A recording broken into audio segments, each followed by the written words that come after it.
even the True Gravity, Griffin, or Clown5, or other teams who are now watching the stream or trying to figure out what can happen, how the whole situation can be turned up, are going to definitely, uh, I believe they're definitely they're definitely going to make sure that they're going to basically put a full stop onto the pick of Zorak by Apple.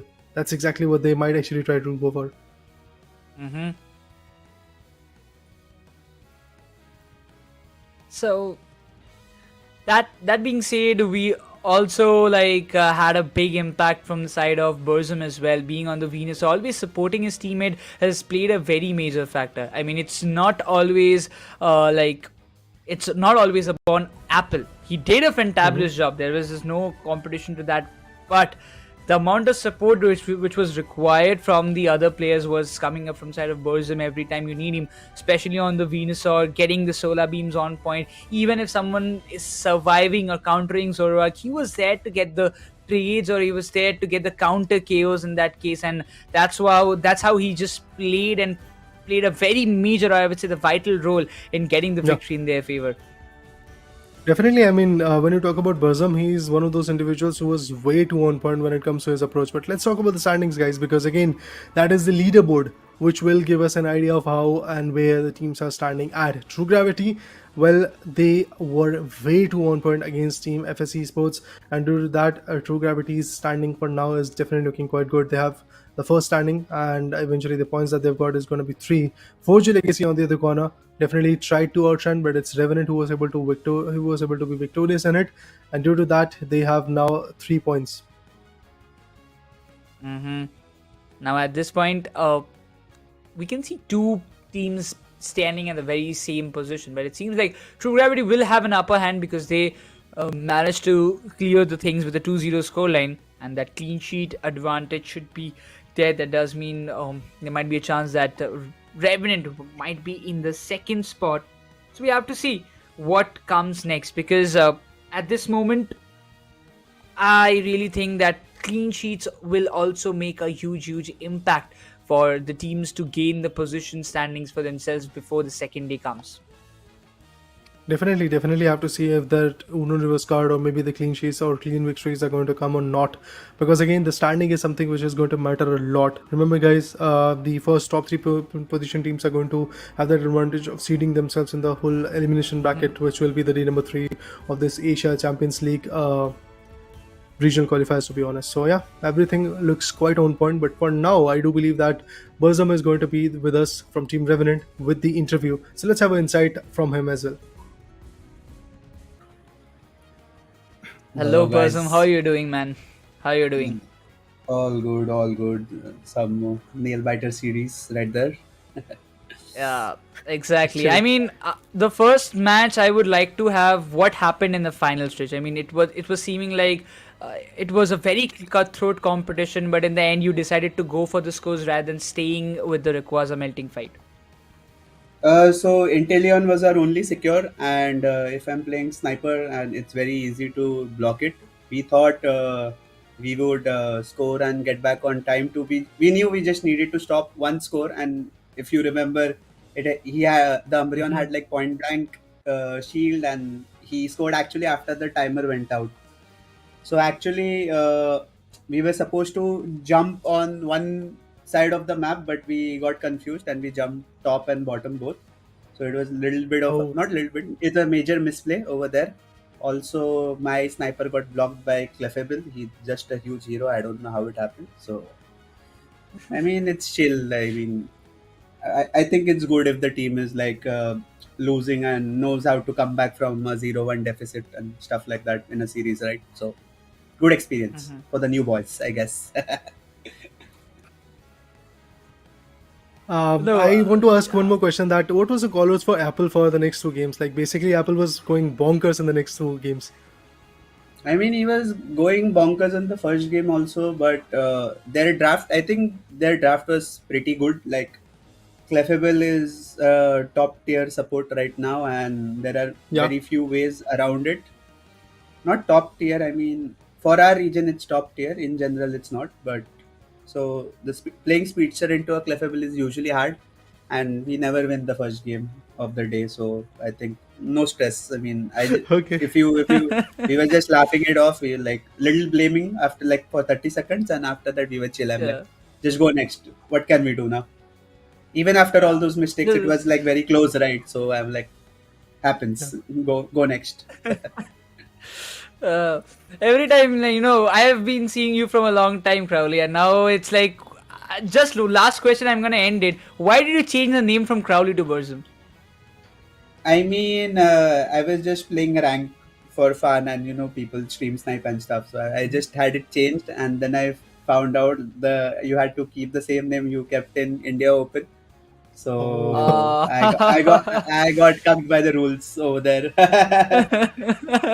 So no such oh, change. thank you for yeah, I'm still Crowley. It's fine. yeah, Yeah. always Crowley. Yeah, thank Okay. you for joining, Crowley, once again, and wish you best of luck for the upcoming matches.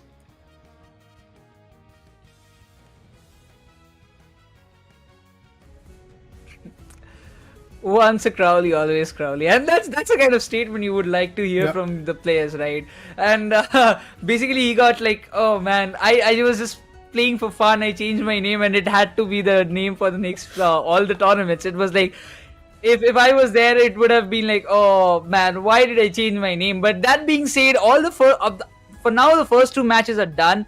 But now we'll be taking a very short break, and on the other side, we're still left with 6 more matches in today's day. Yeah. So just stay with us and stay on the stream. Oh, so I guess we have to wait for some time, Raider. But it seems like I want to know one thing. If you had to change your name from Raider to something different, what would you keep? I've never thought about it, man, and Raider is fine for me, to be honest. But yeah, let's take the short break that you were talking about, and after that, we'll be back with some more insightful matches.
would say bombing two matches that we just witnessed just in the start of Asia Champions League 2024 India qualifiers. We are about to start with the third match, but we've given Raider a little rest and we have got Lucifer back on the desk with us, and the OG, my favorite co-caster, is back on the desk, and we're almost matching the same hoodie itself.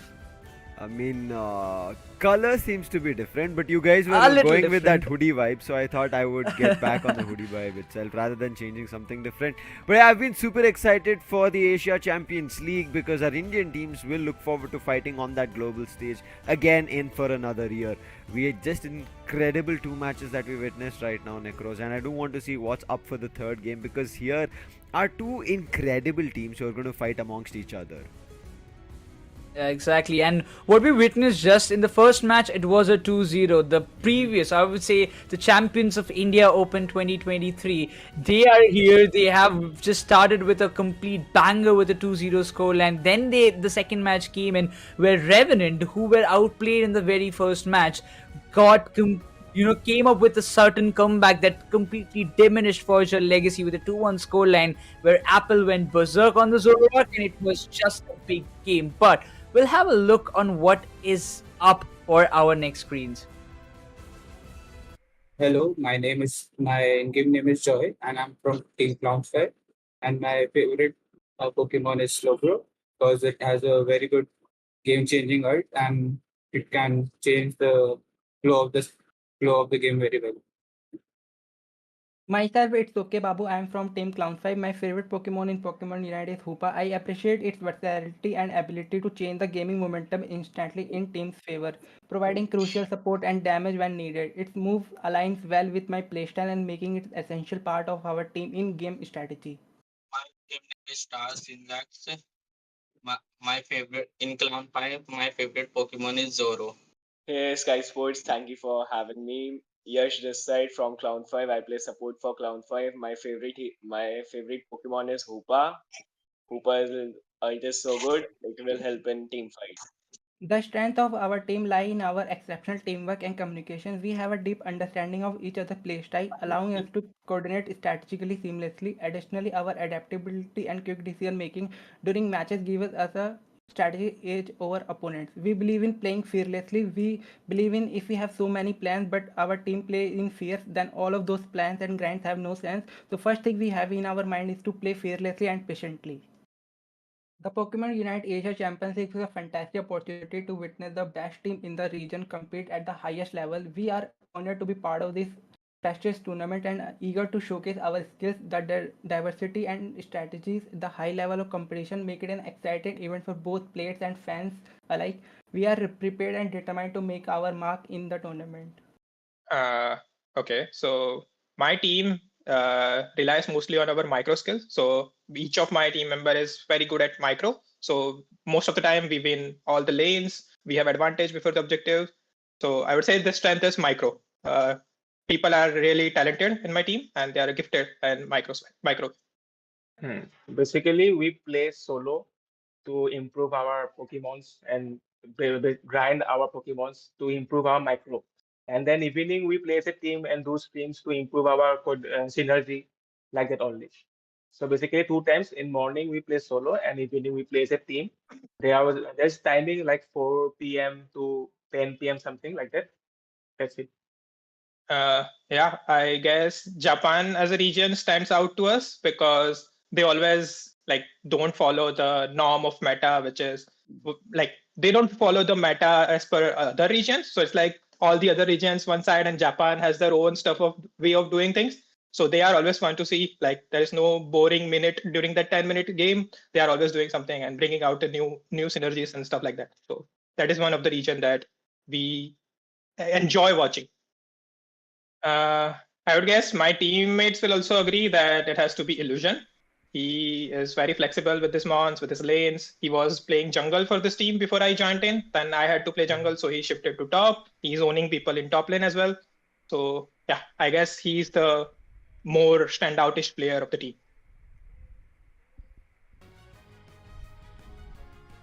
I mean, we had a complete interview session where the teams actually talked about their own self and talked about the players that they have. But now the match that's coming up on our screen, it's going to be Team Griffin versus Clown5. One team is ranking the third in India Open, another is in sixth.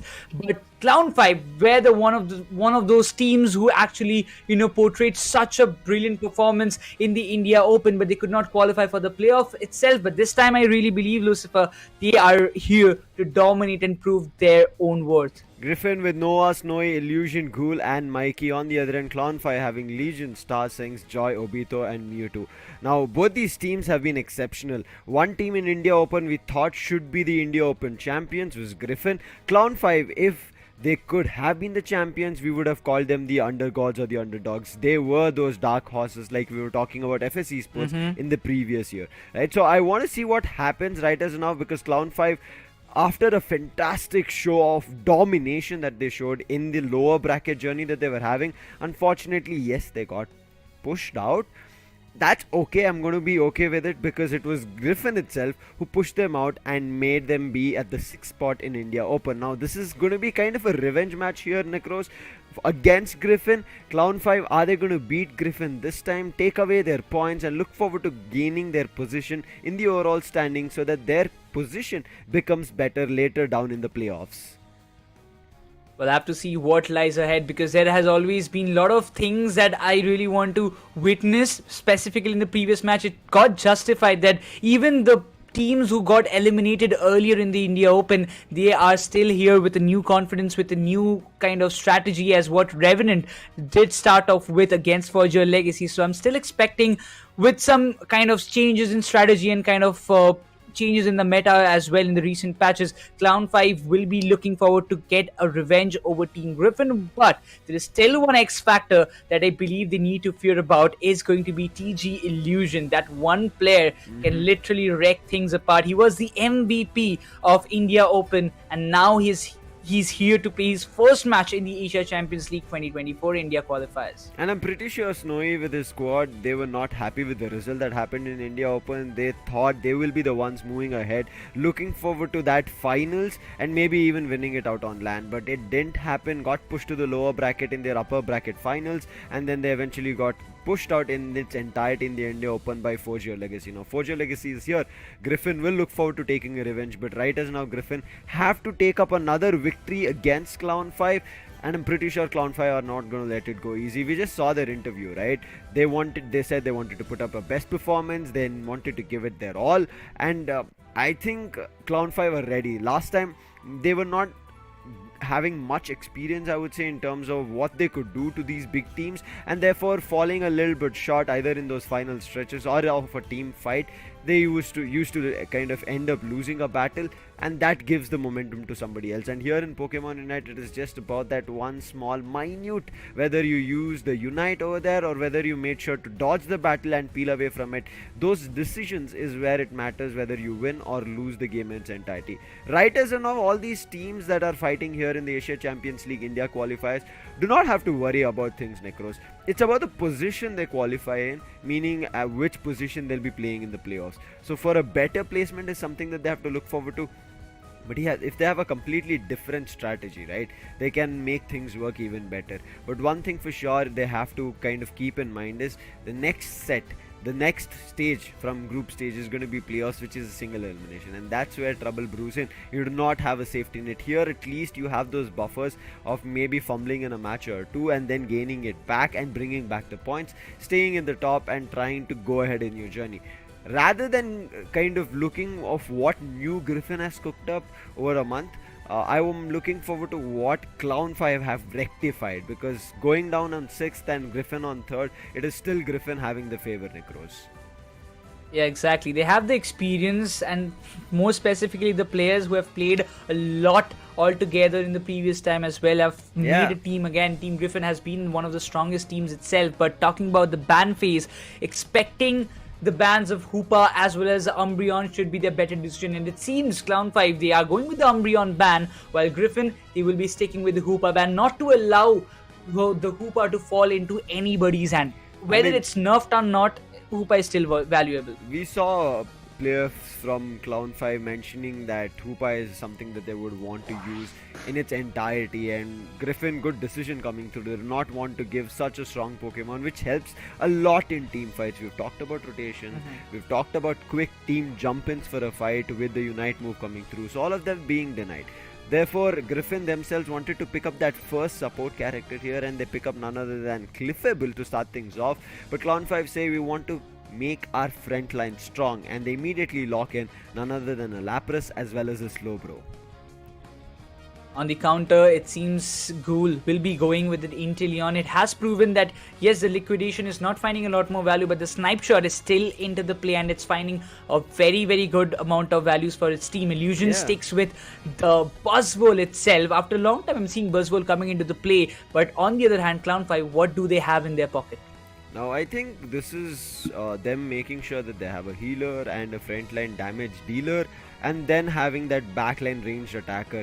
That's what Griffin's strategy seems to be, whereas Clown5, meaning their strategy seems to be a little bit hard on that front line, where they do not want to make sure that the front line keeps damaging, but the front line survives for the longest time, and then they pick up the ranged attackers later down the line. And in the other end, as you can see, there's only one proper front line who can tank up damage. That's going to be Nova coming up with a Snorlax, and then Snowy with the last pick of a Glaceon, which has been working. We saw in the previous game as well. Deadly Icicle Spears coming through. Let's see how it works out with the last pick on the side of Clown5 being a Leafeon, as we saw earlier already, Venusaur as well as a Blissey. We did say two crazy games, one from Blissey's end where Bliss Assistance was doing damage and finding chaos. On the other end, a Clefable with its Unites of Hyper Beam or any others, right? It was finding Secures. So I'm going to be looking forward to how these supports kind of play together to figure out a victory in this best of 3. Yeah, that's for sure. And looking forward to the Leafeon. We literally saw it in the previous matches as well. The Solar Blade has always been valuable in the India Open. But yeah, I was a little bit surprised because Sinks in the previous India Open was one of the most crucial players who played on Leafeon and found a lot more value. Is it? I don't remember, but I believe he had the most number of KOs, like 20, Yes. almost close to 20 in a single match, 20 You're to 24. And if he plays on Leafeon once again, that is still a fear factor that I Hey. would love to suggest Team Griffin. Clown5, when they showed us their lower bracket run, they kind of Yeah. got the game in the 2-minute mark itself. This is not the 2-minute mark of the final stretch. As soon as the game started and 2 to 3 minutes into the game, they had already decided whose game it is, and the opponents did not have any chance against them.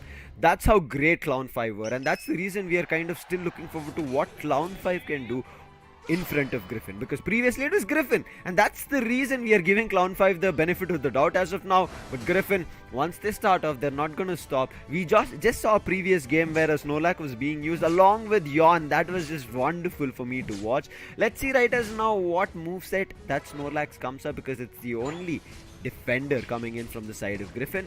I thought it might just invade and go for stealing the mid buffs, but it's not seems to be the case. It did move through the mid path, but eventually moved toward the bottom path, and from there fighting out with the little Bulbasaur as well as the Slowpoke.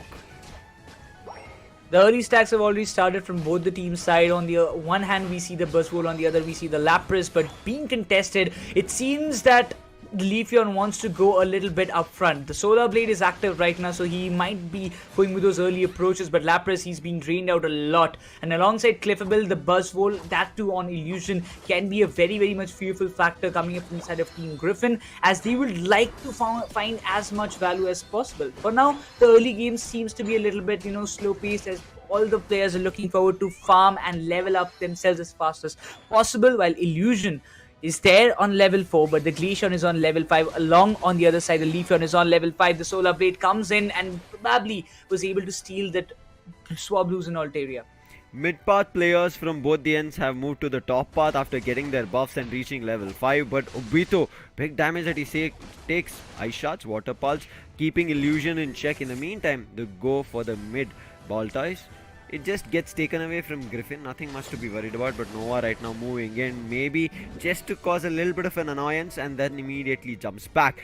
So far, right as now, other than a little bit of a goal here and there from both the ends, we've not seen major damage coming for either of these teams, or not even the KO. I'm looking forward to that first KO and which team takes control of things. It looks like Top Path might be seeing that first KO, but Mewtwo, look at that, gets a score and now takes the Citrus Berry from the opponent and uses X speed, runs, jump pad, and then back to the mid path. I mean, a lot of hard work he did in that case, but look at that, the Blissey, he got a lot of damage from that Icicle Spear coming up from the side. I mean, he's there, he's got the expertise in that, but look at that Solar Boings coming into the play, but the Glaceon finds the Blissey. Now this can be a little bit challenging in this case, but Leafeon is dealing a lot of damage with those Icicle Spear. The Solar Blade did come into the play, but did not find a lot more value this time. Now all 4 players on top, meaning bottom path is going to be weak. That is the advantage that Clown 5 take. Push the bottom path, score some goals to keep it in contest. But Clown 5 are already in a lead, 72-14. Griffin, they are on the back line as of now. Players finally start moving back to their own paths. 2 on top, 1 back to the mid to get those buffs, and bottom 2. But I think Inteleon needs to evolve, and as soon as I say evolve, does fully evolve. Level 7 though, but we end up seeing the Regis at the 7-minute mark. Let's see who takes that first Regi, because this time it's a Regi Ice, meaning your HP, your health is gonna get a better advantage. Do they take that buff here or not? Initially, Clown 5 start the fight on the Regi Ice, but Griffin are ready for the steal. In the meantime, from the back lines, it is gonna be the Leafeon. Tried with the Unite, does find a KO on the Clefable, but that Glaceon doesn't give away its KO. Now look at that, the Glacial stage being activated, the Icicle Spear will be coming into the play, but the Glaceon manages to steal the Regice in their favor, pushing Clown 5 in the backyards and again finding the KOs. Venusaur gone, unfortunate. Even the early evolution didn't save him. A nice snipe shot could have even found the Leafeon, but nice Citrus Berry time coming through. Joy might go down right now, and yes, he's out. Big Solar Boing does damage, but Griffin pay no heed to it. They immediately secure goals, and now they're backing back into their path. Another 5 coming through from a Clefable. 5 more. I'm not too sure if they're going to go for an overdunk, but for now, Mikey with his special attack specs, he's just getting his stacks through. Level 8 Clefable coming through, and now everybody will start moving to the top path. But in the meantime, there's a Lapras contention at the legendary pit happening, and now they're forcing that Lapras out. Illusion, he has his Unite on the ready. Very crucial is this top path fight, because they can get a 6th ally on board. Now this Regieleki can just turn the tides. If Clown 5 gets it, it's going to be a big value for them. But again, Team Griffin won't be just walking away like Leafeon. that. Look at that, Buzzwole came into the play, but once again the Verdict Anger, it did not did a single damage. It was a complete miss it seems, but that Icicle Spear did a lot of damage, trying to push them away with the Sludge Bomb. But is it possible? As Team Griffin, they want to go and contest for the Regieleki, but also has to make sure to get the KOs in their bag. Joy moving in from the mid part to the top. They have to be worrying or wondering about it.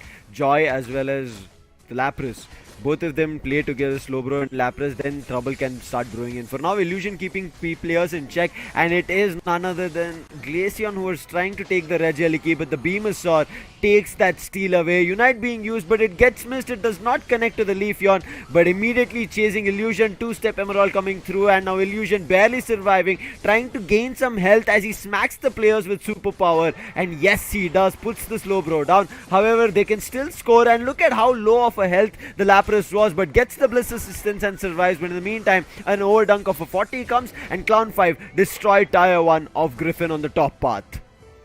All the players are so much vulnerable at this point, but Slowbro immediately goes to the bottom lane. He knows that the complete focus will be in the bottom Regi objective at this point. Inteleon was there, and it seems all of them, they're just trying to secure this mid buffs as possible. Inteleon versus Slowbro on the bottom will be something to look out for, but it seems that Team Griffin, they're going to take some little bit more time. They have got a little bit of level advantage for themselves, but Sings is just waiting for the right moment to strike in. If this Regirock again goes in the favor of Team Griffin, Clown 5 might just falter a little bit in the bottom.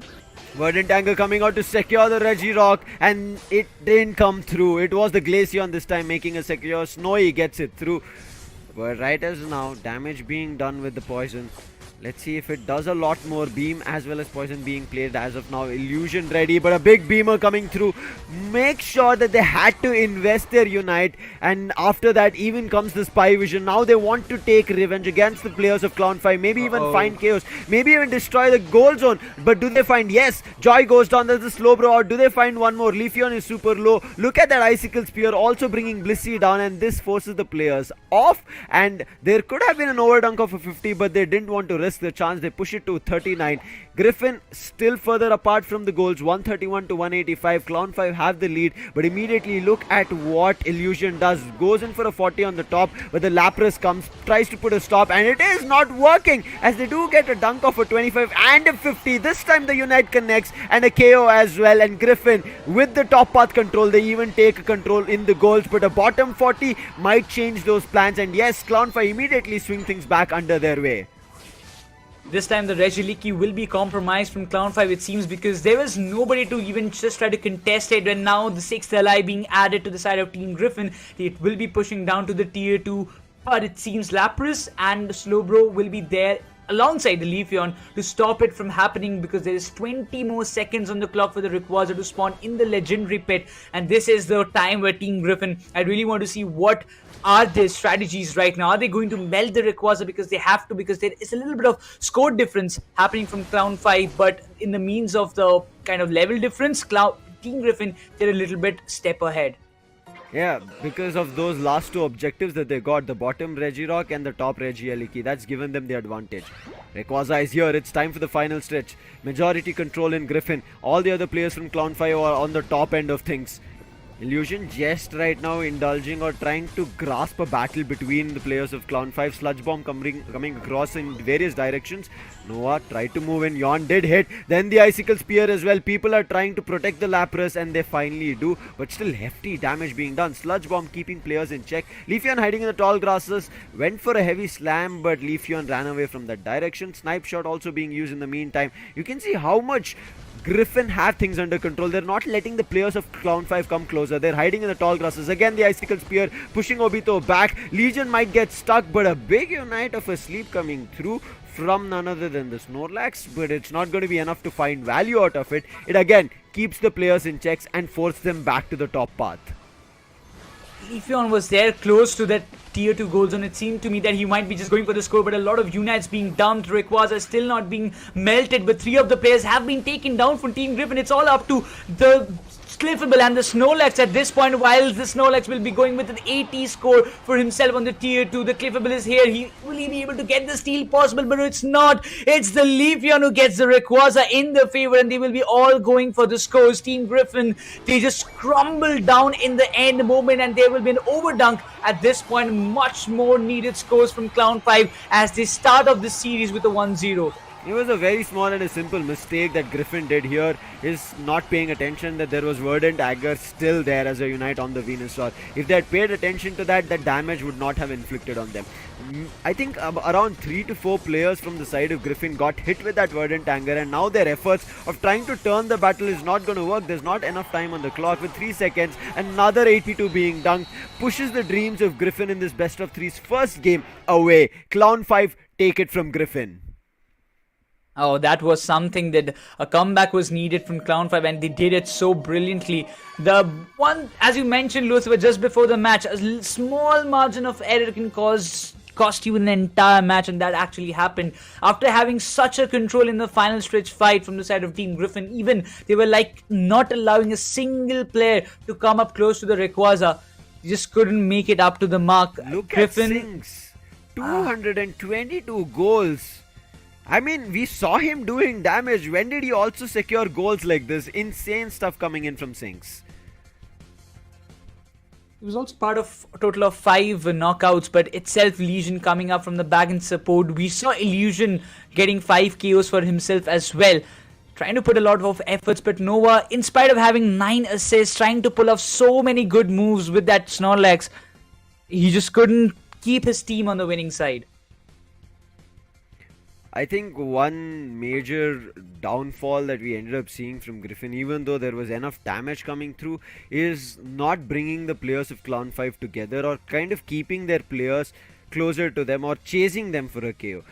it was them always doing hefty damage and pushing the players of Clown 5 back into their paths, back into their goal zones or flux zones where they could speedily run back to their bases or just sit for a blue shield coming through. Therefore, that is where I think Griffin might have given them a little bit of a chance. But again, Griffin were the ones, a team fight that they bought in on the top path, won it, because of which Clown 5 did not have a chance. And also the final or the second half of this 10 minutes game, right? We saw them getting both the objective, because of which they had the level advantage as well.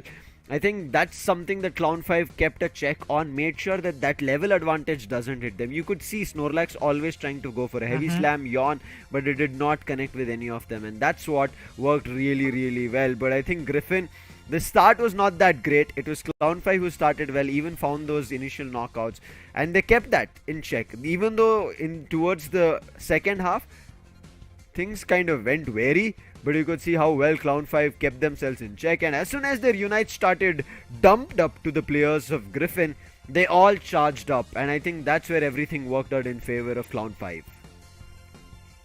I mean, what a start for them in the ACL already. They just came in and with the Leafeon, things, he did not did a lot of damage as what he did in India Open itself. That too, it's against Team Griffin. They won't even allow you to go that berserk that easily. But once again, all it matters for a team is to win, no matter how you do it. So they just did it. They started off well, but I really hope that it doesn't go the way what happened in the previous match for Forge Your Legacy. They won the first match, but the next two went in the favor of Revenant. But I will love to see Clown 5 making a statement right here, right now, if they win this match. Let's jump into the replay to catch those crisp actions of where things could have gone right or where things went wrong. Whether it's for the side of Clown 5 or even for the side of Griffin, things were varied, but you could see from the start, this is what we were talking about, they had things in check. But yes, made sure that the objectives came their way. I think the top Regieliki ones that didn't come their way, there things went a little bit weird. However, Joy giving away early knockouts, that's the stage I think things kind of were still in play in the favor of Griffin. Otherwise, we saw that top path fight, the steal coming through, this Verdant Anger, brilliant stuff, but still the last two objectives being secured from the side of Griffin is where things were super effective. But look at them, the daringness of them charging up, but also giving respect to Clown 5 in this last battle. This is the Verdant Anger that I spoke about. You could see Cliffigble got hit, their frontline damage dealer Buzzwall got hit. I think that's where two of them got hit, meaning their frontline became weak because they did not have a double frontline setup coming through like Clown 5. And Clown 5 made use of what was best and got the game under control. Talking about Clown 5, we'll have a player introduction of Obito, one of the players of Clown 5, whose favorite Pokemon seems to be Zacian, and what he has stated that my current aspiration is to represent India in the WCS 2024, Lucifer. I mean, I'm super happy to see these chaps having these big dreams, even in the previous ones when we saw player introductions, right? Give their best, win ACL. All these things are kind of summing up to that global stage representation that as an Indian audience we want to see very soon. I hope to see this happen very soon for Clown 5. This is the intention also that I had in India Open for them, but unfortunate of a loss there. But here they've started off on a victory note against the side of Griffin who pushed them out, but the best of three is still not done. They've gotten one in. Here Obito ended up playing Lapras, and this is what the versatility comes through. You need to understand Pokemon Unite and understand your teammates. Accordingly, you build a meta around it. Even Snowy from the side of Griffin was speaking about it. They kind of like the region Japan because they are always a little bit weird in terms of the meta. They go for anything and everything, where other regions watch this and they'll think that, oh wow, we can do this. So I think making these changes in meta, understanding your capability and your team's capability and bringing new stuff is just courageous being pulled out from Obito here in this crucial game. Exactly, and that being said, we have like Clown 5 other players as well. It's not just about Obito, but also the other players, specifically like Snings as well, the other players like Mewtwo and all. They also came into the play. They also gave a complete contribution that was needed for his team's victory, and that's what it makes. You know, we don't just say it casually that teamwork makes the dream work, and that's how they have portrayed it so precisely in this very match. But also from the side of Team Griffin, I'm completely sure at this point, Lucifer, that they will not be very happy because they almost had the control. They almost had this first match in their bag. Small mistakes, as we mentioned earlier, just costed them the very first match. But itself, from Team Griffin, we will have Ghoul as in the player introduction, where his favorite Pokemon seems to be Edgy Slash. And in the player comments, he said, "Is again, my goal is to win an international trophy for India."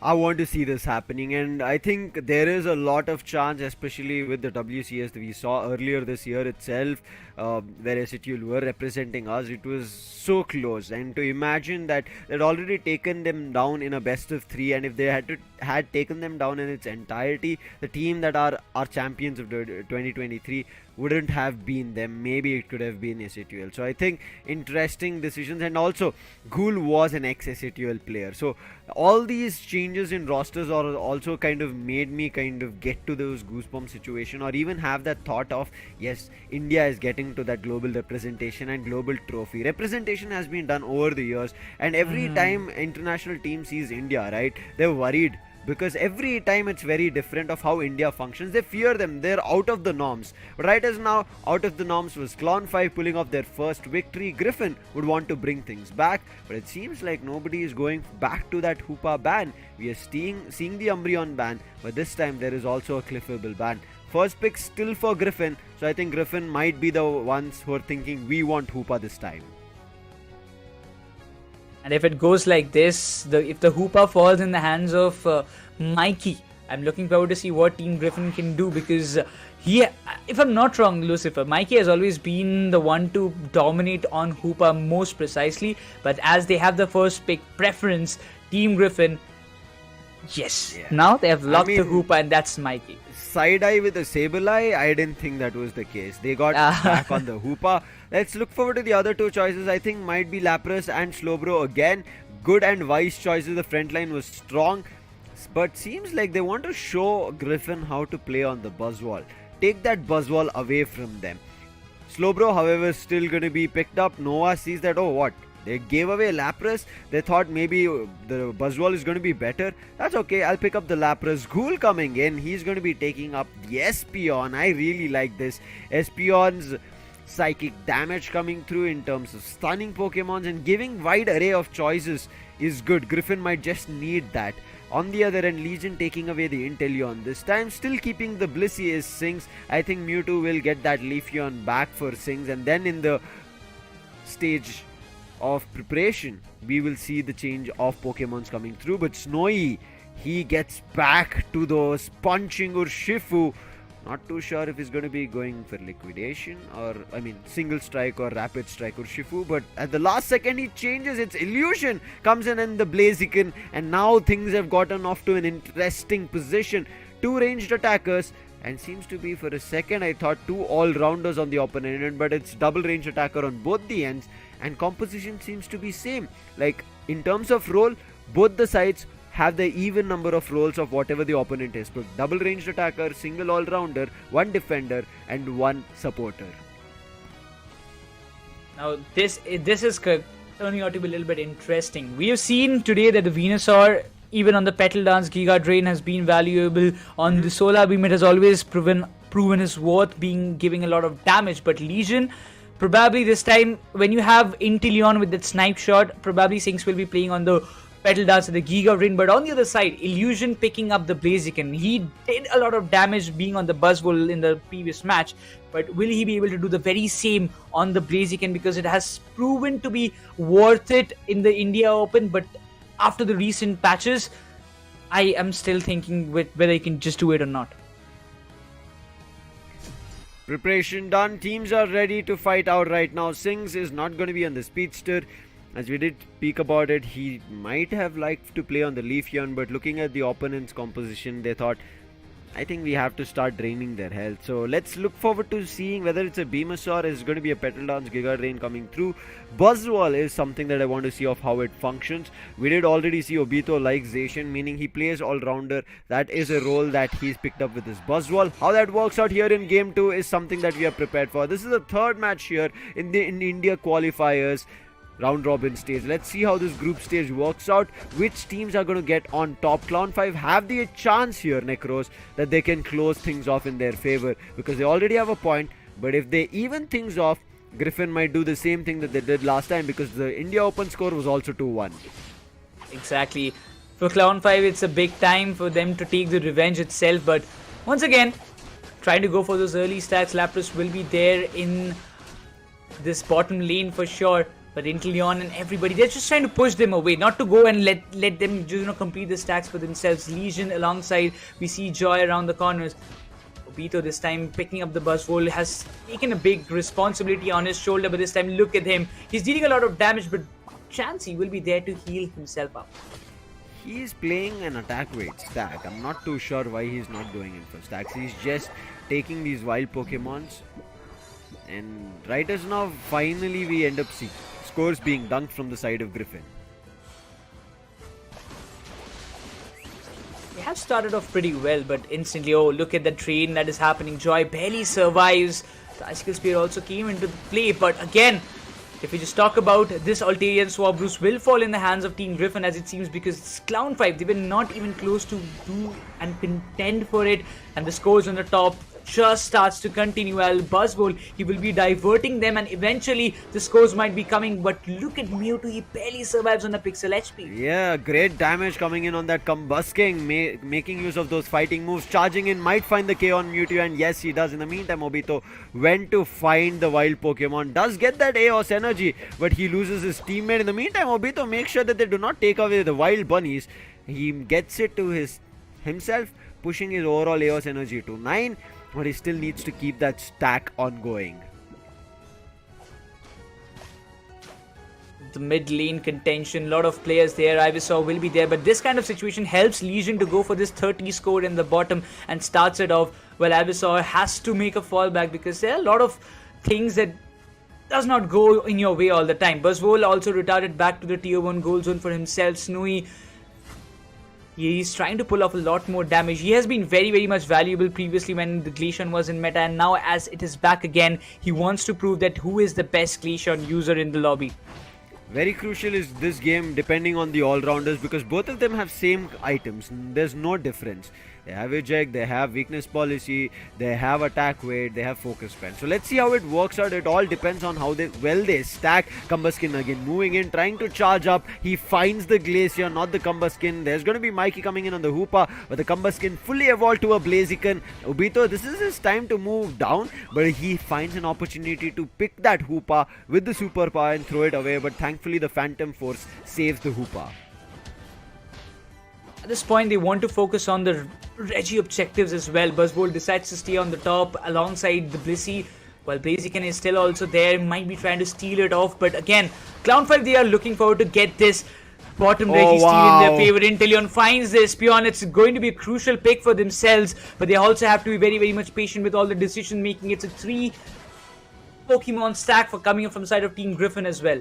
Both these EVs on the side of Griffin are getting taken down anywhere that they've been found. Snowy, we saw him getting KO'd, and now we ended up seeing the Espion also getting KO'd. But Griffin are not losing hope. They charge up again. They want to take this Registeel, and Registeel is going to be crucial because it increases your attack weight. Overheat ready, but that secure comes in from Ghoul. Now they can charge up in the bottom path, try to destroy this tier 1 on the bottom path, but the Spy Vision gets activated, meaning damage output higher. Lapras immediately goes down, looking for a second KO, but that hyperspace hole saves. He goes back to full heal, but no, he decides to come out of that. Beam ready. Mikey somehow dodges it, but doesn't let go of it. Obito charges up, but the overheat hits him. However, he dodges it. He moves back. Surf getting in for a hit, but charge up ready from the Blaziken as well as the Espion. Both of them together put the Slowbro down.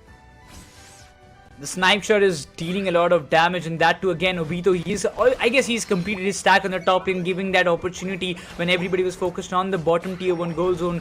Mewtwo seems to be struggling at this point. The Unites being committed, the Vertitangler came into the play. Venusaur did find a value. Inteleon also finds the Hoopa as well. This is a big opportunity for the side of Team Clown5 to go and take this up front. Lapras is completely engaged. He will not be able to stop the scores at all, and it seems that Clown5, they're taking both the lane control in their hand, while the Regiliki probably will be going in the favor of Team Griffin. Now tier 1 of Griffin was destroyed. Bottom tier 1 also gets destroyed. So Clown5 That's something that they want to destroy off and finally find a way to destroy the tier 1. And look at the Regieleki, they destroy it in time so that it pushes the tier T of Clown 5. It works. However, nobody goes in to score goals. Legion backing off, knowing that the entire team is coming up. The Lapras Express ready, he ejects out of it. Big hit coming in on the Lapras Express, and immediate KO being found. Espeon also uses the Unite, trying to find another KO, but Joy immediately running back, giving them that space. Overheat doesn't hit, and finally Joy comes back. Nice slow beam coming through, and the Glaceon is down. Snowy gets put to rest and sent back to the Joy center, but it's not going to be enough. Bottom tier 1 also getting destroyed, and Griffin in Clown 5 even scores at 200 to 204, just 4 of a difference. Now this objective is going to play a very, very vital role. The Regice needs to be in the one who gets the Regice will have a little bit of upper hand, but the snipe shot almost, he missed it though. Espeon was there just trying to find a lot more value. Probably and now the Spy Vision comes into the play. It will create a lot more impact. The Rings and Bound comes into the play. The Solar Beam just arrives at the right spot, but probably will he be able to get the steal? 2 of the Pokemons gets taken down. That's a double KO streak, and the Venusaur secures the Regice for the side of Team Clown 5. While the Hoopa, he has to make a fallback, but will he be able to do it? It's a good time, but the Buzzwole decides to go a little bit berserk, but Mikey anyhow survives it. I mean, he's going to be thankful of his items as well as Phantom Force that he has on the Hoopa. But as of now, 20 seconds, we are going to see another team battle happening on the top path. But looks like they're all chasing Snowy, who's somehow gotten isolated and separated from his teammates. Nowhere to run, does have 19 AOS energy.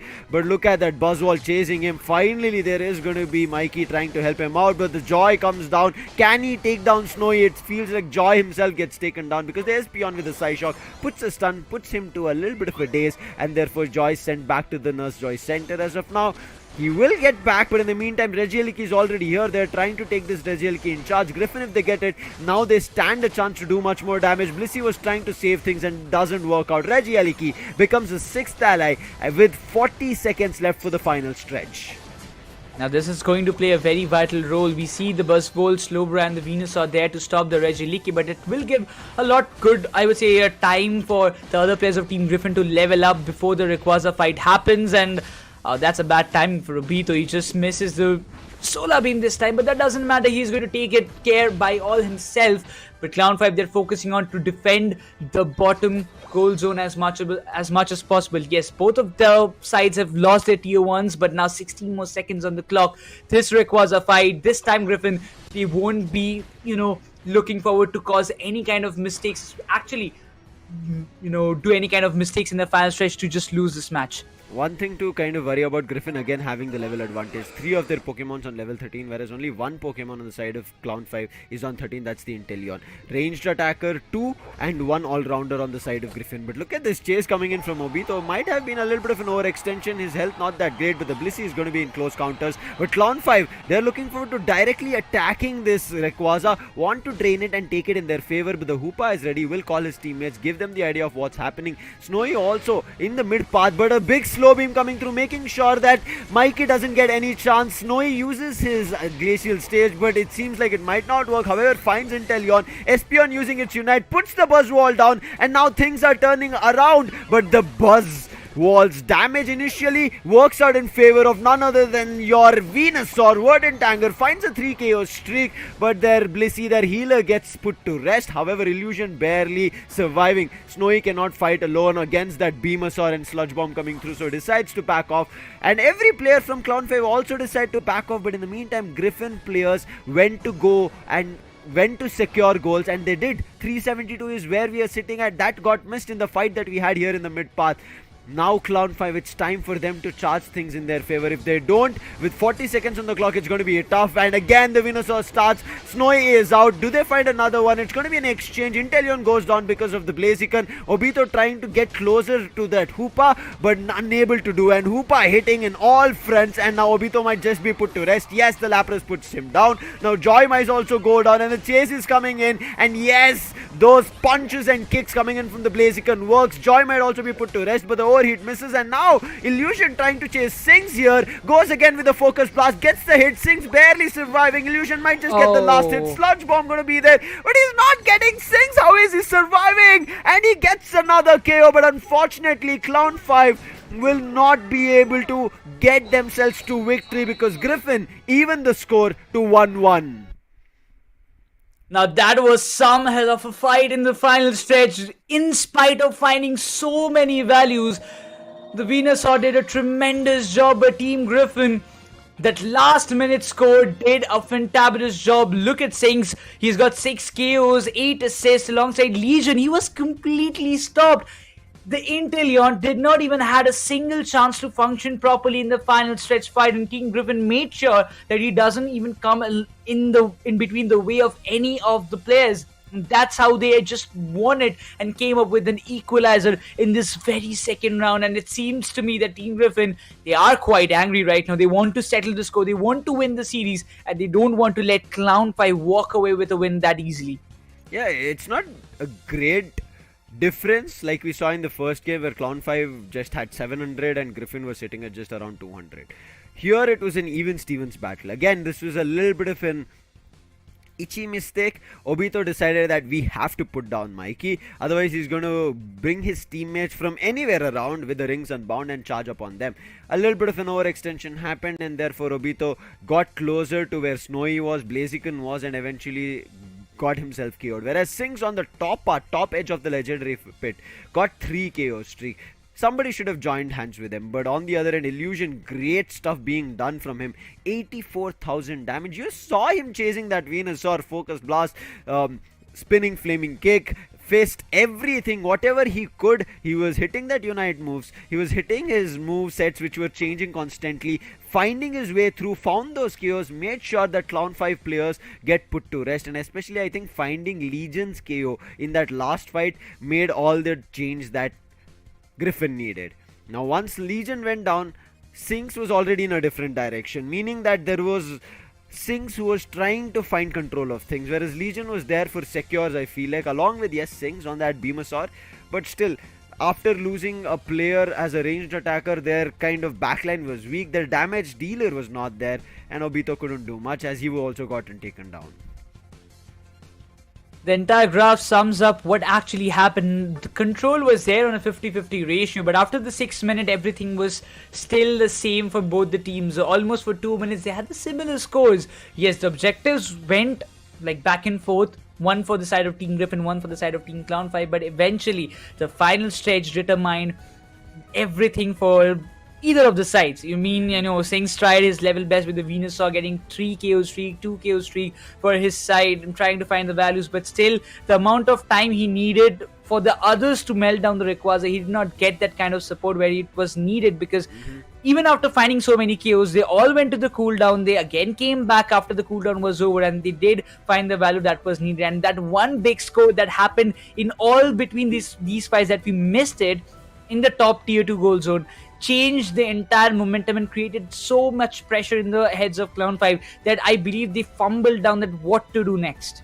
Yeah, I think they were a little bit dual-minded in this last final stretch fight. You could see they had started the Rayquaza fight, but then they started all separating, looking forward to where the players were. Let's jump into the replay where you can see what actually went down. We did see Griffin starting off with the initial scores. We did even speak about the damage dealing ability because of the attack weight and similar build that they had.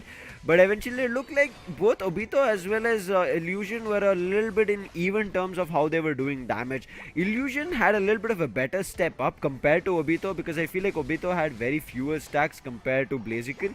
And I think his spinning flame kick and flame fist was all great so far. Focus blast we saw. Overhit, yes, it had its misses, but again, overhit is a stationary move. It's not going to be easy to kind of make some damage, but if you do, that's hefty damage coming through. But for now, as you can see, everywhere and anywhere, it's just Blaziken running up to their faces and doing damage. But here, Legion getting hit. I think with a Lapras Express hit, I'm not too sure. He got immediately thrown up to air and got stunned, and immediately things started turning around. And you could see Singhs, great job that he did. Tried his best, but it did not work through. And this Hoopa's Unite, nobody could shut it down. And I think if they did, then things could have worked out. But look at Obito charging up all alone, nobody behind him. Overextension, and after that everything just failed. You could see Illusion just charging up on everybody to find chaos, and Singhs, he knew he alone couldn't do anything. Great stuff being done. But now let's talk about players as well, because we want to know a lot more about the players as we journey across ACL Indian qualifiers. This time it's going to be Nova. He was the ex-Revenant player, now playing for Griffin, and you can see coming in his goal as well. I can see a lot of players here, Nekroz, having that mentality of winning ACL. Now once they win ACL, the next time I'm pretty sure their comment is going to be win the WCS. Exactly. That's how, the stepwise you grow yourself and the stepwise you set your targets. And as also, we just had a conversations with other players in the interviews that ACL is the first step after India Open. Some of the teams in here could not manage to win it, but now as they are in ACL, a new tournament, a fresh start, a fresh vibes to, go up and win it. If they can manage to win, again, the WCS around the corners, one team will be there, one or two teams will be there to play in the Worlds as well. But once again, Lucifer, I really want to know about which of the players, have impressed you a lot in the recent past. As I was saying, right as now, it still feels like we are on a journey of kind of understanding these players, because a lot of changes has happened, especially after the recent patch as well. So I'm still looking forward to that fabulous player who's just blown my minds, not just mine, but the entirety of this Indian community of Pokemon Unite. I'm still on the lookout. So if it was, I think maybe the previous years, if you would have asked, it could have been somebody that I could have taken names of. But at this moment, there's a lot of people in the pool. I would take their name later down in the line. That's something that I can tell you.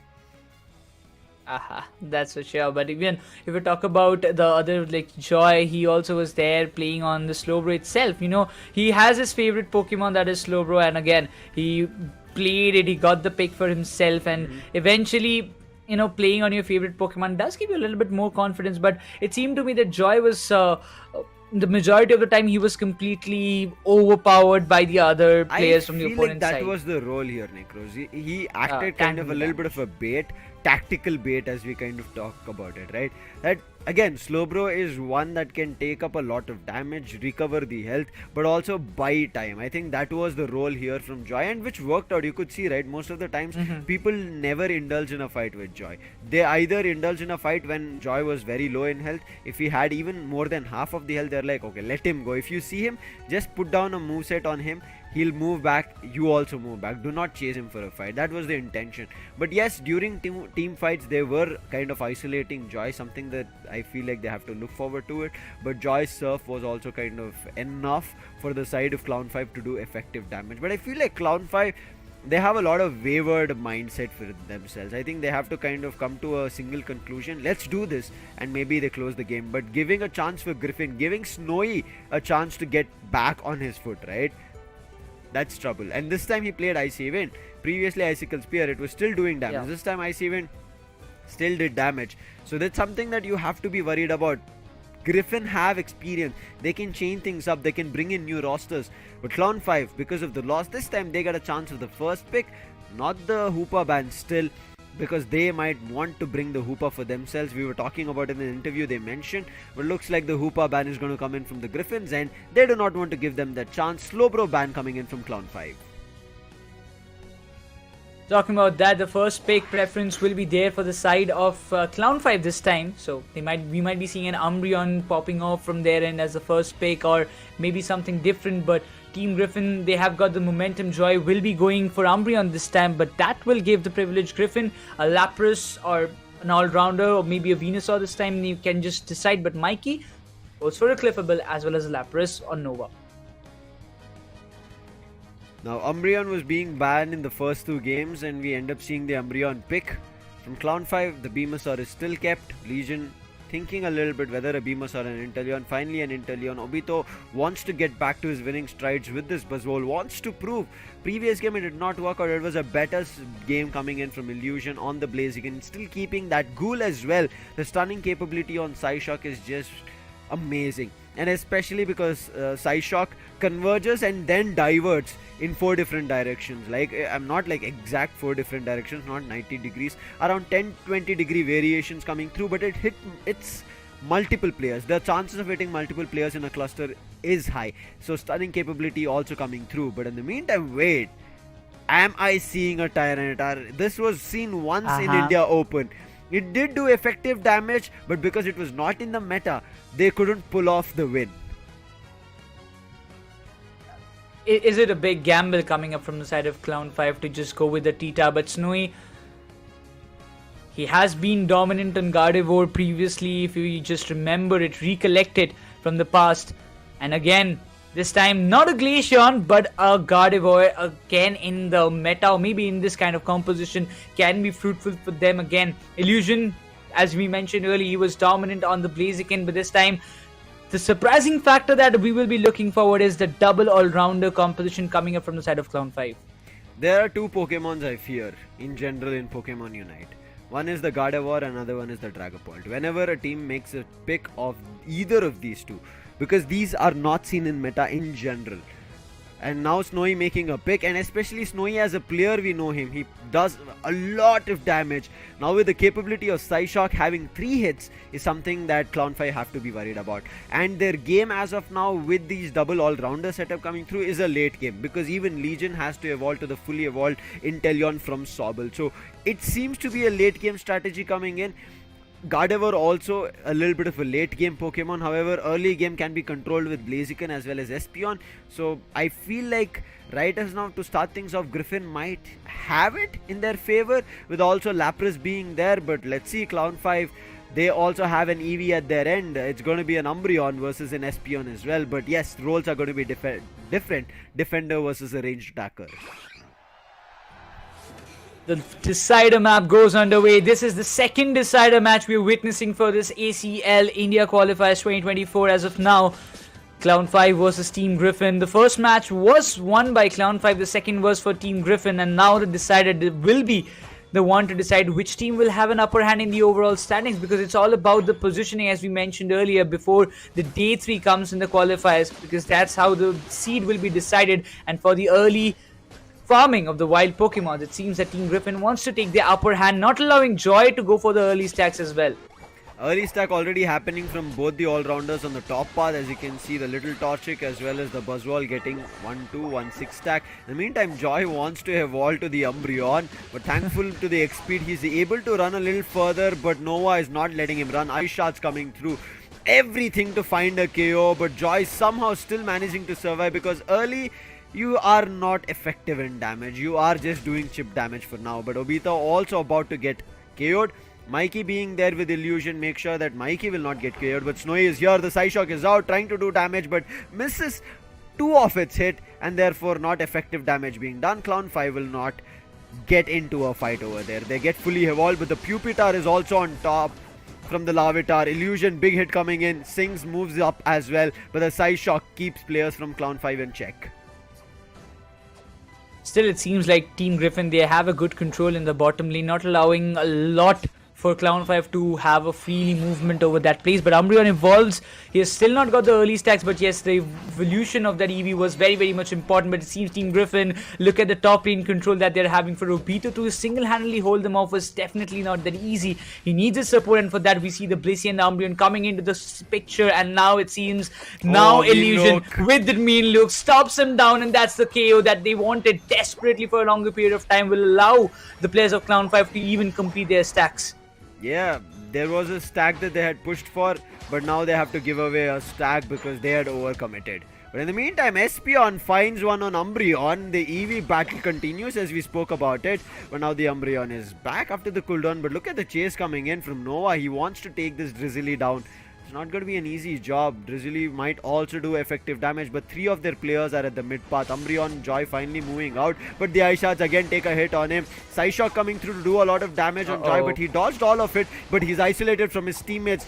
There are no citrus berries nearby, but Joy being the defender still tanking a lot of damage, but he's barely surviving right now, making use of the blue shield. Legion coming in from the back ends to help, but finally the goals that the Griffin is scoring is looking to not stop at all. They do score a 30, leave that bottom goal zone for an overdunk, but a tier 1 gets destroyed from Clown5 with very minimal score, so they're sitting at 81. Oh, the mean look traps Mikey at this point, but eventually they are not overcommitting, but Espeon was just hiding in the long tall grasses, but Joy, he barely just survives. One more hit could have been vital for that KO, but it seems it's going to be a little tech pause, but that was way too close. Espeon was like literally a surprise package at that moment.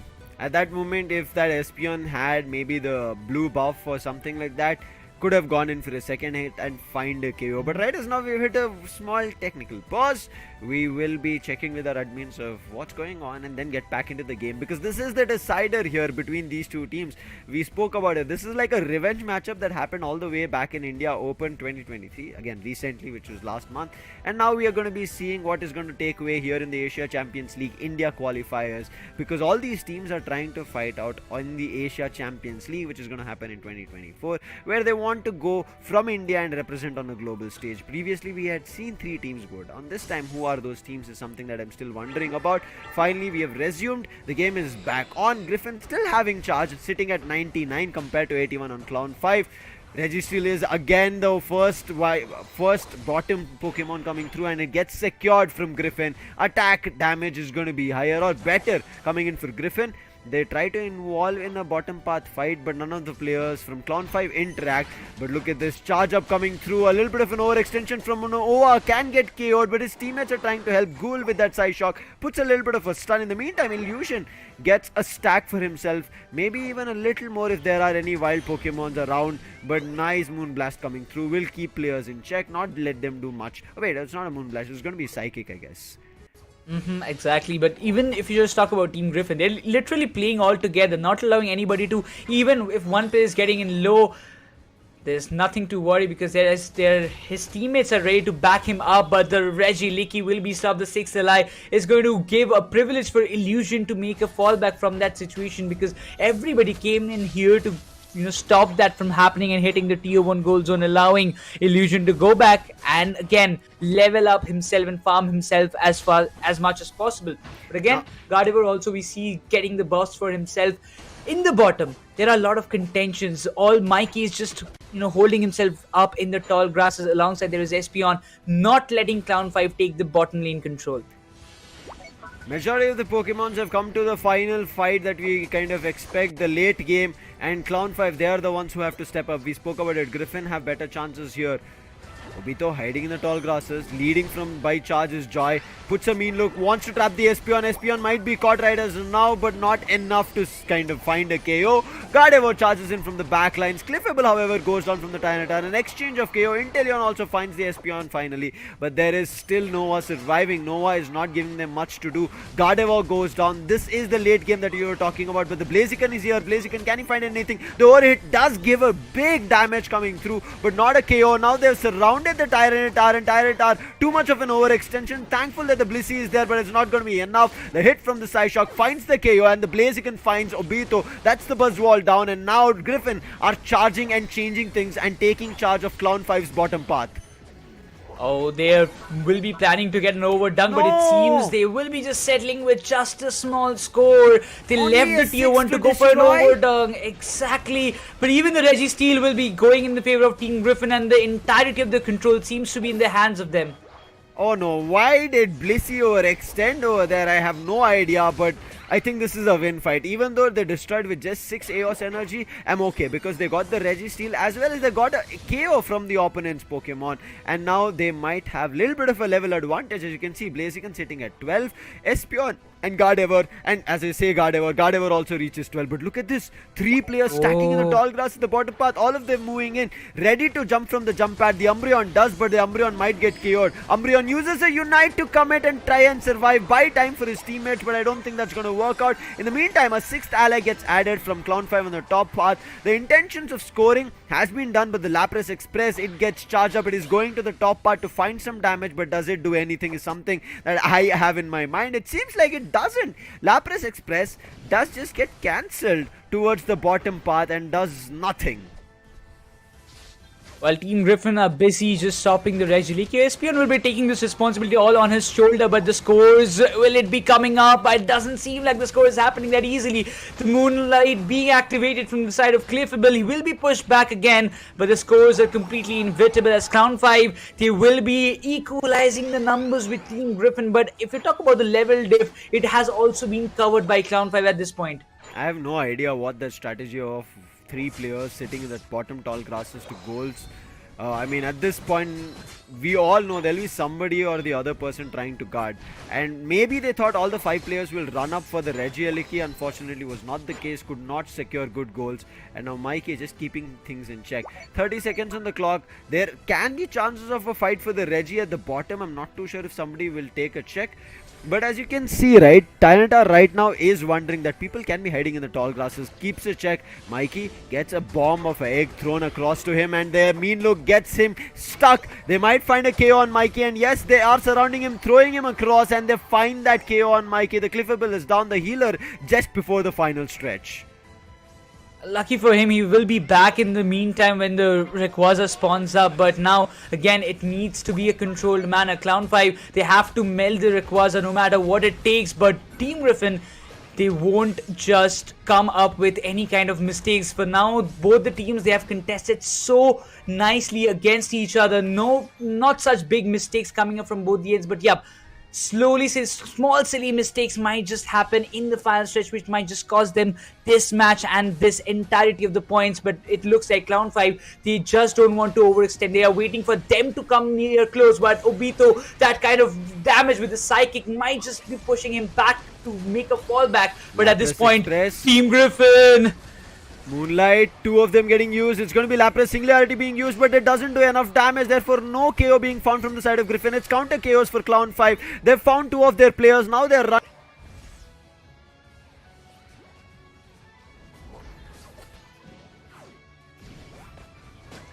through, but not enough damage coming through. And then you can see Obito finally getting in a cluster towards the bottom, but in the meantime Rayquaza doesn't seem to be being hit from the side of Clown 5. Clown 5 need to do it because the side of Griffin, they've taken a lead already. They're sitting at 222. This will say maybe a close battle, and that is the reason Clown 5 might think that they have the lead, because they destroy the tier 1 with a great advantage. But now Griffin charging back in things. Espion surviving has made the game a little bit better here for the side of Griffin, and Griffin are going in for a score. A score comes in from Illusion. Another score of a 30 here. We can see 282. In the meantime, a score of an 80 is what the intentions of Clown 5 was. Oh, okay, 60 coming through, but it gets broken and shattered, and it doesn't work out. And Griffin, they will not let the side of Clown 5 take any revenge or avenge them, as there's just 10 seconds on the clock and nobody is going in for the Rayquaza. And Clown 5, unfortunate of all the toils that they went through, it's still Griffin coming out victorious. And that's what made the difference. Completely clustering down the Buzzwole as well as the T-Tower in the complete, I would say the best moment that they could have ever got was the better decision, and that clinched the victory for the side of Team Griffin with a 288 to 199 scoreline, with 146 scores coming up from the side of Illusion. Did a fantabulous job, but again, Sings on the Tyranitar also found a lot of values. He was a part of 9 total knockouts, out of which he's got 5 kills in it. We spoke about this. This was a late game roster. They built up to it, waited for the right opportunities, and you could see Griffin had effective damage that they could put down. Unfortunately, it seemed like there was a communication mismatch. Lapras used his Lapras Express very early, and as soon as that happened, there was no other unites being dumped. Rather, a counter unite came through, which was Joy's Moonlight Prance, and therefore it granted shields. Therefore, the next upcoming unites did not work, because you saw even the Singularity came through. I think the Espion's unite was also kind of missed over there, maybe not timed perfectly, and because of the timing issue towards the final fight is the reason we don't see Griffin right as of now. I'm sorry, Clown 5 kind of getting into action. Griffin, great stuff being done over there. But yeah, man, hard luck as of now. Looking towards the damage, it seems 77,000 coming up from Obito. Even in the recovery, Mewtwo did a very good job. But again, it is more than Mikey, it seems, being on the Cliffable. Again, he did also give a lot of good support towards his teammate. But Snowy coming up with the Psyshock, with the Psychic, constantly causing a lot of trouble, pushing the players of Clown 5 backwards, because that Psyshock, they don't want to get hit by that. They know that if they get hit, they will be vulnerable at a very bigger cost, and that might just falter them down. I mean, great stuff being done. We did see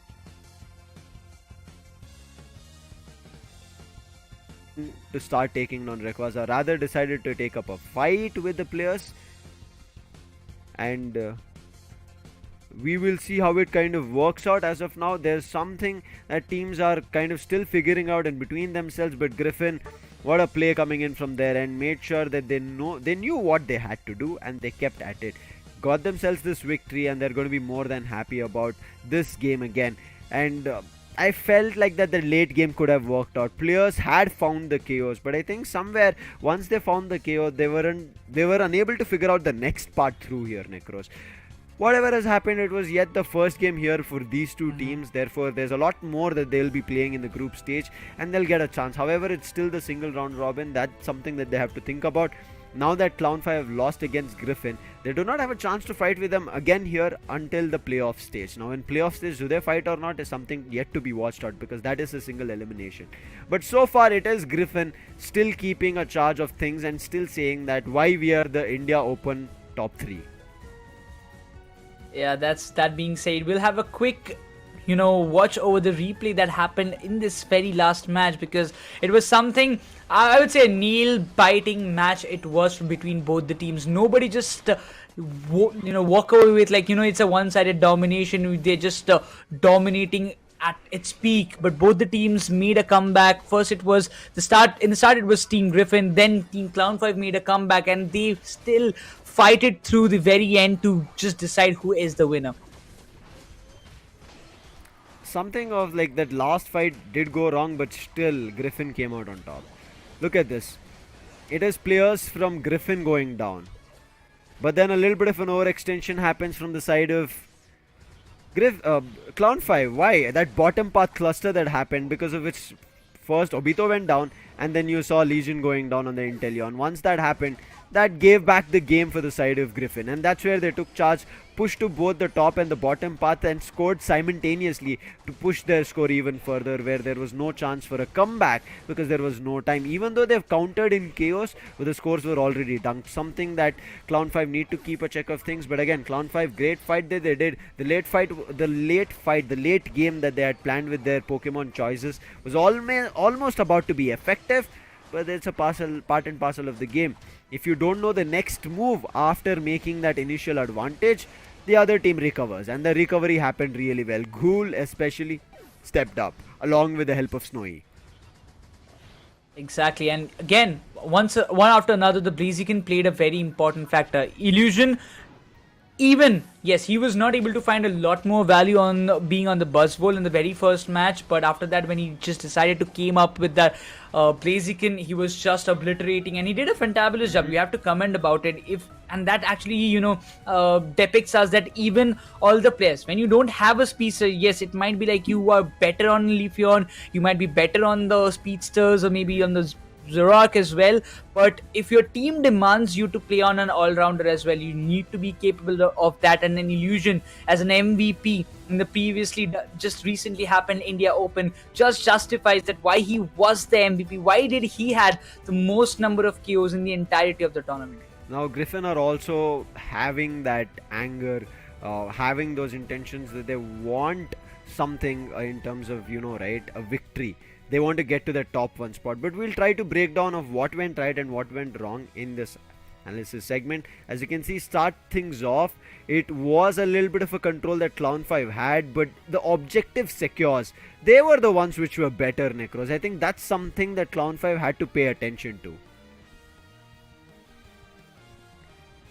We see in the top path as well, Clown5 get one, but again it does not work out. But here in the final fight, I think Clown5 did a fantastic job, isolated most of the players. This is again only the first game, therefore their victory was really good. They did not let Illusion get his stacks up, they did not let, I think, Snowy on Glaceon. Icicle Spear, enough damage, but it is still not effective, kind of go through to a victory. But then things changed around. They decided to take that Buzzwole for themselves, and once they did take it, their stacks did not start working through, and that's where Clown5 had trouble. Illusion, I mean, I didn't see him on the Mew. Now again, I understand Mew right as now is something that has been kind of nerfed, and therefore players are a little bit unhappy, I'm pretty sure, because they were doing a lot of effective damage. But as you can see, crucial fights as it comes out here. Joy trying to keep things in check, Sings hiding behind, but Illusion's extension towards the Flux Zone, that force the players. But you can see as well as Obito somewhere away, right, from his teammates. That's the frontline damage dealer. If Joy goes down, somebody had to be here, and he was not, and that caused trouble for them. Exactly. Even Venusaur was there. He might be just trying to go and give the damage with those solar beam as much as possible, but that was not that easy. Even when Slowbro was dealing the damage, again in this very final stretch fight, Illusion coming up out of nowhere. Nobody expected him to be in that position, but then after all those spinning fists and the damage with the Unite, he did a fantabulous job. But You can see there again comes this this moment. overextension of Obito. His teammates, look at where Joy is. He's further away fighting with Blaziken, and his healer Mewtwo, he's helping Sinks out. That's something that should have been kind of thought through from Obito. Rather, he thought, hey wait, Nova is low, let me jump in, let me try and get that KO on him. Mikey is right there and he's on his Unite form, rings and bound, and you cannot go and charge up for a fight like that. I think those are those mistakes that happened from Clown 5. And again, this is what we were talking about. Griffin have experience from various teams. We see Ghoul, who was in SATUL. We see Noah, who's been in Revenant. We see Snowy, who has been both in SATUL and Marcos. So there's so much experience, so many brains from the side of Griffin that they're playing and making this through. Whereas Clown 5, they're getting into the circuit. They're learning a lot from these players. They're understanding what can be done new. Yes, in terms of maybe individual prowess, they might be a little bit tad better, I would say. For the reason that, again, individual games, sometimes we have seen that they are very wary of it, but at the end of the day, individual game is not what Pokemon Unite is about. You cannot carry a game. You have to play with a team. If you are unable to play with a team, all that you can do is buy time. Now buy time is a different factor. Even Crowley was speaking about it, right? Like Apple, if he wins the game in a 1v5, otherwise it's just complete down. That game is completely lost. Now that is again the confidence that they have on Apple, but it's not like Apple does it all alone. You see the other players jumping in, Apple swoops in from the back lines. So at the end of the day, it comes down to an team game, but you have to manipulate that team game to an isolated solo player to take advantage when he's picking up a speedster or a ranged attacker whose damage is superior. Exactly, and that being said, we have seen the kind of domination we expected the default after the the Gen 1 Pokemons like Blastoise, Charizard, and Venusaur got that kind of buff that you can compete. It's in the level 9 when you evolve, you evolve completely. So that kind of impact actually happened. We are seeing the Blastoise again coming up. He was always there. I would contradict here, Nekroz. I would have thought that we would see a lot more of Blastoise. Now again, Venusaur is back in action because of the level 7 early evolution coming through. Blastoise was still there, but one Pokemon I'm missing still is going to be that Charizard, right? The Charcific Charizard is something that we don't see yet. I feel like players are still letting it. Now yes, it's not a legendary Pokemon, but the entire Pokemon series makes you feel like Charizard is a legend, right? So I think people are maybe giving it too much respect. Bring it out of its Pokeball. Come on, guys. We want to see a little bit of a Charizard action coming through. How effective it is going to be is something that teams are still trying to figure it through. I understand at the end of the day, it's about building a synergy. Now, Charizard, yes, if you still go for an individual ranked game, you can destroy lobbies. You can get to a position where you can rank up, but when you get to these master ranks, it's not going to be so easy because there are situations where you miss Unite off Charizard, the seismic toss. If you have something else, his Unite gets missed, and as soon as the Unite gets missed, the entire game plan that you had thought about with the Fire Blast or anything later down the line all flops, and that gives an advantage for the opponent team because your Unite needs time for charging up again. So I think rather than us getting into these nitty gritties of Pokemons, it is just me kind of right now putting down my how would you say, like my wants, but I'm just forcing it for other people to do it. But I know it's not going to happen, so let it be. Forget that we had this discussion here. Just forget. But now let's get back into the next game that we will be having. Right as now, Clown 5, yes, not super happy of what happened, but Griffin, they have to still polish themselves. I feel there were a little bit of an iffy situation.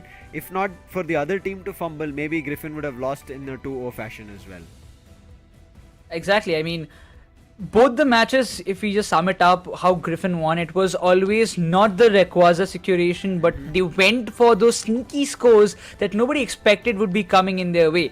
In the second match, it all came when everybody was busy in the legendary pit trying to find the KOs. One player went up, he went with the score, he did that sneaky score, destroyed the tier 2 goal zone, won the match for Griffin, because others, it seemed to us that Clown 5 were, a little bit confused, or they were under pressure of what we are going to do because the scores are already up. This last match, the decider, it also went like in the same way. One player went up, he went with the sneaky score, again pressurized Clown 5 to go and overextend a little bit to find the KOs, meet them a little bit eager to go with those kind of bold moves to commit, and they did the mistakes what they wanted them to do, and that's how I believe Griffin planned it out and portrayed everything in the match. Now coming into the next game is our India Opens finals that we saw. It's going to be super interesting. We will quickly talk about that, but before that, let's quickly talk about our standing so far.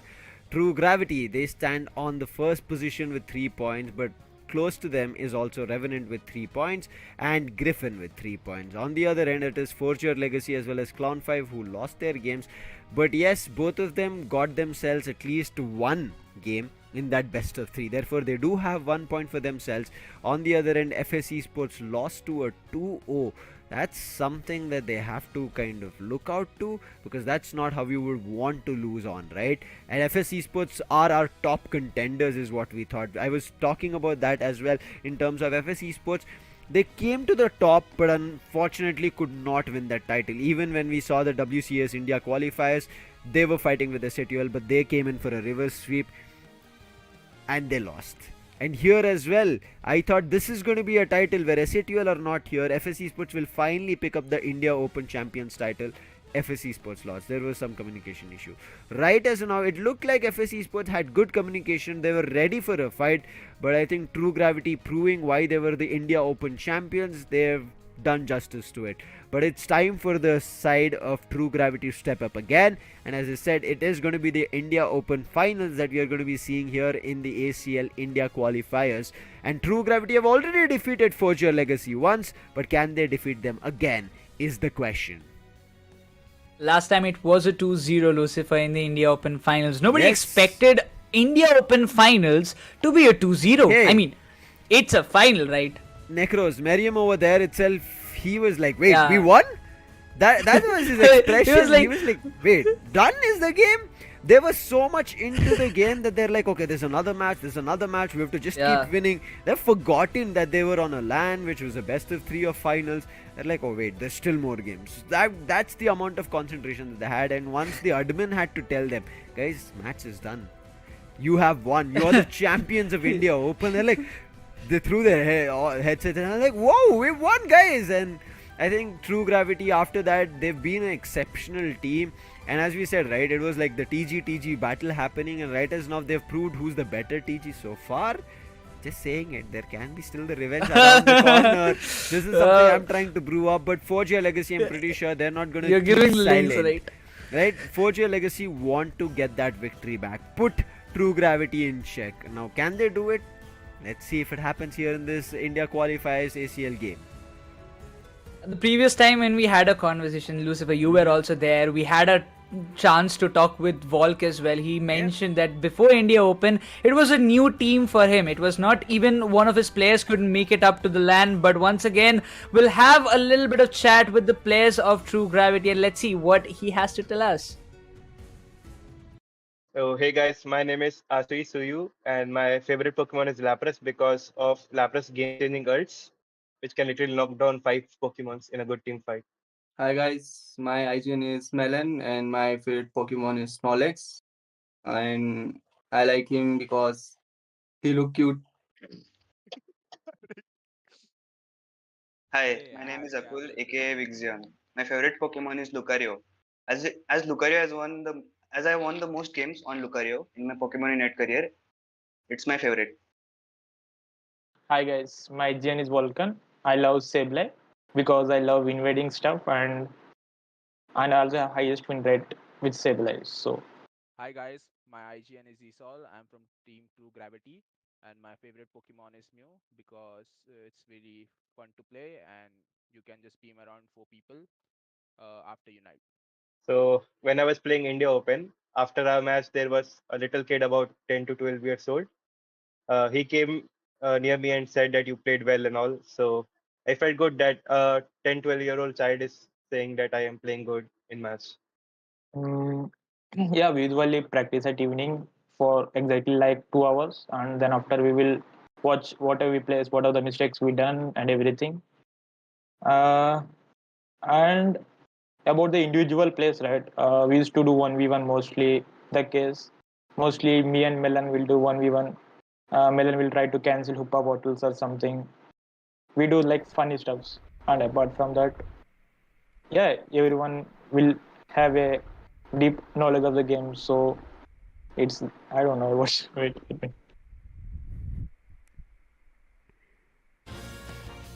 I really like having these light-headed talks is what I would call this, because it's fun to know a lot more about the teams that is coming in contention. Now, from the side of True Gravity, you just saw Zishal, Vulcan, Vixion, Melon, and Suyu, who are going to be fighting against Forge Your Legacy, but this is not the India Open Finals, guys. It is the ACL India qualifiers, where Forge Your Legacy with Volk, Doc, Furia, Kurim, and Ruben will try to take revenge against them. It is still again a best of 3, but one thing I do like right as of now from Team 2 Gravity, or maybe even also don't like, so there are two sides of the coin right as of now I have in my mind. For True Gravity is one that Miriam is not here, but one is Vixion is here. Now Vixion is from the ex God's Reign roster, who were the winning team from India Open 2022. Now unfortunately we couldn't see him on LAN, but he's back in action. I just hope that he is sound health and great in terms of it, because there he had a little bit of a trouble, we got to know, and we wished for his speedy recovery, and looks like he's in top-notch form when he gave the interview as well earlier today.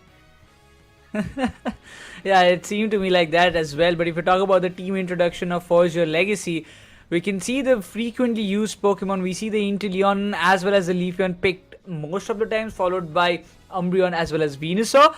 But again, Lucifer, in today's day, Forge Your Legacy, the first match that they had, they did not start off with a win. So if in this match, Forge Your Legacy will be desperate for a win, but not only a win, but also to get the revenge of what happened in the India Open Finals. Yeah, talking about Forge Your Legacy, you can see their pick rates in terms of Pokemon. It's an Inteleon, Leafeon, Umbreon, Venusaur, all of them having 67% in terms of pick rate. Then we come to the lower side of things, that's going to be 33%, which is Blastoise and a Blissey. Now this is why I was talking about, right?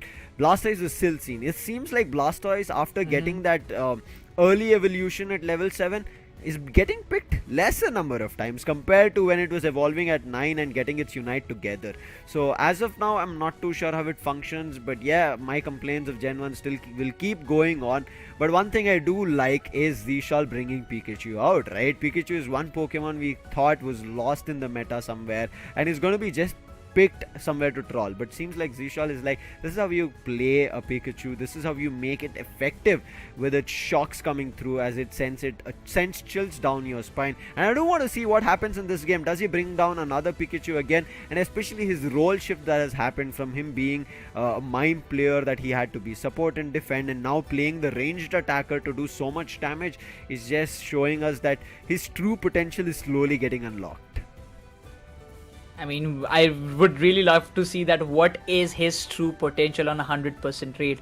If he does that, I mean, what he can do, how can he wreck things apart. But once again, when it comes down to this match, there is a kind of change that we see, that this Miriam, he's not playing with his team of True Gravity. I mean, it's something that, you know, even he was a little sad about it, but, you know, some decisions are there. You need to just move on with it. But the team was like, they were also mentally prepared. You know, we know that Miriam is going away, but we do have his substitute ready in the team, and we are very, very much ready to, you know, wreck things in the ACL as well. That's the final statement that I believe that, you know, after the matches ended, Zisol told us, and he's just doing right in this very stage.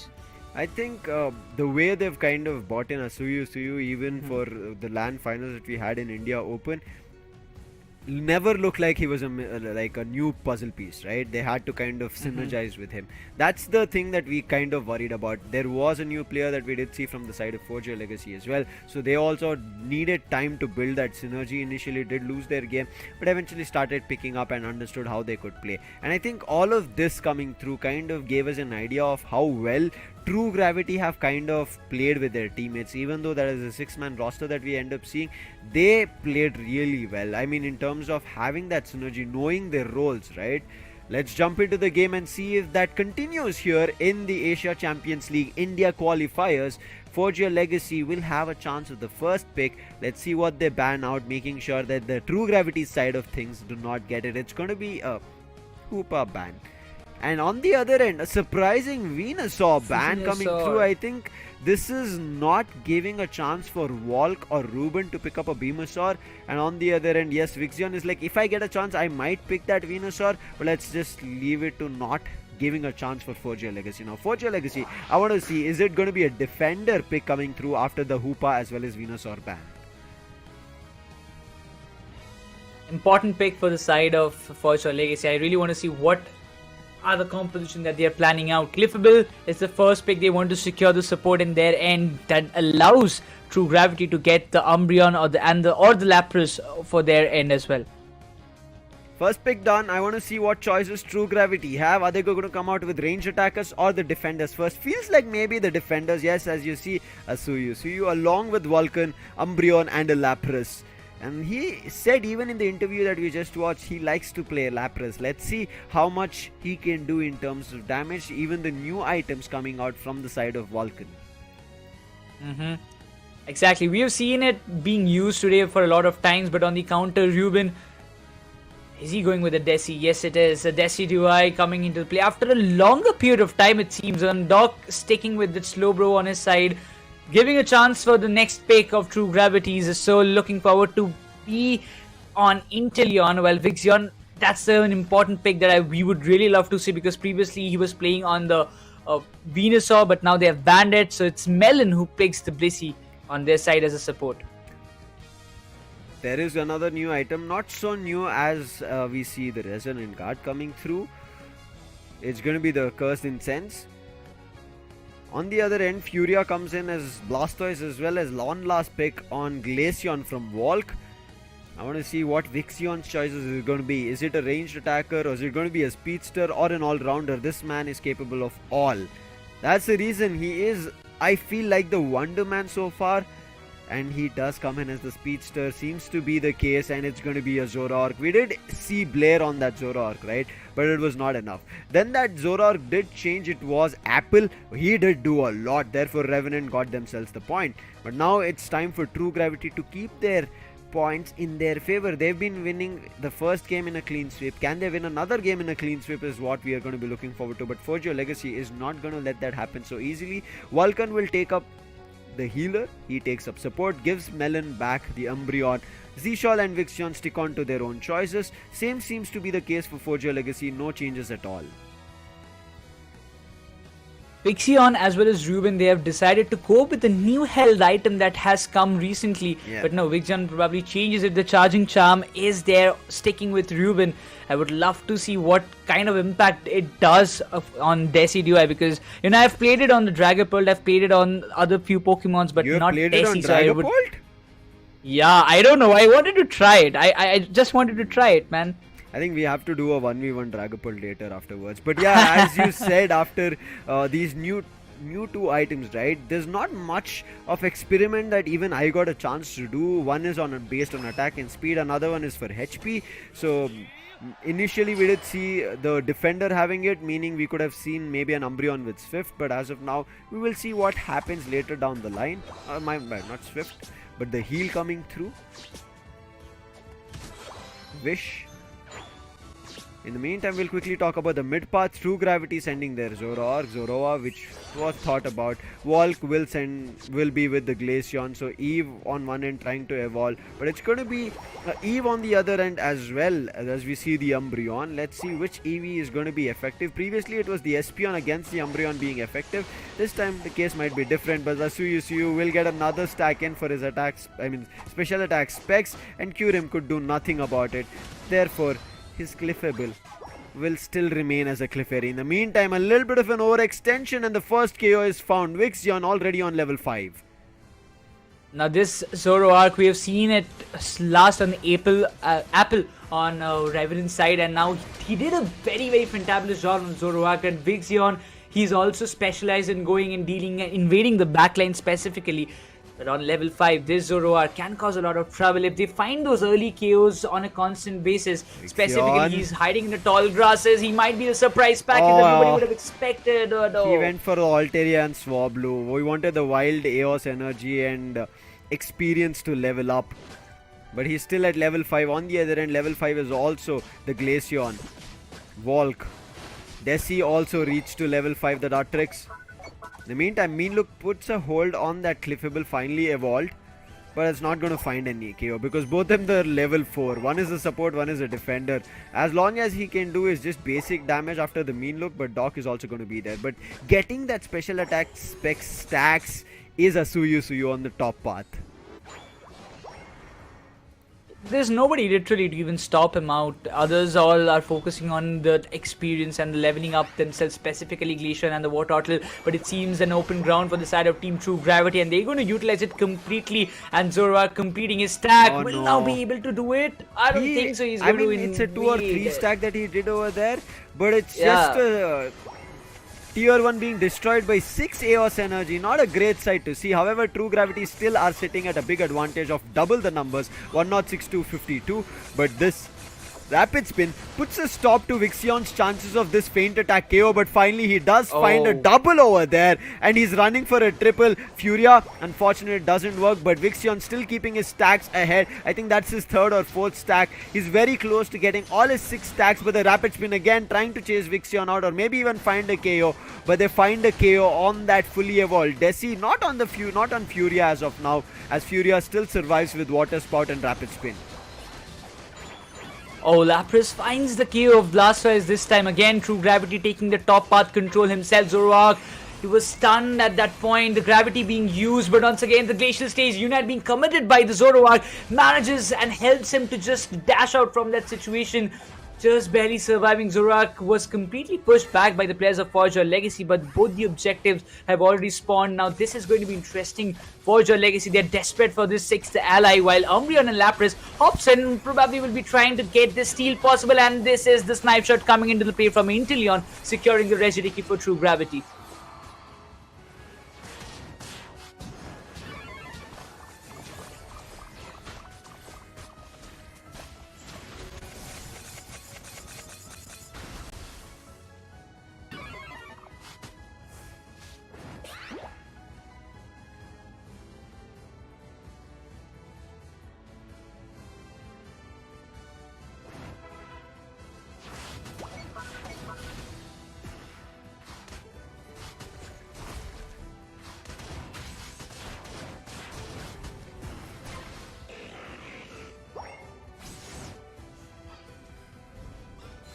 Oh, this is going to be important at this point. Forge Your Legacy. We see the 4 of the players in the bottom lane. They know how crucial it is. Already the tier 1 gold zone has been compromised, but True Gravity still keeping up their momentum. Oh, the snipe shot. Oh, it does seem like Inteleon is here to steal the buffs from the side of Forge Your Legacy. That's always the intentions, not let the other secure Pokemon play better, right? But nice read coming in from Doc. Read that somebody should be hiding, but couldn't read. Furia right now stuck. Can be a chance of a KO, but his teammates are right behind him. Glaceon, Clefable, Slowbro, so therefore should survive. But the Moonlight Prance being used still does not work out. Hydro Pump also comes through, and they will force the players of True Gravity to back off. But nice knock right on the face of that Zoroark, and that's a 2 KO streak. Make it a 3rd KO streak. Surviving barely is that Desi, but still finds the fourth, wrecks havoc, and easily going to the bottom path to score a big 40. And Forge Your Legacy, the 4 players, will score on the top path. And now Forge Your Legacy might be back on track because of the mistake of True Gravity. Oh my god, this is going to be very, very important that Desi Duai is on level 11 at this point. But it seems for your Legacy, they have the privilege to melt down the Regiliki because there's nobody from the side of True Gravity to come and even contest for it. Zoroark looking forward to level himself up and getting those buffs, but Fura, he has dealt a lot of damage, so he needs to, recover himself, patch himself up, but the Zoroark will be coming into the play, and before that, I believe for your Legacy, they need to get their 6th ally up and push it to the tier 2, but it seems, yes, True Gravity, they're now up for it to get the Regiliki in their hands. Oh, again Knock Knock active here, and they're all running away. Vulcan taking a heavy amount of damage along with Siu, so Vixion doesn't take anything, but in the meantime, in that Icicle Spear in the bottom path, Volk finds Inteleon. That's a big KO. Now he has 48. He can destroy the gold zone, but Vixion, he's ready. With the Shadow Claw moves in, the feint attack does connect. He might look for the final hit, but the Bliss assistance as his feint attack misses. Now Volk running. There's a Citrus that he can get to, but the feint attack again missing its position, and therefore those combo attacks failing, but finally takes Volk down. And now free take of this Regi Ice. In the meantime, Desi already doing damage, and therefore a top path push coming through. Lapras Express is what they're using. 4 players are going to be there. Lapras Express misses the Desi, but however still chasing the Desi, and then the Zoroark comes through trying to find a KO but unable to find, as the rapid spin makes them survive and lets the other players back off. But the Lapras chased that Desi, found a KO, then the Slowbro to find a double KO streak. However, Cliffable wants to put a stop to all of those things, but the rapid spin finds a KO on the Blissey, and now Melon wants to stop Furia but cannot. He gets the speed berry, runs from there, and Legacy, they are on the lead with 254 because they were able to destroy the tier 2 on the top path. Now this is a big control that Forge Your Legacy has in their hands, but now the focus for Forge Your Legacy will be the tier 1 goal zone in the bottom, while others of True Gravity, they also know that next target will be the bottom for sure, but the dunks are being done, and instantly Kyurem will be falling back alongside. The job is done. Forge Your Legacy, they have a brilliant lead already, and look at the level difference. The 14th level Desi is actually creating so much hindrance for the side of Team True Gravity, and eventually the Rejoice will also fall in the hands of Forge Your Legacy. 11 more seconds for the Rayquaza to come in the legendary pit, but this final stretch fight will decide the entirety of the match. There's a big level difference. However, the Lapras on level 13, that might be the cause for trouble for Forge Your Legacy, something that they have to be wary about, and that Lapras is playing on the top path of the legendary pit, but going in for 100 is the Lapras, but that idea is already read from Volk. He runs up, make sure that that doesn't happen, connects the Icicle Spear with the Ice Shard, and therefore Siu has to just back off. Vixion with the Shadow Sneak has found and also gets hit with the Spirit Shackle, therefore he also needs to back off. For now, Team True Gravity's decisions of thinking or playing smart is not working because Legacy are able to read them. The Shadow Sneak is revealing their position. Spirit Shackle hitting right points and draining a lot of HP, and now True Gravity seems like they might be in trouble. But in the meantime, Inteleon finds Volk, so the 100 score on the top part might just happen to the Spirit Shackle again. Connects both the players and denies them the 100, and then look at this. Finds a KO on the Inteleon. Ruben, amazing stuff. Might just reach 15 here before we end this final stretch. This is going to be important. The number of KOs has to come up in the way, but Lapras, look at that. Again, Team True Gravity, if they're trying to go for a sneaky score, that can be different, but they are in their positions. Forge Your Legacy, they don't have to, care about to go and melt the Rayquaza, but the Zoroark came into the play. The Icicle Spear will be giving a lot of damage towards the side of Lapras, but he eventually tries to make a fallback. A lot of unit moves being there, but Umbreon falls down. The knock being there, but Vulcan barely survives. The Spy Vision is activated, and they're going for the Rayquaza meltdown while the Glaceon finds the Zoroark. Forge Your Legacy, they're on a roll right now as Glaceon finds a double. Desi gets the Blissey out of the question, and that's the Rayquaza falling into the hands of Forge Your Legacy as they just team knockout. walk towards victory. This is done. Forge Your Legacy, what a comeback into the game while True Gravity initially had control of things. shutting down Vixion over there, not letting him find his combo attacks was the changer, game changer. And especially I think the overextensions that True Gravity did towards I think the 5 or 6 minute mark, where the Desi Ruben got multiple KO streaks. That was the game changer here. 813 to just 188. For us to imagine, True Gravity were the ones initially keeping Forge Your Legacy in check. They were just at 50 and True Gravity were double the amount. They were around 102 or 112 something. From there to Forge Your Legacy just surpassing to I think 7 or 8 times the score of True Gravity is just amazing. You can see Ruben, kudos to him, 9 knockouts with 3 assists. But I think Furia needs to be given credits. He is going to be the player of the game, because that man, look at that 9 assists coming through. He took up damage like he was literal tank. There was nobody that they could do anything against this Blastoise. Once again, what a hectic match it was. But Forge Your Legacy, that Desi Duai did a fantabulous job. Everybody thought if we are just specifically for the side of True Gravity, they thought if Venusaur is banned, Ruben will be maybe just going with an Inteleon or something different. But again, he picked with the Desi, giving a chance to Zisol to go with the Inteleon. Then everything went in their favor. 78,000, but keeping 78,000 aside, Lucifer, look at Furia's damage. 1 lakh damage on Blastoise. That's what I said. That man went crazy. That rapid spin and the water spout coming through was just insane. Like, as soon as he puts water spout or rapid spin, you could see even in that battle where they were about to KO him, right? Melon as well as Suyu were right behind him. Not Suyu, it was Vulcan. Both of them were right behind him. Vulcan was low. Furia was also low. He decides, again, when he goes for a rapid spin, he gets a little bit of a blue buff for himself. Rather than a blue buff, I can call it a blue shield as well, a little bit of a blue HP. And he took advantage of that. Put Vulcan down. From there, with that rapid spin speed, he made use of it so that he can cross over to his mid path, had the berry over there, picked it up, and his speed got better, and therefore Melon couldn't chase him. Melon couldn't put down even the mean look. And that's where the game got in favor of Forge Your Legacy. But it was all, as we said, towards the 5th minute, 6th minute mark that we saw a fight that broke through, which True Gravity did not check things properly. Small errors led to this kind of loss for now, but still the cushion is up. I mean, it's not just the end, it's just the first win for Forge Your Legacy.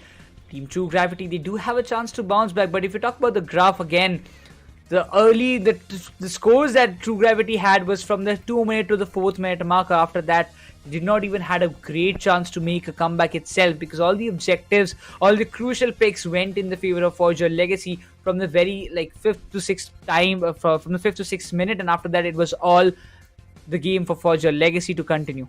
Hey man, we just saw a game where Clown5 as well as Griffin played, right? Clown5 got a victory like this in the first game. So this is still the best of 3. Things can topple, things can change. True Gravity can understand what mistakes they did. I'm just going to wait and watch. I'm not going to call it too soon. But I think really well played to not let that Zoroark get its combos through on that feint attack. And you could see towards the end, Vixion on the Zoroark was looking forward to getting his hits on the Shadow Claw rather than that feint attack combo.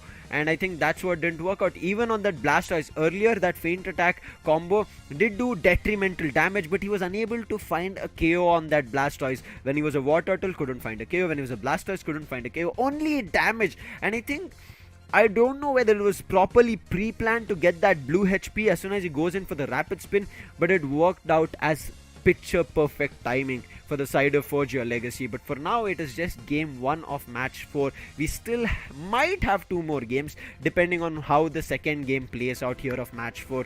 Now, whether it is going to be a 1-1 scoreline or a 2-0. Now, True Gravity did a 2-0 when we started things off today here in the Asia Champions League India qualifiers. Forge Your Legacy, unfortunately, they did face a loss. Now, this cannot be their second loss, and it feels like they are playing with those intentions that we do not want to face another loss. Yeah, definitely. True Gravity, we were the champions. We defeated the very same team in the India Open. But I would say that same team, they had got a good time buffer to practice and, gel up with the teammates. At that time, Volk also told us that this is a new team. We just made it few weeks back, and it's not even, we don't have the complete synergy built up within ourselves. So it's tough for us to even beat the teams those of played for a longer period of time, especially teams like Griffin as well as True Gravity. He admitted it, but now look at them. This match justifies that this team has worked pretty hard to come up to this stage. But once again, they haven't got a great start for your legacy. They lost the first match that they played, but still they're hoping to make a bigger comeback. Now again, when we were talking about Volk, right, we saw him playing those support roles in India Open, and after that when we asked him, he did mention I want to play that support, let my team go all out. But I think finally he's understood that his team needs him more than just a support, right? And that has been working out. Now you could see initially it was Volk doing damage with his Icicle Spear, and later when the Desi fully evolved, it was the Desi that got confidence. Ruben was finally chiming in, and both of them, once they synergized, it worked out really well. And this is what I was talking about. You can see both of them were low. Vulcan super low, yes, but it worked out. The Rapid Spin found the KO, and then you can see Furia again. His timing on the Hydro Typhoon is just phenomenal, and the way he runs away from his opponents with the Rapid Spin is even more fantastic. But for now, it's going to be Vulcan who made sure that he was there for his teammates, right? Again, not something that Vulcan will be happy about, because yes, Gravity just lost. They will look forward to avenging, but how it's going to work out is something that we have to wait and watch out for.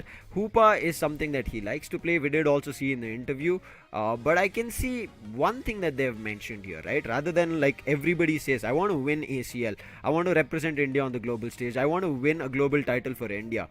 Vulcan is an optimist, I feel like, with the player comment that he's made.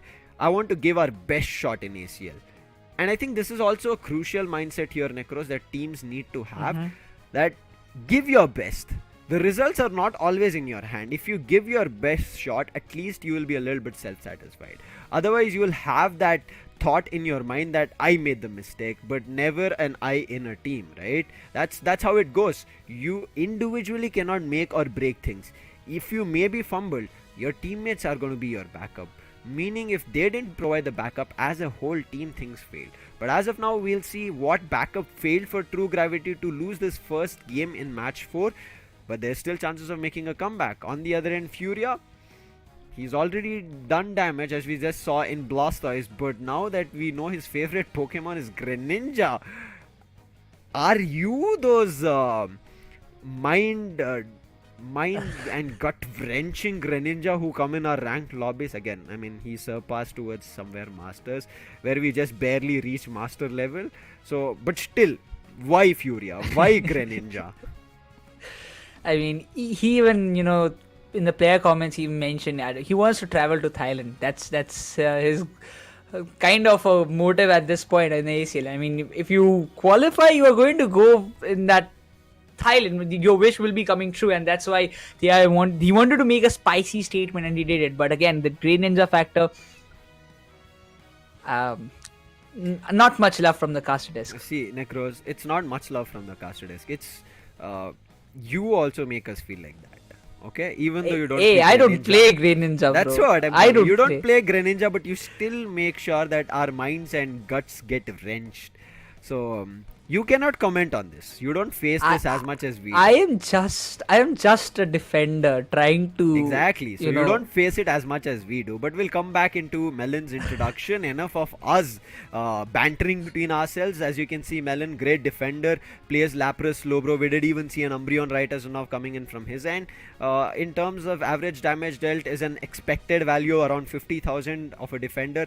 But damage taken is something I would kind of see surpassing towards 60. Yes, he's at 57, but that's fine. But as soon as you speak about another defender, you can see here Kyurem, right? He's sitting at 73,000 damage taken compared to the damage dealt. Now again, whenever there's a defender, I wouldn't always count the damage dealt.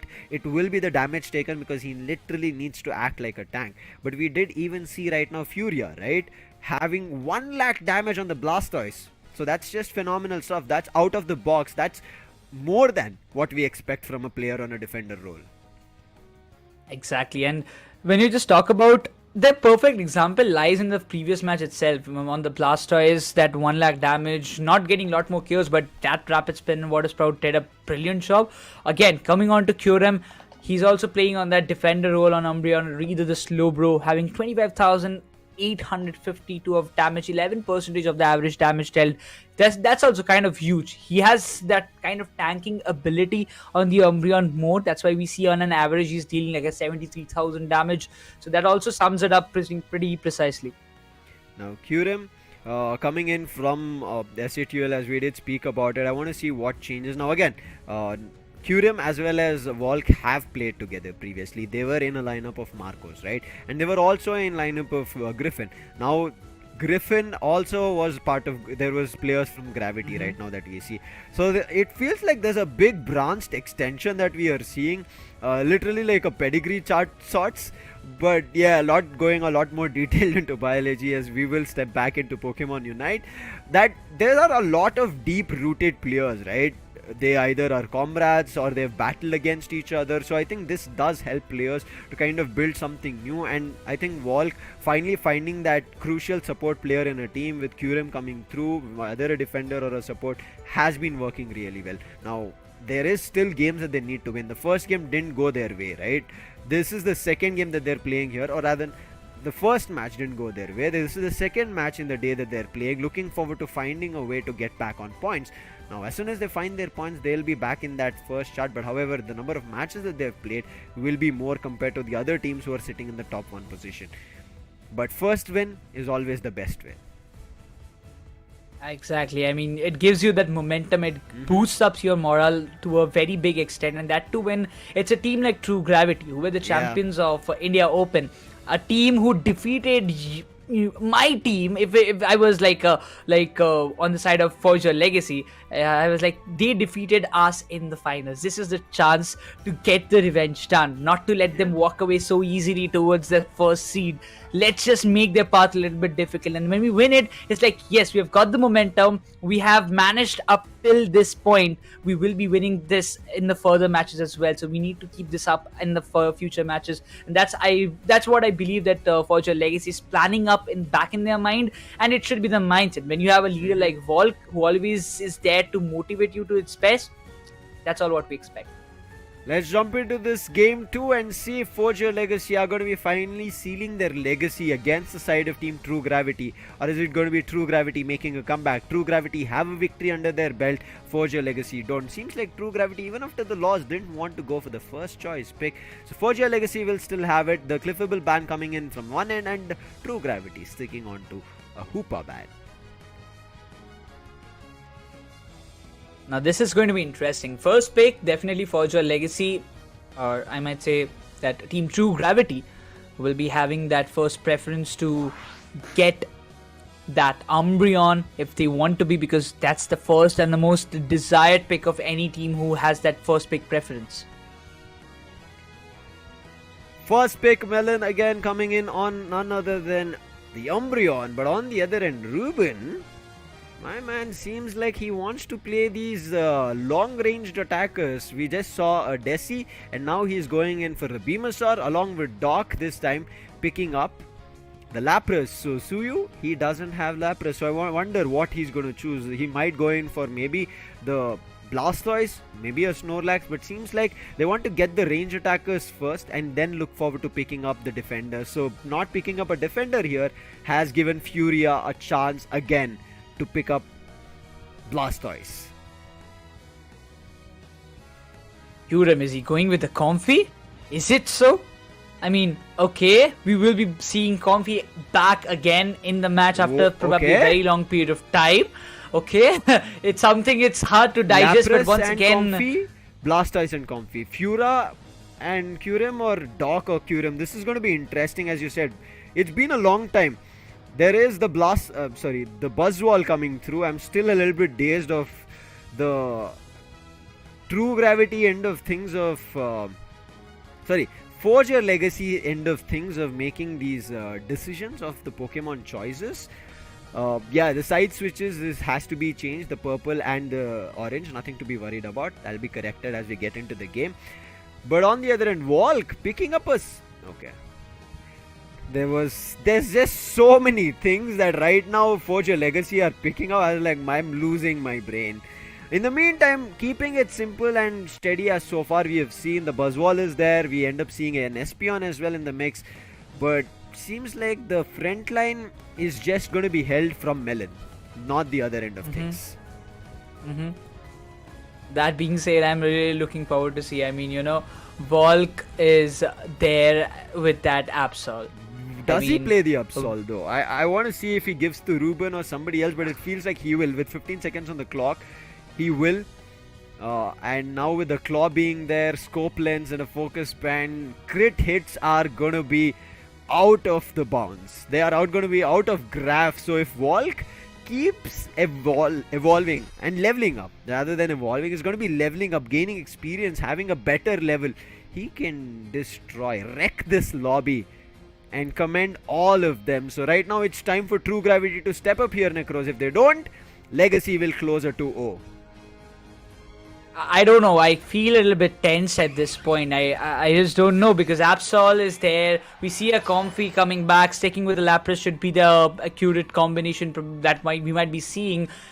But this game number 2, it's going to decide. So far, we have just seen 1-2-0 scoreline that came itself from Team True Gravity in the first match that they played in today's ACL.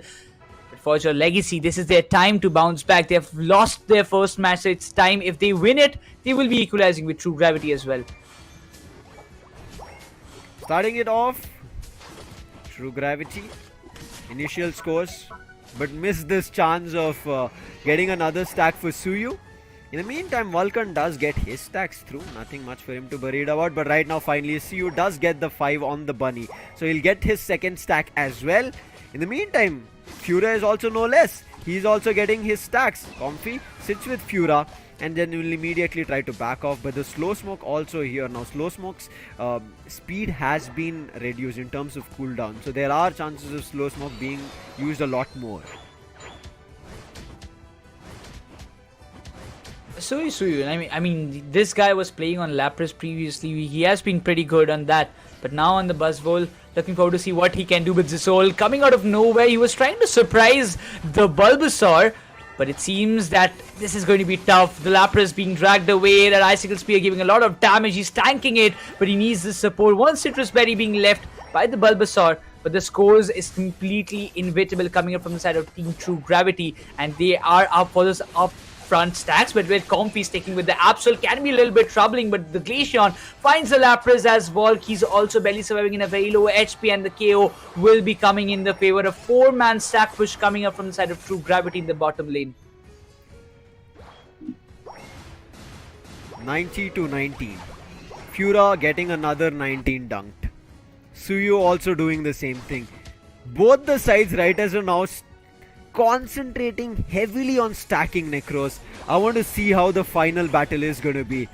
But in the meantime, Volk is like, there's no final battle. All the battles are going to be final battle. He's already found the first KO. He's looking for a second. Melon barely surviving. Gets the second KO streak. And now he's jumping towards Espion. Espion can be caught. Barely surviving. Slow Smoke being used. Espion, Zishal, if he steps out, can be difficult. But in the meantime, to save that, the Icicle Spear comes out and finds a KO on Lapras. In the meantime, look at these smacks coming in. Buzzwole, along with one, finds a 2. Needed to run away, and Comfy is all alone. Again, smacks coming in with a superpower. Kyurem barely surviving. Not for long, as Suyu finds a 2 KO streak. The man was playing a defender in the previous game, and right now, he's an all-rounder. Already finding KOs with the stacks that he did on attack weight. What kind of start it is for the side of Team True Gravity. There is literally no chance for Forge or Legacy to even come up with a counter attack. They have to be, depending on the late game, but that level 9 Espion is creating wonders. This all being that one big leader, the 2 EVs just doing wonders for the side of Team True Gravity.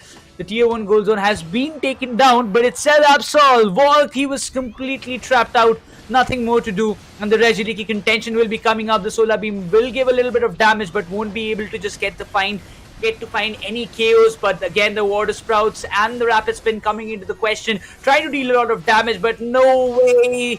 Fura, he just barely manages to walk away with the Unite being committed. Hydro Typhoon, but still doesn't seem to be getting it through. He's down, Fura. Now it's up to only Dog. 2 KO streak. Might be a third as well here. Obito going bonkers on this muzzle buzz.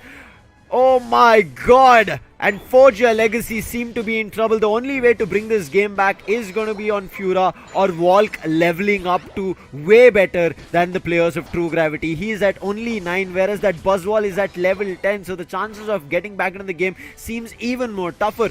Melon, look at this. He's on their path of wild Pokemons and he's snatching them away, causing trouble already, and Obito again dragging another player. Lapras pulling him out, finding a KO. Verdant Anger finally being used, but Siyu is not giving up, finds a second KO streak. What has this man been? He looks like he's Django on chain and he's taking everybody down, but finally Volk swoops in, finds the Blissey, but the Icicle Spear keeps him in check, pushes him back, and now Forge Your Legacy, they need to turn things around because 221 to 71. Big difference that True Gravity have created. They've literally shut down Forge Your Legacy from doing anything here in this second game. They are angry at this point. They are ferocious. We can just see by their gameplay. This is not the True Gravity that we even saw in the India Open Finals, it seems. This is the big, dominant, big dogs, I would say, because Sui, he's just waiting in the tall grasses just to catch somebody off guard, and now the Absol just comes in front, the slow smoke being activated just to take an escape from that situation. But the bottom Reggie contention will be very, very much important for the side of Forge Your Legacy. They need to get this objective in their bag. Absol evolves to level 11 at this point, but they need to find a lot more KOs. He's again completely being, I would say, trapped one after another. Finding Zisol would be very much important, but no, it's still not done. Volk The is Comfy still finds his surviving. peon. He's running away as best as possible, regrouped with his teammates, and his teammates help him. They also get a granted shield of defense from Regirock, but Obito, he tried his best, but the Hydro Typhoon jumps in, but there's the Verdant Anger to follow up as well. The Blissey is down, the healer is out. Can they find a one more KO? But Siyu, he's chasing them. Ruben with a beamer doesn't work. Before the beam comes out, it's going to be Siyu finding a KO, but in the meantime, Volk chasing these squishy Pokemons, finds one, but not enough to put down the Espeon. So Zishal survives. Now Doc a little bit in trouble. He needs to back off. He does have the Comfy there for constant healing coming through, but 3 players are on him, so it's going to be tough for him to run back. And with Blissey's Egg Bomb also constantly stunning him, but Melon also taking a big time damage, but Kyurem realizes there's no more saving grace, there's no more healing that he can do, ejects from him, then joins with Volk. Volk has a big responsibility, as you were telling just before some time, that he needs to level himself up. We see level 12 Buzzvole, Espeon, as well as the Glaceon on the other side of True Gravity. This Absol has to make a big difference. He needs to find somebody off guard, but no, he just barely survived. The Bliss assistance came into the play, but Absol won't be surviving. Look at that every time. Volk is trying to find the KOs. It's always a stack of people waiting for him patiently to get the value, but the Unite completely misses, and there's nothing more he can do. The Venusaur will be punished eventually. The Buzzwole finding a hell lot of value. Oh my god, this man! Look at the way he's even toppling Reggie Eliki with Smackdown and Superpower. He found a 2 KO streak before this. At this point, he's gotten all his stacks, I presume, and that is the reason his amount of damage is super effective. Nobody is able to do anything about him. He takes either the Superpower or Smackdown. Done is that fight. I just feel bad at this point. Forge Your Legacy, they're literally just stunned. I mean, they cannot do anything even if they want to. They're not even getting the chances, and look They're at that. stuck at 71 from so long. Exactly. It's just the starting, I believe. The early game, they got the 71 score. After that, it's nothing. Nothing so far. And this is time for the final fight. Again, Melon swooping in early, finds Ruben, but the frontline attackers, they jump in and deny Melon of an attack. Lapras Express being committed so early coming in. I don't know if it's a misclick, but the Lapras Express going around, coming out again. Does it find value? Yes, Vixion gets it. Hydro Typhoon comes through. Vixion is down there. Can they find Siyu? Siyu is damaged a lot. Now there is also the healer Comfy, but look at him, one superpower hit, so much damage that Fura had to take, and he immediately runs back. In the meantime, they want to take down Melon. Melon might go for a KO, but Vulcan is here to save him. There is that ice beam coming through, because of which he was frozen for a little while. But then again the smacks coming through. Then the Unite from the buzz wall. Still doesn't find a KO. They're still surviving Fura somehow, but finally Melon might go down. But no, that Snarl saves him with the blue HP. And this fight is still ongoing. 1 minute 16 seconds on the clock. Vixion, he comes back from Nurse Joy's Pokemon Center and finds the KO on the Lapras. Absol goes down, the solar beam trying to invade and try to find the values, but it's not that easy, not at all. But what is he going to do? The Venusaur will be the next target. Look at this. Oh my god, they're hungry for it, and the Venusaur goes down. There's nothing more that can be done. 100 score will be coming up from the side of Buzzwell, and there is nobody, literally nobody, to stop him from doing that. And that's a 399. True Gravity, they just did the most insane match at this point. Suyu. He looks like a charged monster running towards you. This is your worst nightmare. Finally, I can see Volk using his Unite. I'm not too sure if it's the first time, but on our screens, it's now that we see, and it's still not enough. And look at Suyu charging towards him. And especially a Buzzwall with X speed is even more dangerous. Literally looks like a monster rushing towards you. Walt trying his best with Pursuit to run away from them. But look at that X speed again. And Suyu is chasing him. It's not working out. Blastoise finds one on Espeon. Verdant Anger coming through. And look at a big 14 score. No, I mean, sorry. I was seeing a 48. And yes, that 48 converts to a 96. In the meantime, 14 also came through. But the score was already surpassed to 300, I presume. So therefore, I don't think there is a chance. Even this mere 98, 96 worked. 447 to 193. Suyu at 11 knockouts, being a part of 18 knockouts, 207 goals. This is what I said. Stacking is the name of the game.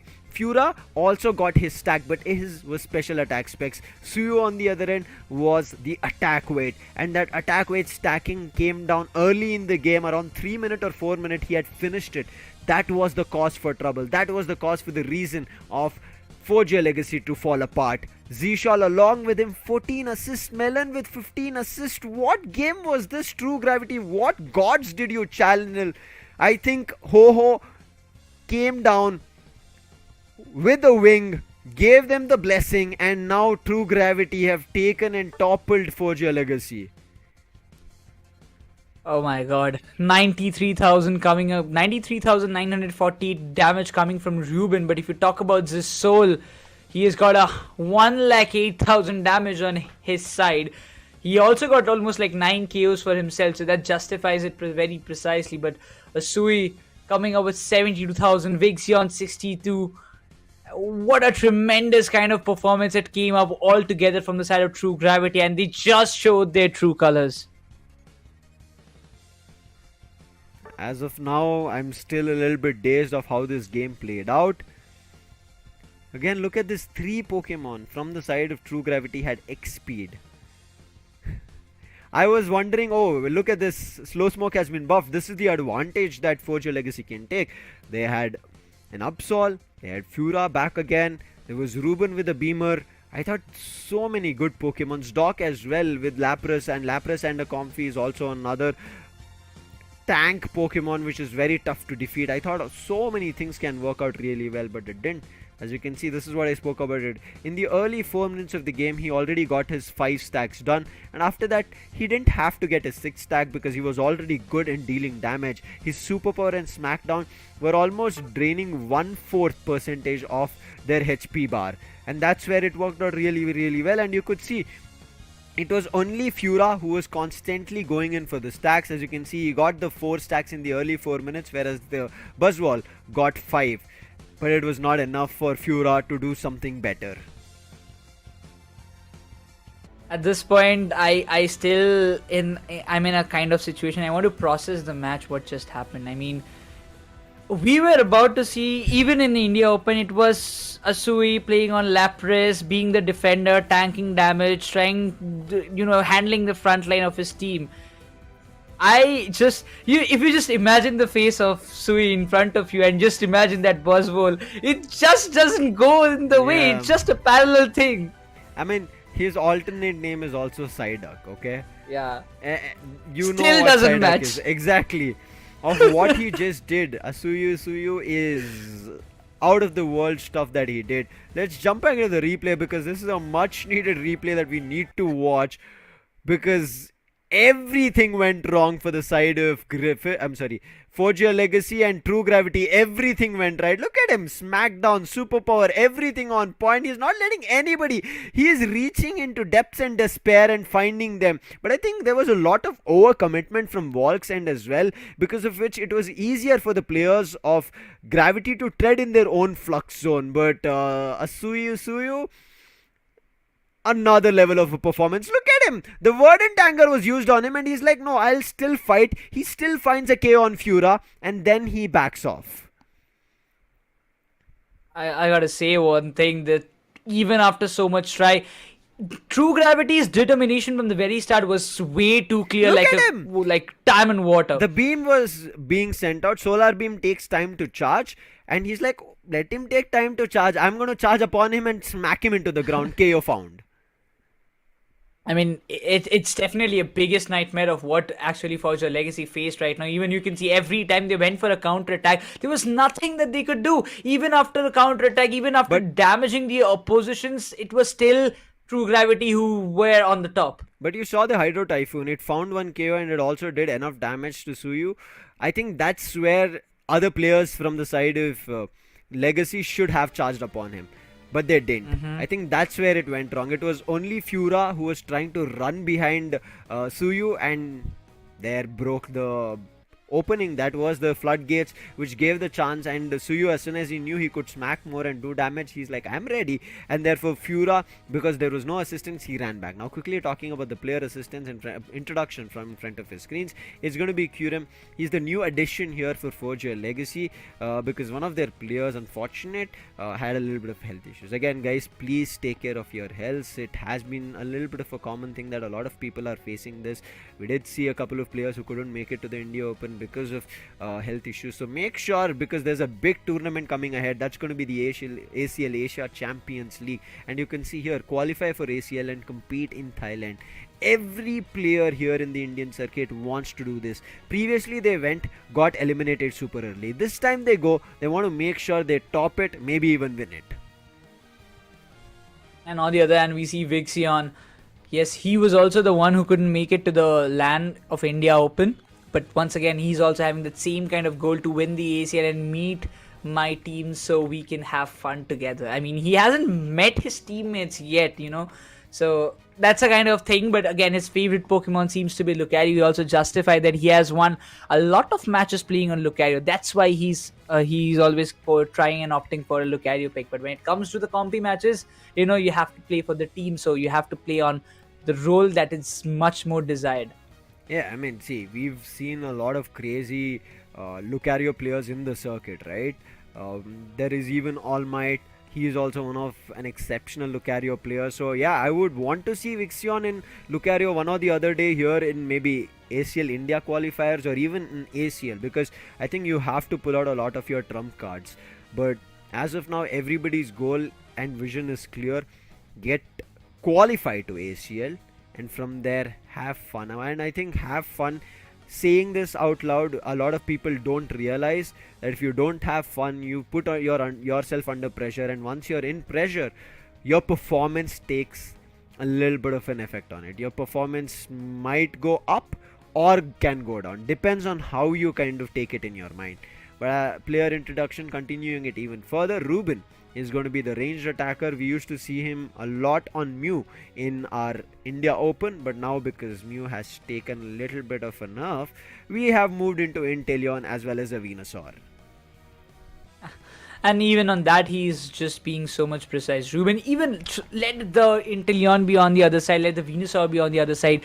What he did with that Decidua in the previous match was literally outstanding, and that made a big impact overall. But if you talk about the average damage he deals all over the matches, it's like 59,800, close to almost 60,000. So it does, gives us an intel that why he is always the one going with the long range attackers, staying in the back and supporting his teammate throughout the game. I think so far it has been a fun game. All our games are seeming to go towards all three games every match after the first game, right? Every game has been reaching the best of threes third game. Right as now, it is time to decide as well who our winner of this round robin stage, our group stage, is going to be between the side of True Gravity and Forge Your Legacy. True Gravity again in India Open in the finals won against Forge Your Legacy in a clean fashion. Now this time, however, it was Forge Your Legacy to start things off, get game number 1 in match number 4 first, and then game number 2 went in favor of True Gravity. Zishal, this is the main man, I feel like has been doing a lot more. You saw the ranged attacker damage from Forge Your Legacy, right, Ruben? It's trickled down to around 59,000 and close to 60. But when you see a ranged attacker, I always would want to see surpassing 60,000, and this man is close to 69,000. Playing Espion and Inteleon. We just saw him here doing that damage. He will be doing a lot more as we move ahead here in this ACL India qualifiers league stage. I want to see how far Zishal pushes, how much more cards he has in terms of these Unite licenses that he'll be bringing out on the ranged attacker role. Zisol has got still a lot more things up his sleeve, that's for sure, because he's just getting started, he's just getting pumped up. But once again, as this is like a 1-1 situation, we will be moving forward to the third decider match. Out of the 4 matches, this is the 4th match that is running. The first one was the only one where we saw 2-0 happening, that too from True Gravity's side. Next 3 went on a 2-1, 2-1. Raider was there, it's just telling me, you know what, I would like to see some decider matches, and now we are seeing one after another. But the decider round, we see Forge Your Legacy having the first pick preference, while the bans, it seems to us that it's going to be Hoopa as well as a Clippable. But that being said, I'm looking forward to see what first pick. I mean, Umbreon definitely will be one of the first picks for the side of Forge Your Legacy because it's available. Then on a counter, a Blissey or a Lapras, maybe that kind of, or an Inteleon or a Lapras can be a pick from the side of True Gravity. But a Buzzwole, if it comes, I mean, I won't be surprised because the way, Sui played it, I would love to see once again a Buzzwole, that too on his side, and Asui will be the one to play on it. But again, Zisol decides to go with the Venusaur and Vaxion. Are we seeing a Machamp? Oh no, it's Vulcan going on a Blissey, giving a preference for Forge Your Legacy. Ruben and Doc, what is going to be the picks? Is it an Inteleon because Ruben has got the privilege? Otherwise, a Desi again, I won't mind it. But oh wait, what? Not again a triple defender composition. We saw it earlier in the day from the side of FS, but Forge Your Legacy, they want to go with a triple defender composition. The first match against FS, it did work out against True Gravity, but in the end moment, it was True Gravity who was able to find the last minute value in the Rayquaza fight.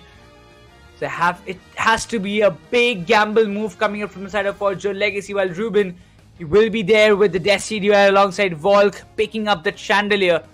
A big decision in the composition coming up from the side of Forge Your Legacy against True Gravity, while Asui is still left to pick his Pokemon, while Volk, okay, he's still not locked Chandelier, but he decides to go with the Gardevoir. Okay. Be ready for anything is what I would say.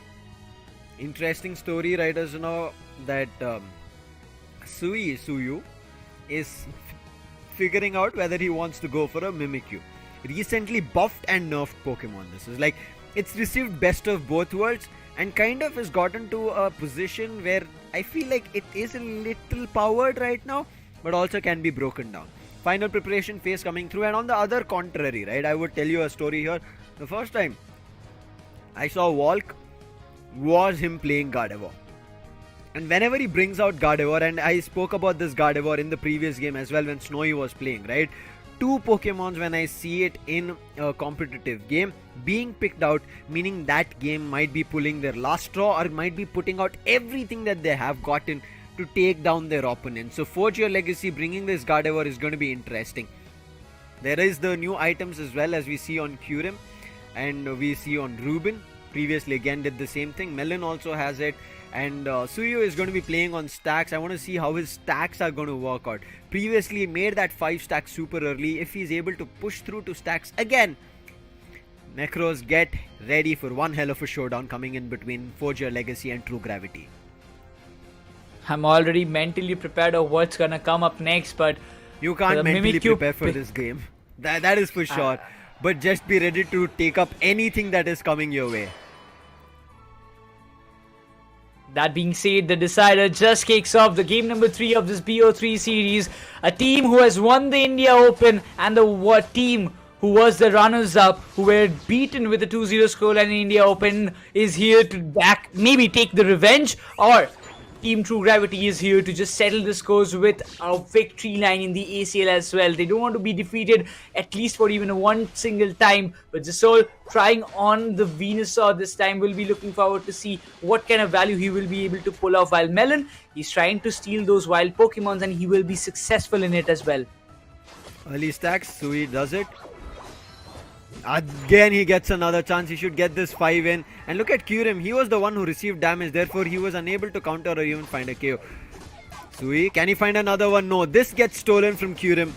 Fura, in the meantime, gets indulged in the battle. But it is Suyu who's a little bit low on health. So gets the Citrus Berry and backs off. But no, Vulcan, he takes majority of the Eos energy of the wild bunnies. Therefore, nothing for a stack that Suyu can go up again. In the meantime, bottom path, they're waiting for the Alterian Swablu. 850 Alterian Swablu is here. Seed Bomb and then the Razor Leaf. Majority of it taken towards the end of True Gravity, but a KO being found. Forge Your Legacy start things off.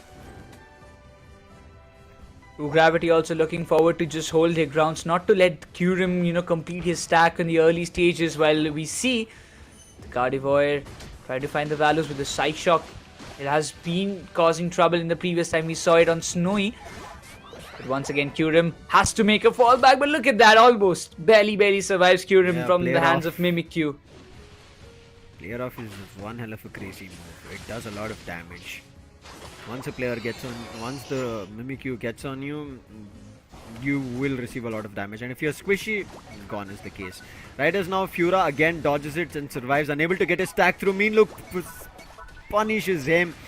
Puts him in a cage and Vulcan couldn't save him. Now Vulcan with the XP is just going to run back. In the meantime, recovery being done.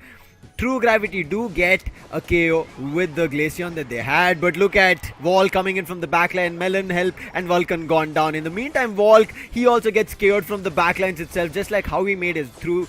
It's going to be Vixion and now Melon also can be right now put down, and yes, he does. That's the Umbreon also going down. So Suyu back again, gets his stack and will decide to back off. Water Spot is going to be there, but now 3 players are charging up and Fura will be forced to back off. Fura can't do much here, barely surviving. The Flux Zone helps him because nobody can reach up to him, and there's going to be a 30 dunk coming through, and True Gravity get closer to the overall score. And my bad, I was saying Melon for Umbreon because got used to it. It is Kyurem right now playing on that Umbreon.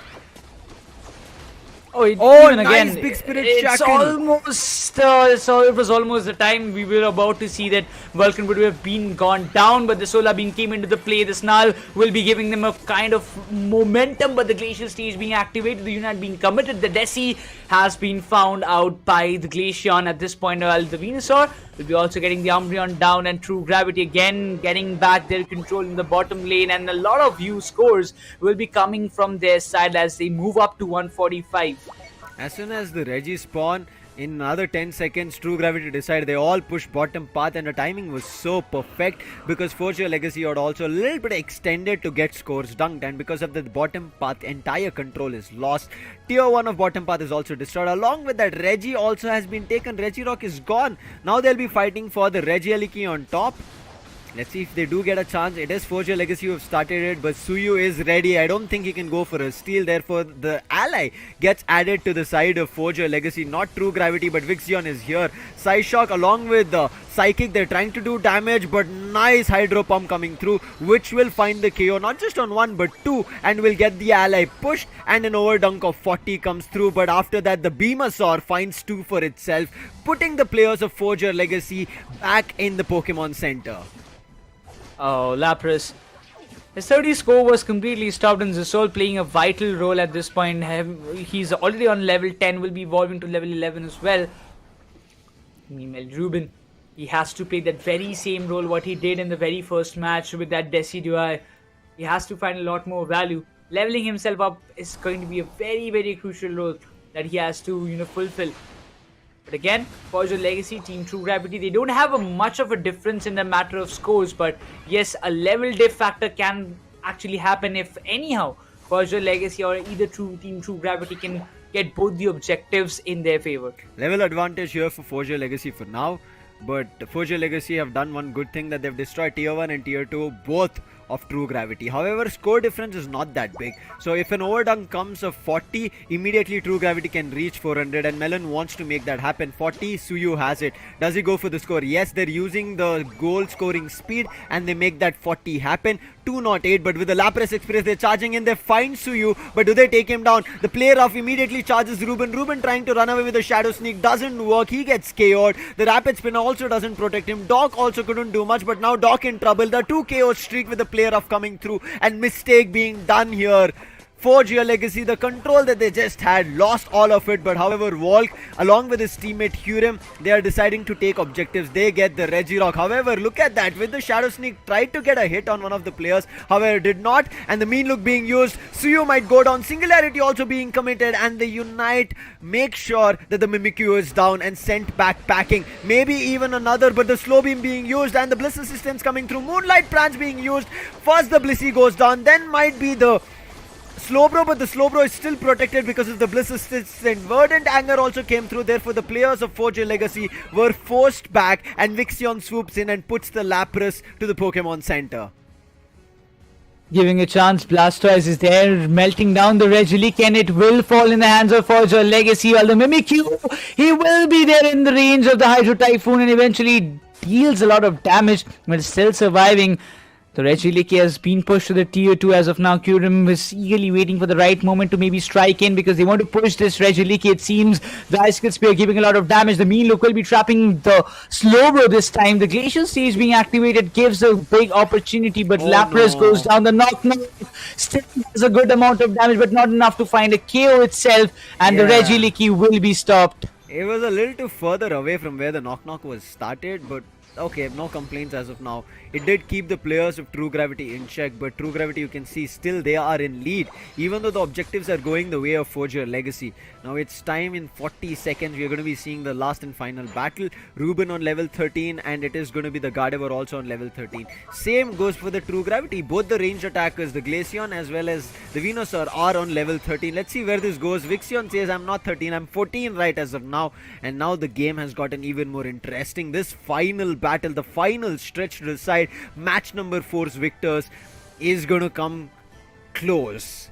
Whether it is Forge Your Legacy or True Gravity will depend on how well they play out that final stretch. But a level 13 Mimikyu is a cause for concern. There is, yes, the Blastoise who also comes to level 13, but within 10 seconds they're trying to take this Registeel, meaning attacking buff, but a steal, oh, it falls short. The Solar Beam a little bit too early from the Venusaur, and Venusaur a little bit of a failed attempt over there. Melon, right as now playing Slowbro with the soft boils, trying to keep Vixion on heal, but the Mean Look traps Frozen Melon and he might get KO'd. The first KO, and then the Knock might find a lot of damage from the backlines. Mimikyu charges up, the single attitude traps Suyu, it works, and they find a counter KO, but the Venusaur is still alive. They have to take down Zishol. They're trying their best. Moonlight Prance along with the Blastoise does work, but Vixion trying his best to take down the Gardevoir, but that shouldn't have been his intention. It should have been the Rayquaza, as Rayquaza gets taken from Forge Your Legacy. However, the shields can still be broken, but before they could, a 98 gets scored, 100 on top, 100 on the bottom,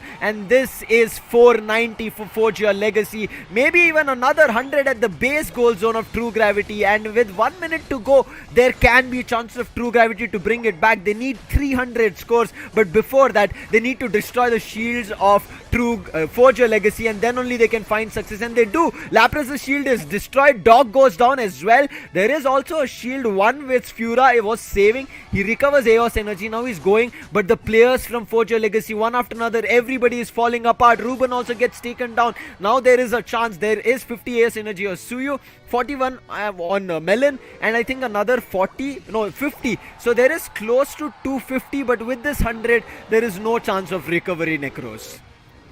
It does seem like nobody anticipated that the Blastoise will be just going with the sneaky scores. They have come up close, but all the players who were on the cooldown in Nurse Joy's hospital has already come alive, and now it's time for them to prove that this match, this is the revenge that has been taken as legacy. They will be just walking away with the victory. Slowbro does find the Lapras though, but this 10 seconds time, I don't think it's gonna make the singularity being activated as well. It seems no, it's the Moonblast There's being no activated, chance but the here. knock, it's all coming down, and Gardevoir still finds a double KO for his name. There was still 100 in Venusaur that could have dunked, but the extra 100, the 50 to 100 dunk coming in from Fura was the one which sealed the fate. Zishal, good try that he had that 50 AS energy, who was getting towards the base goal zone, but the players, as you rightly said, or the Pokemons, as you said, from the Pokemon Center, Nurse Joyce, good treatment, brought them back after the cooldown, and they were ready for a fight. So he could never get that 100 dunked.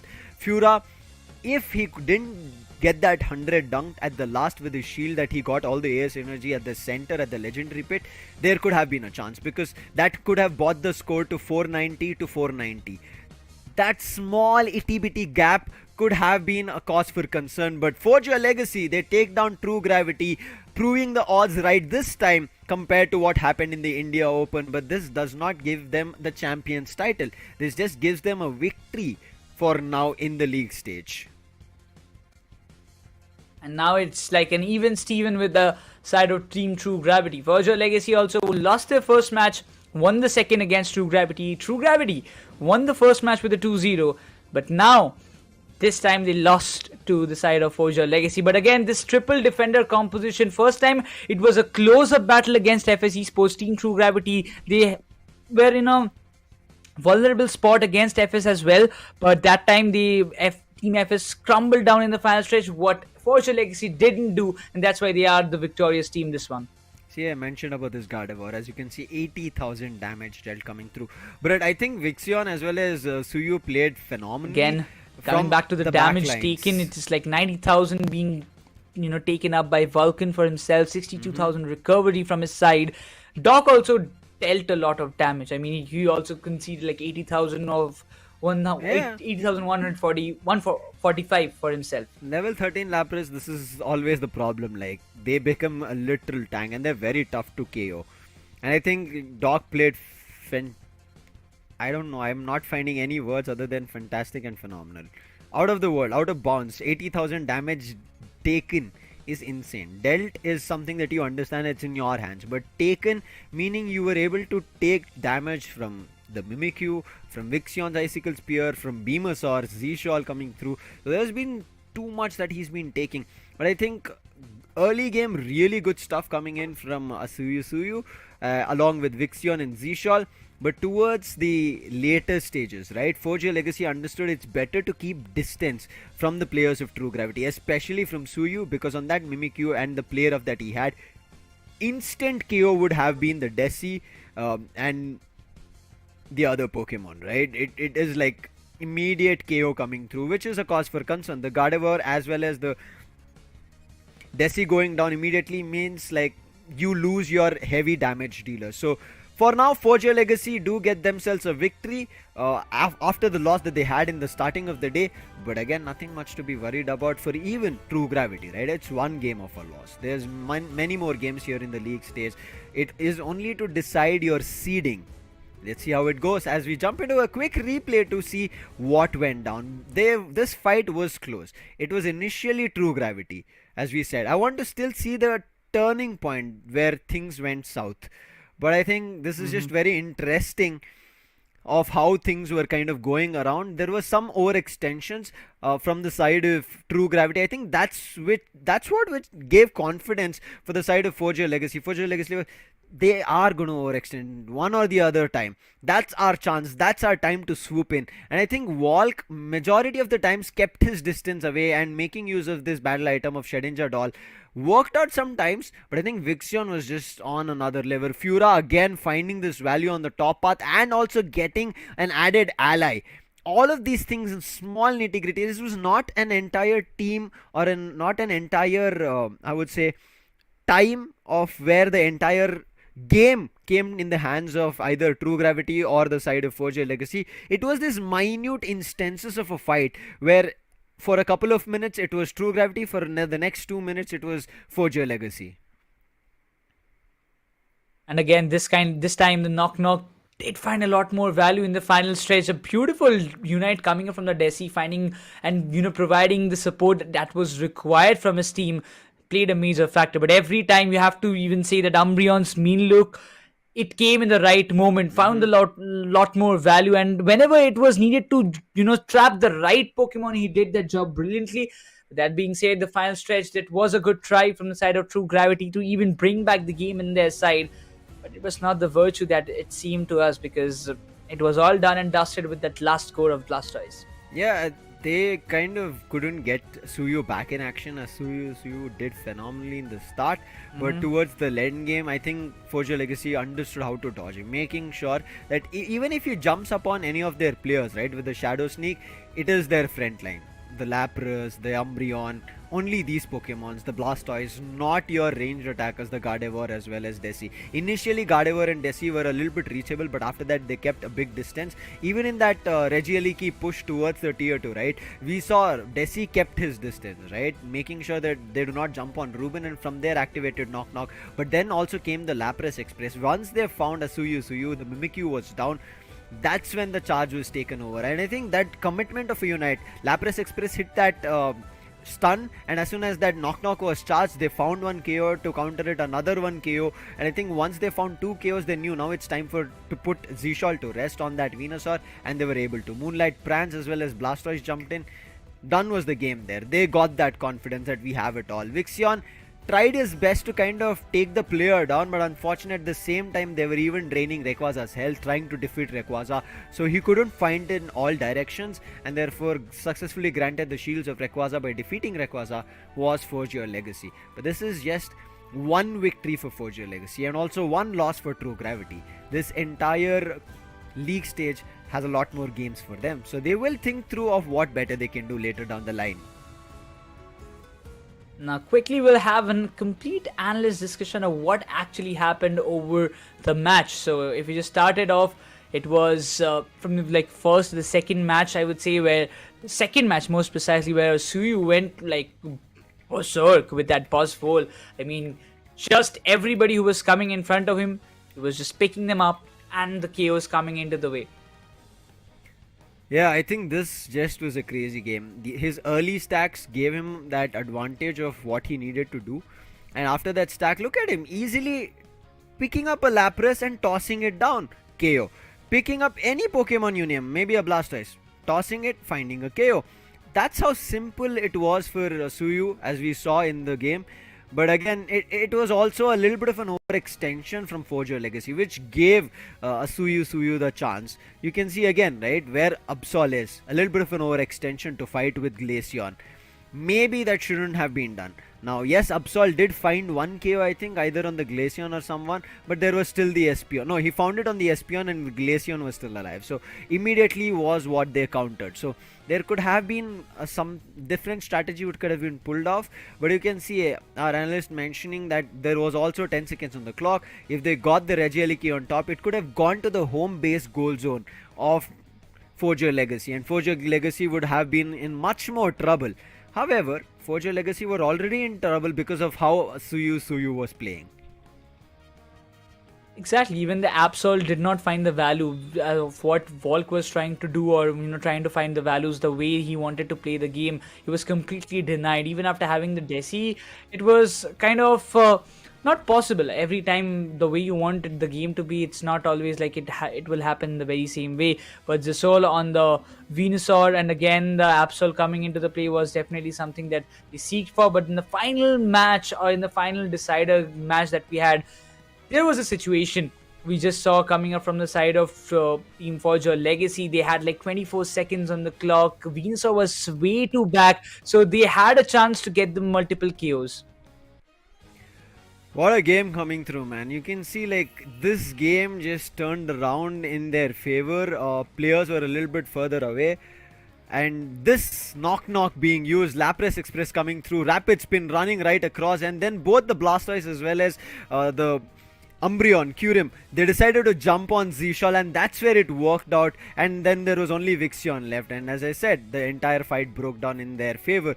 Wonderfully played, especially in the last game, especially understanding of how to kind of take down that Mimikyu away from them is the reason we end up seeing Forge Your Legacy getting this victory for themselves. I mean, truly deserved, but we have to just say we have got someone to have some little bit of conversations with us, and we would like to welcome him to join us in the interview panel. Welcome, Ruben from Forge Your Legacy. How does it feel? The first victory, man, for the day. Amazing. Nice. Feels good, How feels does it good. feel? Yeah. So I I want mean- to understand. Go for it. We wanted to go for a 2-0, but like you could see, like the opponents had a really strong early game in the second match. Yeah. So we picked Absol to like at least balance that out, but it didn't work out as planned. We had to drop one game, but we came back the last game. So yeah. I mean, I'm super happy that it worked out. And what was the thought process behind this triple defender role? But also there was Mimikyu still jumping up on you, right? On Desi. How did you kind of Yeah. manage that? Yeah, that was a problem for me, but like this meta, a lot of teams are banning supports. Like a lot of supports are out of the picture. Like Elde is like really enough. Clefable is like a really strong pick. Teams are banning Clefable, Upa. There are not much support left, so we thought that Umbreon support would be a good pick. But then Decidueye would suffer because he'll have to die alone. I was like, if I die alone, but if we win, it's fine for me. So we just went. Awesome. Nekroz. Again, that kind of unite move, commitment in the right time with that knock dealing so much damage to the opposition was, I would say, you activated the unites at the very right moment to find a lot more value. But the way you had the triple defender composition in the last match, what was the thinking? Why did you went with that? Yeah, like I said, mostly all of the supports are out of the picture right now. Mostly two supports are getting banned, and Lagos is like really now. We didn't have much supports to pick from. We thought Umbreon support might be the answer. But one last question for you, Ruben. We'll see what happens. Yeah, there's a long way for you, and right now it's the seeding. So you've taken down the India Open champions, right? This is kind of a sweet revenge for you, even though it's not the title one. But I know that smirk that you have. So where does this build off from here? Now, where do you look forward to going in Forge Your Legacy? Because yes, that time you were a new squad, but right now you've had time to gel up, right? Yeah, we had time to analyze our games, and we did a lot of analysis. Yeah, we aim to at least sit on the top seed at the end of the next week, and hope to go to Thailand. I'm wishing for that, man. I want to see you guys performing on the global stages. Wishing you all the best. It's still the league stage. There's a lot more coming in the next few weeks, so be prepared for it, Ruben. Thank you so much. Thank you. Insights coming through, as you see, right? It does take time and sacrifice. That's one thing that I really like what Ruben mentioned is like we needed support, but the other supports are not that great, and especially supports getting banned is causing a lot of trouble. We'll discuss this further. Let's jump into the standings as well to give you an idea about so far what's the journey. Their decision of like, okay, it's okay, one player gets sacrificed and it's going to be me. Ruben telling that itself gives the teammates the confidence, guys. He will never tell us, guys, somebody save me, somebody save me. That ruckus of a calm is not going to be coming through, and this is what we need. Somebody telling the team, guys, you don't have to be worried. And now with that 3 points Forge Your Legacy have gotten themselves, they have come to the top points. This is what we said, true gravity. Because they won one game in this match number 4, they will also have 4 points. So both true gravity and Forge Your Legacy in 1 point each.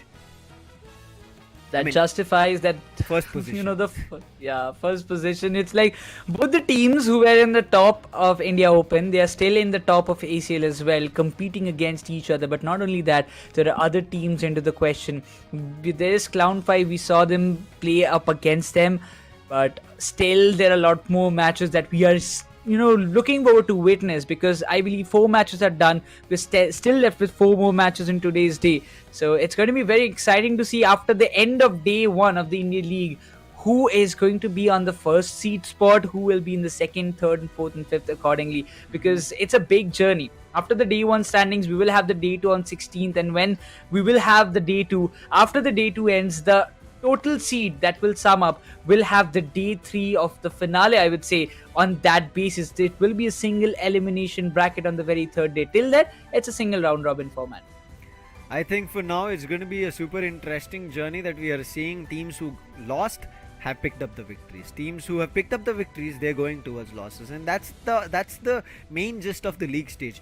You win some, you lose some, but you understand majority of what's happening, especially in a circuit, because from here you'll be competing with the Asia global stage, right? That's what we are going to be seeing of how teams are going to be performing. But right now, before we jump into the next game, we're going to take a short break and see you on the other end for the next game, match number 5.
Alright, guys, after a short break, yes, we are back in the regional qualifiers day number 1 of the Asia Champions League. I'm Raider, and along with me, we do have Sam. Nekroz has taken a short leave, I believe, but yes, we are now going to wait and watch what happens next because we do have 4 more matches to go with, and obviously, it is going to be a BO3 as the tournament follows up. And at the same point, I have to say that the journey till now for every single team has been well fought. Be it the champs of India Open, True Gravity, who was looking like a phenomenal team. I mean, they were able to beat down Team FSC Sports with a 2-0. At that point, I was like, dude, this team is going to go far. But no, Ojo Legacy decided to come up with a Uno reverse card, and that's how they were able to back out this 4th match. We will see how it goes out, but right as now we have a short interview. We'll just jump into Let's go. that to learn more about the players. Hello, I'm Pardesi, and my favorite Pokemon is Hoopa. I like it because it's the most fun support currently.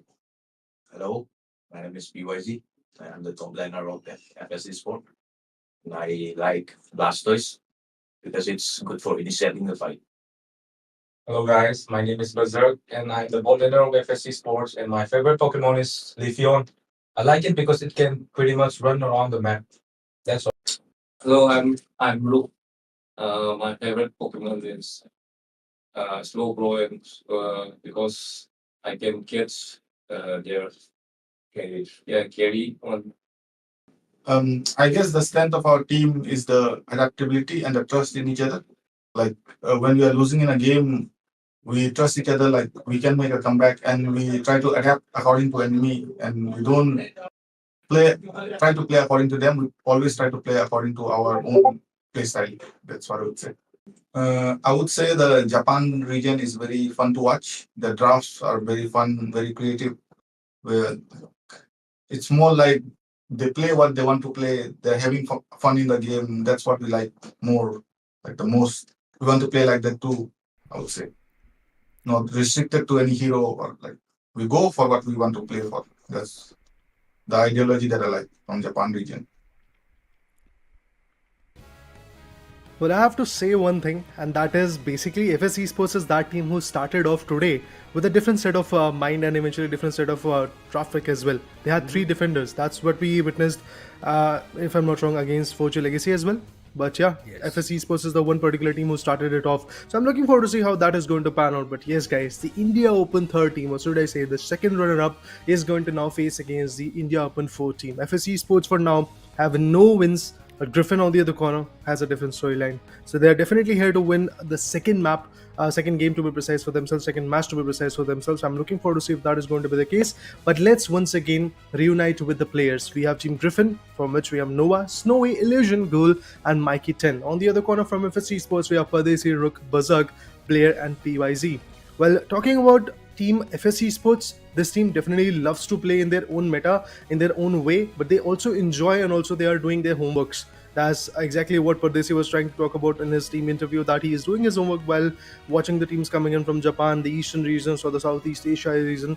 They're trying to figure out what they can do to be the best at this point in this regional qualifier. Let's see what they do. Right as now we have Team Griffin in their team stats. We can see their Pokemon lineup kind of favors all of it, right? Double all-rounders. On starting we see Blaziken. Towards the end we end up seeing a Buzzwole. Both have 67% in terms of pick rate. In between we did see range attackers as well, a defender and support coming through. But here from the side of FSC Sports, we did even see this, right? A triple defender composition in the first game that they pulled off, but did not work. But their pick rate, look at that, Umbreon 100%, Blastoise 100% and Slowbro is 50. So defender heavy composition.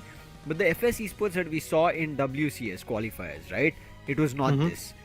It was range attackers and speedsters coming through. So FSC Sports have evolved over time, but it still feels like FSC Sports are having a little bit of trouble in refining themselves, right? They fell a little bit short in the India Open. As you see, they're the India Open 4th position team. Here also it feels like they fell a little bit short.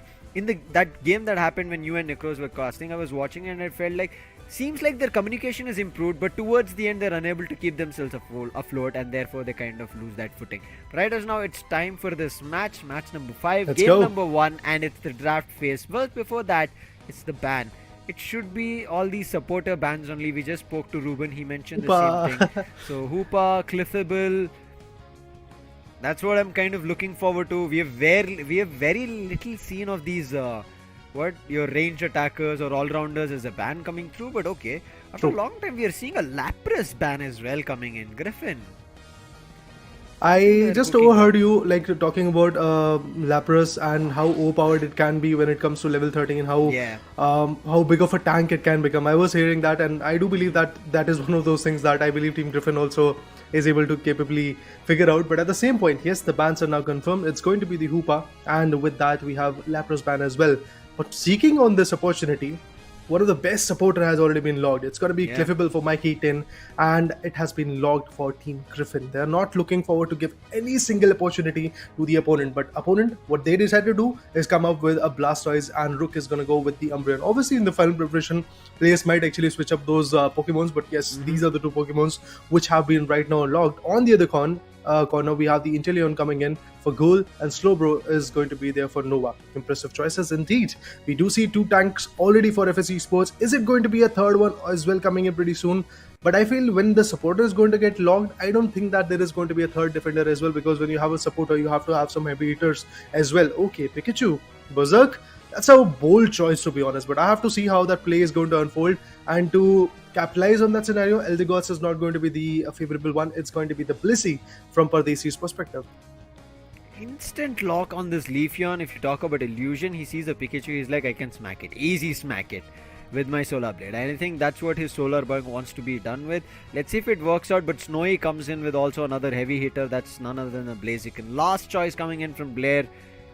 He goes in for an Urshifu. Long due await. I was wondering, but it feels like he might be playing in our minds. At the last end second, he might pick up a different ranger, all-rounder. But finally, an Urshifu. And now we have to wait and watch. I think it should be a rapid strike Urshifu rather than a single strike. So we'll wait and watch of how it works out. He does have the claw, attack weight as well, and a weakness policy. So stacking is super crucial. We saw Suyu, who was crucial because he got his stacks earlier. Can Blair also get his stacks is something that I'll be waiting and watching. On the other end, if you talk about it, Griffin, they also have stacks, but not on their all-rounder. It is going to be on the Speedster. Interesting choices. Two defenders already coming in from FSC Sports. Once again, they are ready with the frontline attacking formation. Pikachu, again, a very squishy Pokemon, but then again, attacker which can really bring in the best value for you. And while we talk about the Snipe Shot and the Felsinger combination coming in from Ghoul can be also quite opportunistic for these individuals. But with that, guys, the match number 5 is going to get started. Because now moving forward, we are going to witness another interesting approach coming in, and I want to see how that's going to unfold. Obviously, the choices have been made, and we do see a lot of interesting set of Pokemons coming in. To be precise, obviously, it's a 5v5 battle, as we did talked about initially when we started the whole tournament. That the tournament follow-up, the tournament rules are basically it's a 3v, it's a B/3 scenario where we will get to see a 5v5 type of match. The Skyesports is the battle arena, and there you go. It has already been started. In the purple corner, we do see Team Griffin. On the orange one, we have FSC Sports. Again, evolving, jungling is going to be really very important. When you have that level buff, you can really bring in the best value. I have to see if that Leafeon is going to do something amazing for Griffin or not, because Leafeon is one of those Pokemons who FSC Sports as individual players loves a lot. Noah?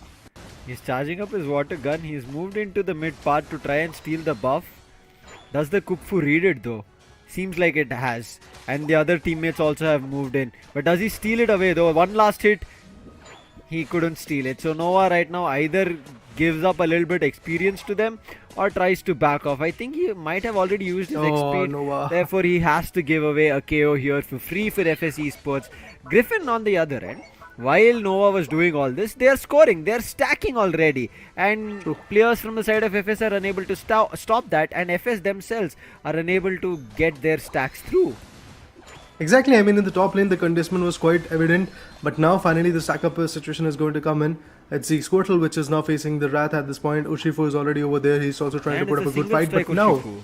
Yeah, and now it all trickles down to the alternate Swablu, out of which the whole advantage still is in the favor of Team Griffin. Look at the level advantage that they're trying to bring in. They're already at level 5. Maximum of them are at level 5 on the other corner. FSC Sports is still struggling at level 3, which is again going to implicate a lot of,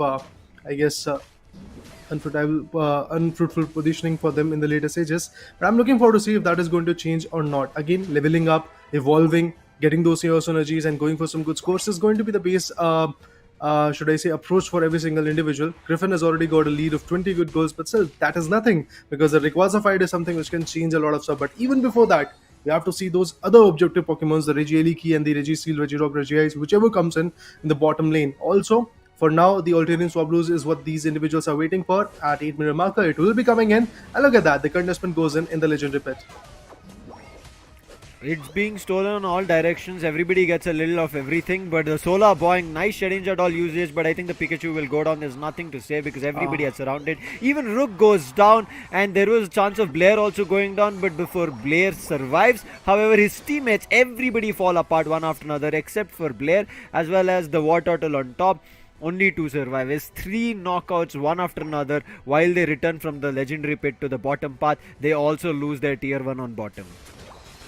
Well, look at Team Griffin. I mean, already destroying the tier 1 goal zone in the bottom lane. That's quite interesting. They're trying to put up a lot of pressure from the start. The Citrus Berry is going to get in the favor of Water Turtle. That's how he's going to survive for a little longer. But I have to see if that stacking up formation is going to work out or not. But a lot of Pokemons from FS Esports have already stocked the bottom lane because Slowbro and the Inteleon with the particular Snipe Shot is going to enact from their corner. But obviously, leveling up for Inteleon is also going to be really very important. Now, the focus gets shifted towards the Regirock. The players are trying to melt it down, but there comes Blissey, there comes the Umbreon as well as the defender for the team of FS Esports.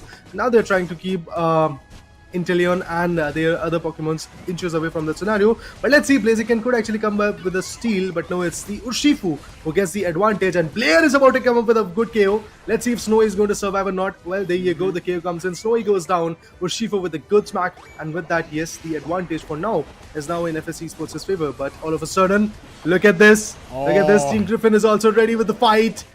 The spin comes in, but not enough to completely put the players down. Okay, already a Unite being utilized, that's early. Nova is the only one surviving here. In the meantime, they're all interested in just scoring. A 38 of an overdone coming to destroy, but that's not going to be enough. The Blaziken is back, but with the mean look, it gets stopped. However, with the Thunder, it gets KO'd. So a 2 KO streak coming in from Berserk here. They're trying to even things up. FS Esports are 30 AOS energy, around 30 AOS energy away from where Team Griffin is. Team Griffin still have the lead. Tier 1 on both the ends of Griffin as well as FS Esports is still going to be there on top path as well as the Regieleki. So there's going to be the next fight happening, a team fight on the top path of who gets this Regieleki, yet to be watched. Unites, if you talk about it, FS Esports have. The Moonlight Prance was there and it also gets used along with the Hydro Typhoon, finds the Leafeon, but the Spy Vision gets activated and even the Blaziken moving in. If the Spy Vision finds damage, it can be a KO, but the Pikachu's Thunder pushes the players back. Well, once again, FS Esports survives, but barely. But now the contestant goes in for the Regieleki. They're trying to contest it. They're trying to get their 6th ally.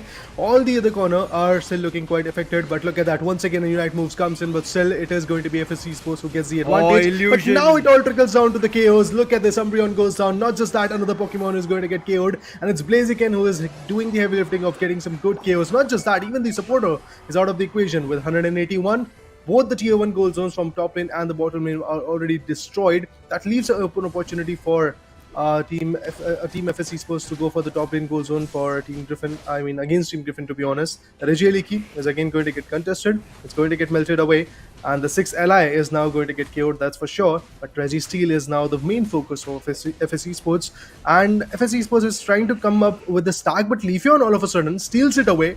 Look at this. The players were trying to come for the bottom lane, but even before that, the Leafeon comes in, sweeps it away, and with that, they have now the advantage. Not just that, Leafeon is already there with an orange and purple buff as well. So she's more than ready to fight back. Yeah, Illusion changed the game already in that top path fight. He got KO'd. From there, he jumped in. He came in at the right time when the team needed him, and it worked out. They found an entire team KO, and FS Esports were pushed back to a deficit and also lose their tier 1 on top. Inteleon right as now hiding. Rook trying to move in. Can he find Ghoul's position with Snarl? He reveals where he was hiding. But right as now, it seems like they're waiting for wild Pokemon. We quickly talk about the level. It's a level 12 Urshifu, but there are 2 Pokemon who are on level 12 from the side of Griffin. It's going to be Leafeon as well as the Inteleon. And you can see a KO easily being found. The Blastoise sent back to the Pokemon Center. A big 50 being scored, whereas FS Esports barely scratching the surface of 10, 15 and 20. Ooh. Look at that, the snipe shots going in, dishing out the biggest damage that they can really go for with Pikachu. It's not stopping, but Blaziken is right over there as an all-rounder to stop it away. And with that, Pikachu also goes in at its base. And now the respawn is something that they are waiting for. PYZ on the other corner, again with the water spouts, he is trying to go for Ultradian Swablues, trying to get the level buff in their favor. With the Felsinger and Snipe Shot combination, we have seen wonders being done. Crowley did it from a Revenant's perspective, Burzum did it, and at the same point we have other players also from Team True Gravity who were quite wonderful with it. And now it all trickles down to what Team Griffin can do. And there you go. With that Inteleon and his snipe shot, we do see the 6th ally this time coming in for Team Griffin. And FS Esports, they have to stack up onto the top lane to really avoid this whole distraction coming in. But on the bottom lane goal zone, look at this, Pikachu is already guarding it off. He's also trying to make sure to get some good AOS synergy by farming those wild Pokemons. But at the same point in the bottom lane, it is going to be the Blaziken and the Leafeon combination that's working their way up to get that Registeel also as an advantage for Team Griffin. The second Registeel, they're going to get the attacking buff. With the Thunder, tried his best, but he was a little bit too late to get that steal away, and now has to back off to the tier 2 on the bottom path. There's going to be 12 seconds on the clock as we're going to be seeing the Rayquaza, the final fight, the final stretch here. FS Esports still in deficit of 100 AOS energy. Can they make that 100 goal happen now? Yes, they can, because the tier 1 on the top path is still going to be there. So if they go for that 100 score, Raider, they will be at 244. One extra from where Team Griffin is. But I'm pretty sure they wouldn't go for that, because Team Griffin will be waiting for somebody to score. And especially of how that Leafeon has been playing Illusion. He is super speedy. And FS Esports will be a little bit wary about that. Rook clearing all the tall grasses on top. He might just go for a 50 rather than 100. But I think he spotted Illusion over there. So no much of an extension. But wait, Blasters is going for it. Leafeon also moving in at the same time. They will not get this. The Zola Boinks comes through with a rapid spin. He has to move away, and no 100 coming through. Well, with that, yes, the players are now getting pushed away. Leafeon goes in to sweep in some more damage. Rook is the one which is trying to put it away. I'm looking forward to see if there is going to be some certain changes. But Blaziken finds some valuable KO onto the Urshifu. This is the moment where Urshifu had to be there. He's a heavy hitter for the team, and now he's out of the equation. That leaves Pikachu and his other teammates all alone. I'm looking forward to see if there is going to be a certain amount of pressure being dealt over there as well or not. But there goes in the goals. We were talking about it, and look at this. 425. No Rayquaza has been melted. It is still a situation where Team Griffin is now leading with a huge buffer in their favor. And is there going to be another KO coming in? I do believe there might be some good KOs on Team Griffin's player. Inteleon definitely doing his best, but Inteleon in fact gets KO'd. Pikachu on the other corner finds a KO on Leafeon as well. This is the moment where you have an open spot to go for that Rayquaza meltdown. 31 seconds more to go. The time is running out of their hands. Urshifu finds Blaziken. The redemption fight is over there. Look at this now. They're trying to melt it away. Let's see if Clefable is going to be enough. And at the same point, the defender, which is known as the Slowbro, is also right over there on the top lane trying to get the fight. But they are now focused for the tier 1 goal zone. They want to go for some goals, and they want to completely capitalize on it. Be it a lead, be it a buffer, be it advantage that you are trying to go for. It is going to be Mikey and his teammates who are going to go for some big scores. And it does feel like that Team Griffin is going to finally nail it away in their favor, despite of the fact Team FS Esports is going to come up with some decent goals of their own. But man, oh man, what a fight. What a 10-minute marker that has been hit after the legendary pit went down. Look at this, guys. It's Team Griffin all over, I do believe, with a lead. And yeah, the lead is quite considerable. More than 180 points of a lead coming in from Team Griffin. With 525 points, they beat their opponent FS Esports in the 5th match, game number 1. But trust me, we still have a very high hope that maybe FS Esports is going to bring their game back in the next 2 games. If Blair got his 100 and maybe his teammate also got, they were milliseconds away from reaching that goal zone to secure that 100. Unfortunately, the time got up and their goal did not count. Otherwise, they could have won. They had 50 AOS energy each. 200 they could have put. But time.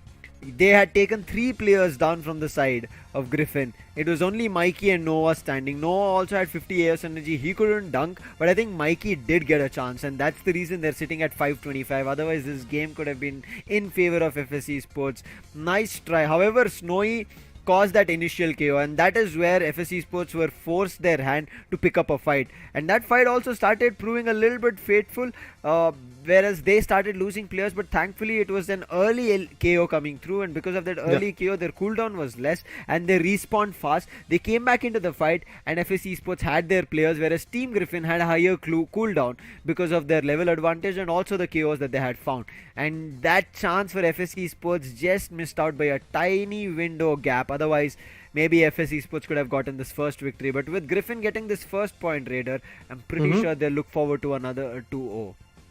Yeah, definitely. I mean, getting the 2-0 is going to be the goal for every single team at this point. When you have that initial advantage against your opponent, well, what is the next step? The next step is basically to nail that next game as well in your favor. But obviously, FS Esports is not here without any homework. They have done their homework. They have figured out what they have to do, and they came very close as you were talking about it. But to be honest, the play coming from Team Griffin was quite interesting for me because it was just Noah and Mikey who were surviving.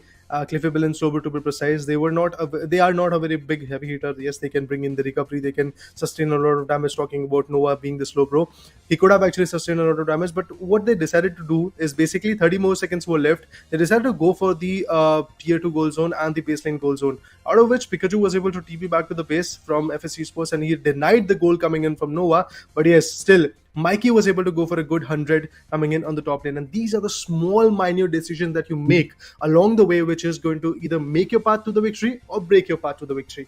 But now it is Team Griffin which was able to get that small decision in their favor, and that's how they were able to bring in the best game for themselves. Talking about Snowy, again, as you said, that initial KO onto the Urshifu was so impressive, and it was so important, to be honest. Obviously, due to that KO coming into the picture, things a lot. And yes, for a moment, it was looking like Team Griffin now had the control. In FS Esports on the other corner, they also retaliated. They were also able to put down Inteleon first of all, and then after that, Leafeon went down, and Blaziken also got taken down by the same Urshifu who Blaziken was able to take down. So in this span of 10 minutes, there was quite a few wonderful moments for me as a caster. This is a crazy game. Look at this Cliffable, the one that I spoke about, 100 at almost that 10th minute mark. Here, if there was just two more people who could have scored the 100, we did see Urshifu going to that 50 years energy score, but unfortunately fell a little bit short. I think even Pikachu did try to go their berserk, but unfortunately they just were a little milliseconds away from reaching that goal zone and hitting that goal button, and therefore that 100s missed. Otherwise it could have been FS. Look at how close of a game it came through. Even though FS Esports didn't look like they had control of the game in the start, the final fight was a little bit wayward coming in from both the teams. FS Esports also initially fell a little bit short, lost their players, got KO'd. On the other end, a little bit of an overextension coming in from Griffin, because of which they also got KO'd. Let's jump into the replay and watch these chaos happen and the chaos unfold. Well. Initially, I mean, that early KO that came from Kung Fu was also quite interesting. From that region, we did saw a lot of KOs being diminished. And to be honest, guys, to my surprise, it was Team FS Esports who was getting multiple KOs initially. But what happened in the later stages, the players from Team Griffin figured out that they have to go for the level advantage, and that's exactly what they tried to go for. But still, I do believe the Pikachu Ultimate, and also at the same point, the Hydro Typhoon that was coming in every now and then from the Blastoise was definitely putting up a lot of pressure. But there were few moments where the complete team KO was also there, but it's all like at least one or two players still surviving in the game. Other than that, everybody was there in the base trying to get their notion of coming back in the game. But look at this Rayquaza fight. They completely neglected the legendary boss Pokemon, and they went for a fight in the opponent's particular mid lane, and eventually they were able to get the Inteleon. Then Leafeon got KO'd, and after that Blaziken also got KO'd. And look at this. This is the moment where the players were trying to focus for a fight onto the Rayquaza, and at the same exact moment, what Team Griffin decided to do is just completely shift their momentum, completely shift their whole insight. Cliffable and Nova decided to go directly towards the approach of the tier 2 goal zone and the baseline goal zone, which was remaining goal zones, and they decided to go for some good goals. And to be honest, that approach was quite good, because if they would have decided to completely go for the fight, maybe wait for a steal, maybe that situation would have not worked out for them, and maybe Cliffable and the Slowbro could have gotten a KO. So all of those situations, all of those variables being calculated by the players of Team Griffin, and the way they worked it out was, again, quite an insightful one. That shows their experience, that shows their split-second decision, and kudos to the IGL for this kind of decision. I'm looking forward to see if they're going to maintain that consistency in the second match as well or not, in the second game to be precise of this match number 5, because that is where things start to crumble down. You have got the first advantage. What if you're going to lose your foot in the second one? And that's exactly what happened to Team True Gravity versus Forge Legacy as well. Forge Legacy, if I'm not wrong, was able to get the first game. Then True Gravity came in, swept in with a good buffer, and that was a huge buffer, to be honest. The second game was in the favor, but after that, what happened? It was again Forge Legacy. So you have to get your foot right in the game, but at the same point, you don't have to slip away. And if that slip comes in, that might be the last slip you want, because again, getting pushed back in the standings is something that you really don't want to go with, because then the seeding positions also comes in. Yeah. As of now, again, for all the people wondering, none of these teams are going to get eliminated at this leg of the stage of ACL Champions League. What is going to happen is they're going to get into seeds, meaning first, second, third and fourth position respectively. Yeah. And this will be based on how many games they win, how many points that they have, and this will push them to the playoffs of which team they're going to fight on. So they might get the advantage or might get the disadvantage depending on how it is. But right as now, we are also seeing player introductions. Blair in front of us is now plays Cliffable majority of times, and on the other end now we see Snowy coming in. Snowy is the heavy hitter of the team, always has more than 60,000 damage coming in, plays the all-rounder, plays the range attacker, both these roles very well. Oh yeah, I mean, this guy individually is absolutely effective.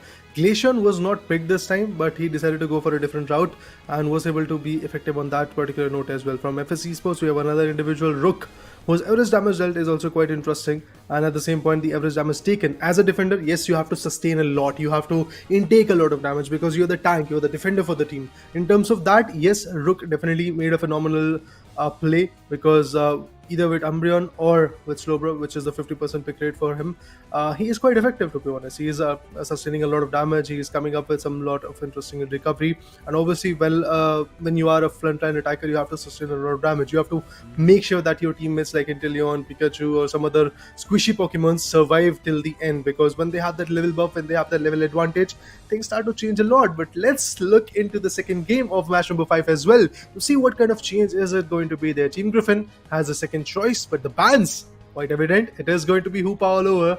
From the start of this day, I asked Nekroz as well that which Pokemon do you think is going to get banned? After seeing how Hoopa can change the whole trajectory of the game in the Pokemon Unite India Open 2023, I mean, it's quite evident that Hoopa is the one favorable one that is definitely going to get banned. Yeah, I mean, I think eventually everybody is realizing the capability that Hoopa has. Initially, people used to pick Hoopa because, again, it was just quick and doing stuff. But right now, they realize the potential of Hoopa can make or break the game. And that is the reason the ban. But for the first time, I think we are seeing that both the sides are just banning Hoopa, meaning the other Pokemons are left open. They can be picked up. Rook immediately grabs. Again, Defender, I think that's no brainer coming through from the side of FSC Sports. They've been inclined to picking up defenders first. Griffin on the other end, they generally mix and match between either a supporter or a defender. I mean, they had the choice to go for the second pick and they decided to go for Cliffable as well at the same point, which was a good pick. But now look at this. Blair gets his favorable one. I mean, not Blair, to be honest, because it is going to get for sure switched up in the final preparation, but they have got the Glacian to melt the defenders. Glacian is a very effective melters, guys. And even Crowley was talking about, even if I talk about Vulcan from Team True Gravity, he was also, while giving us the interview, he was giving us the insight that if we have that melter in our favor, we would have easily won the first match as well. But yeah, moving forward, we have a Leafeon as a speedster coming in from FSC Spurs. So this time, FSC Spurs is finally able to lock that particular Pokemon away, because in the previous matchup, it was Team Griffin who was able to go for the Leafeon. On the other corner, we have Mew, a squishy one, but yet quite effective, despite of the fact that there are some nerfs coming in from the particular patch notes. But at the same moment, if we talk about Illusion, he's going to go with the Gardevoir. Gardevoir again in the mix. We're seeing all these Gardevoir games are the reason that the teams are winning. Now coming in as a Gardevoir towards the end is going to be interesting, but as of now we don't see it yet. Sarina in the mix from Illusion. This is interesting. Ghoul coming in back on the Mew. I like that.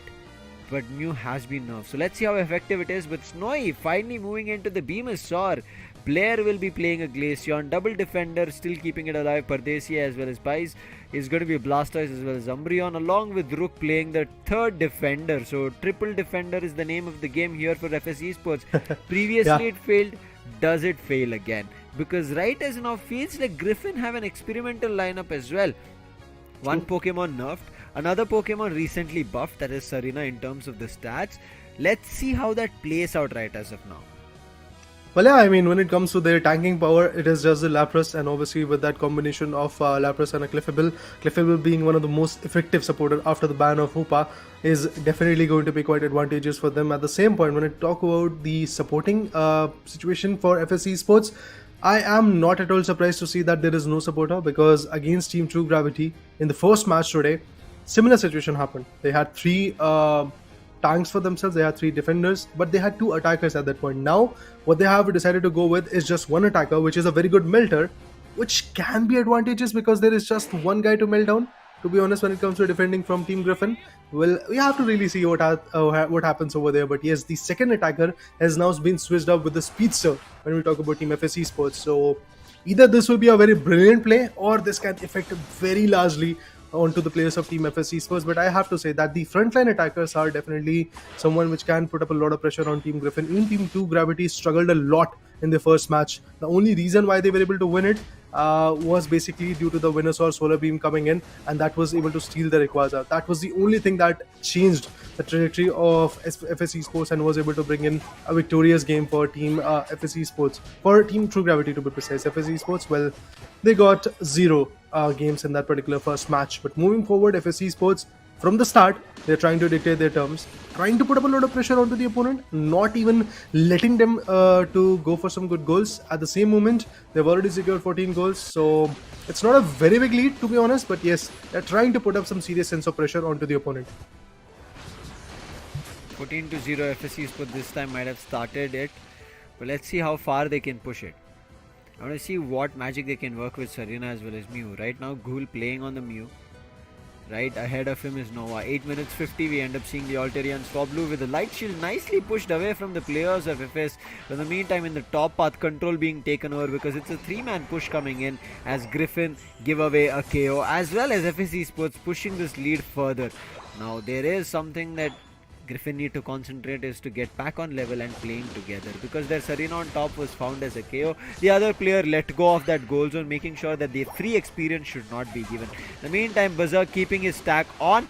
Noah, thankful he will be, because he is a defender. Otherwise, if it was any other role, he would have been KO'd by that mean look and the other players jumping on him.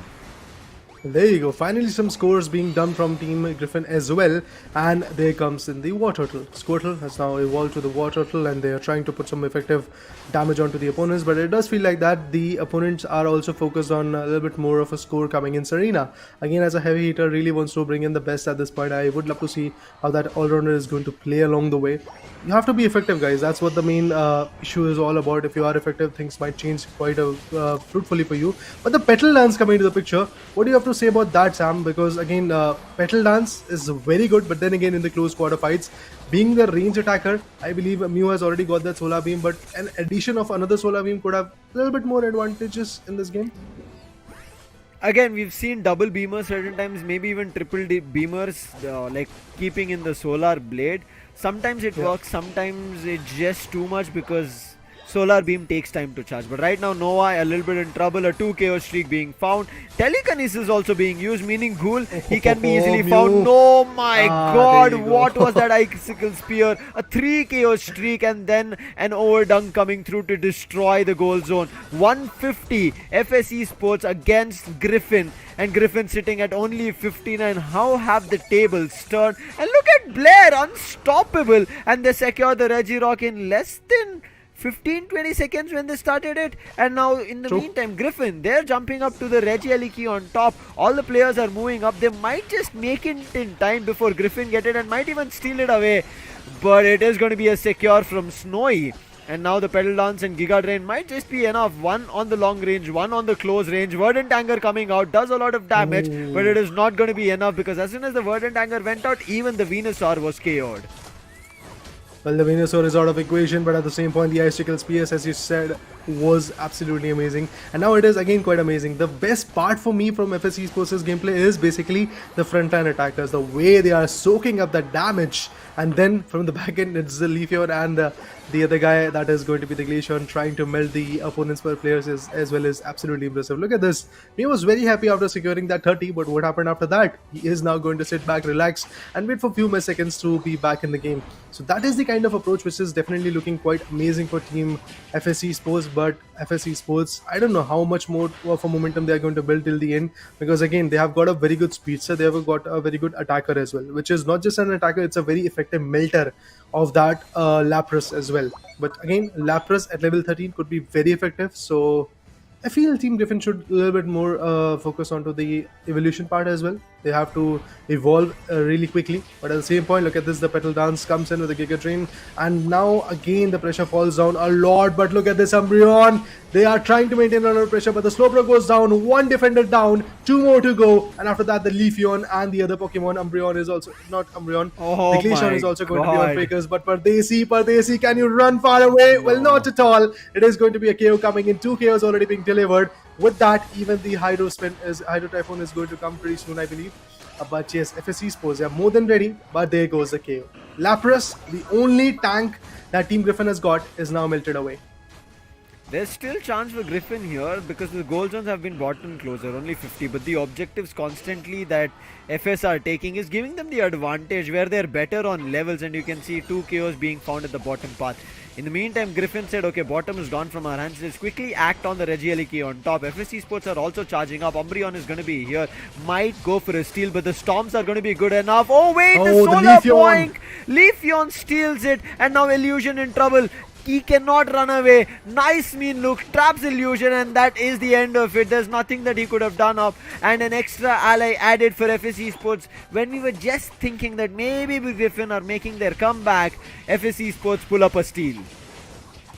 What a play from FSC Sports. They are not leaving even a single minute second, even a single minute chance of a comeback for Team Griffin. But trust me, that Rayquaza fight is something I'm patiently waiting for. But even before that, the level buff, where is Lapras?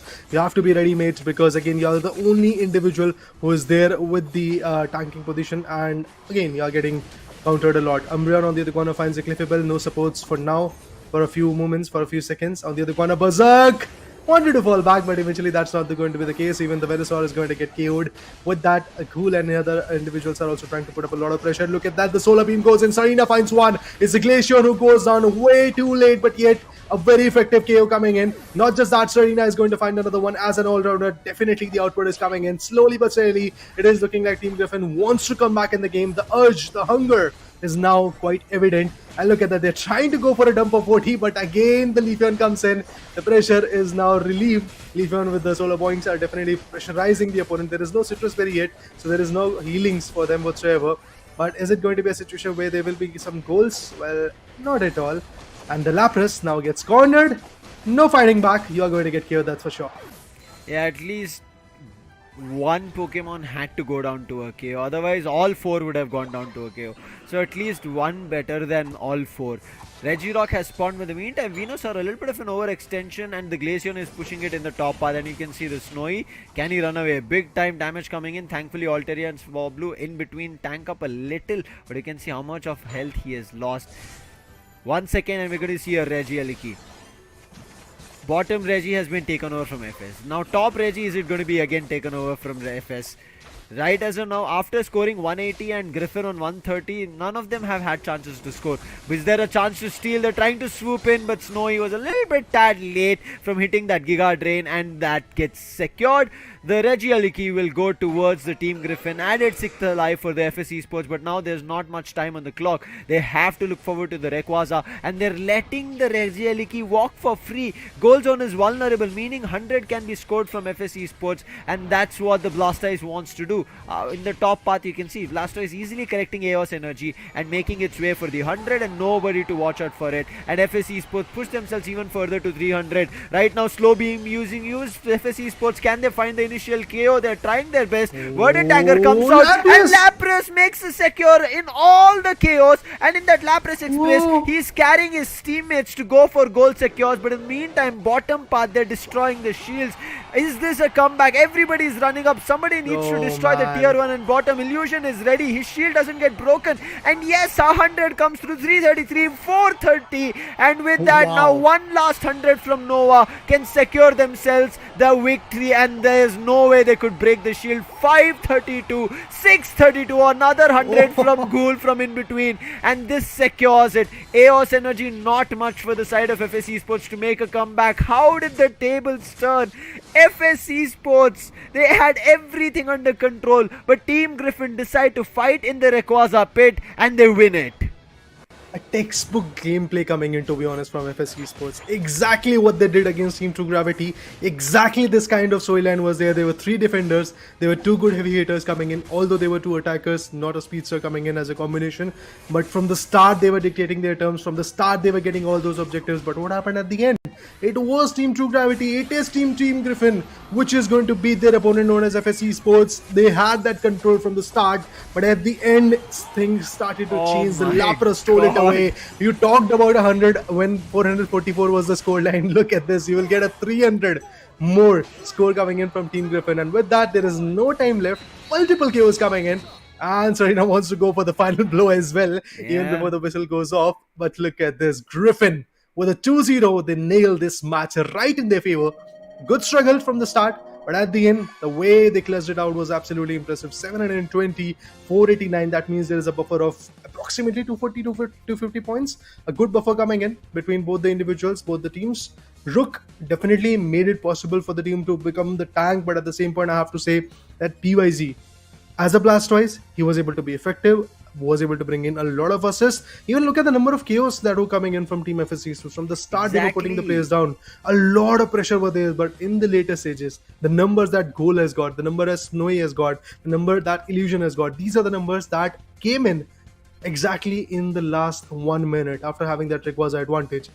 Hats off to the play from Team Griffin. They completely shut down every single possibility for FS to once again rise back in the leaderboard.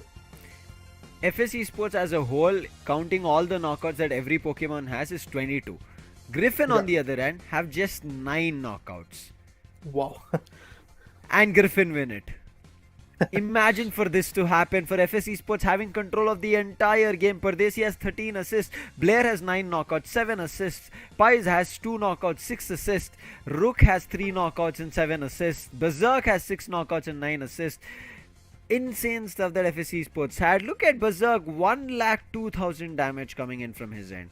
Pardesi, damage taken 64,000 along with 62,000 of recovery.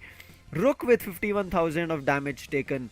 PYZ with 45,000 damage taken, but it was still not enough to win this game. Whereas Team Griffin, barely did they get chances to secure objectives here, Raider.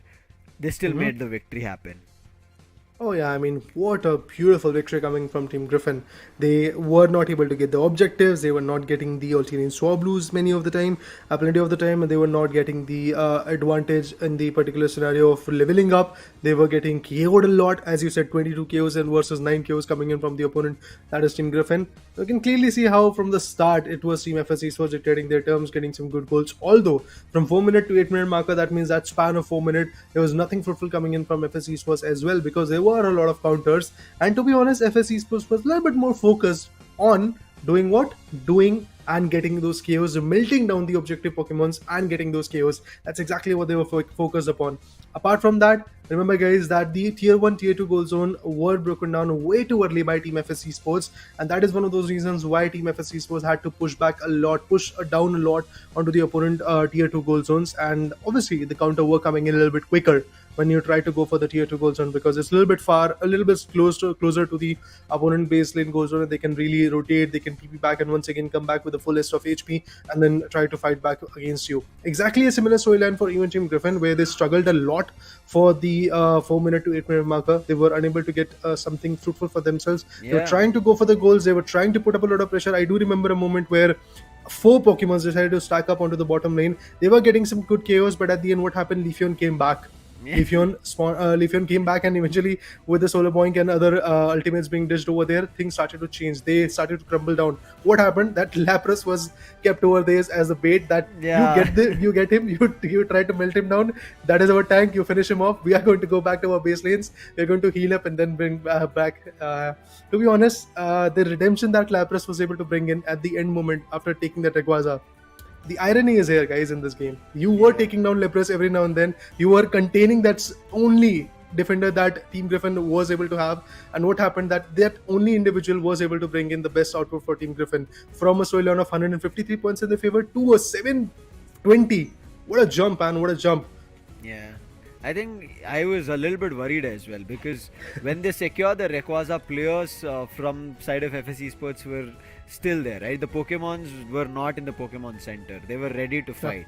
And I thought the shields would have been broken, but very well dodged from the movesets, and they ran to the Lapras goal Express. zones, and very well, like the tier 1 was also there. So I thought because the tier 1 was going to be there, scoring in the tier 2 is going to be tough, because by the time they score tier 1 and break it, tier 2 somebody would have come there and they would have broken the shield. But you saw how well they dodged it, right? You saw the Exactly. Serena dodging from that solar blade and then getting that 100 dunk. So well played. But you can see from the get-go, from the start, these two EVs, Glaceon as well as Umbreon, playing together, doing so much damage all across, right? And along with that, a Leafeon as well. So much of trouble that they had. 3 EVs in a team, and it still was not enough. The evolutions did not work this time.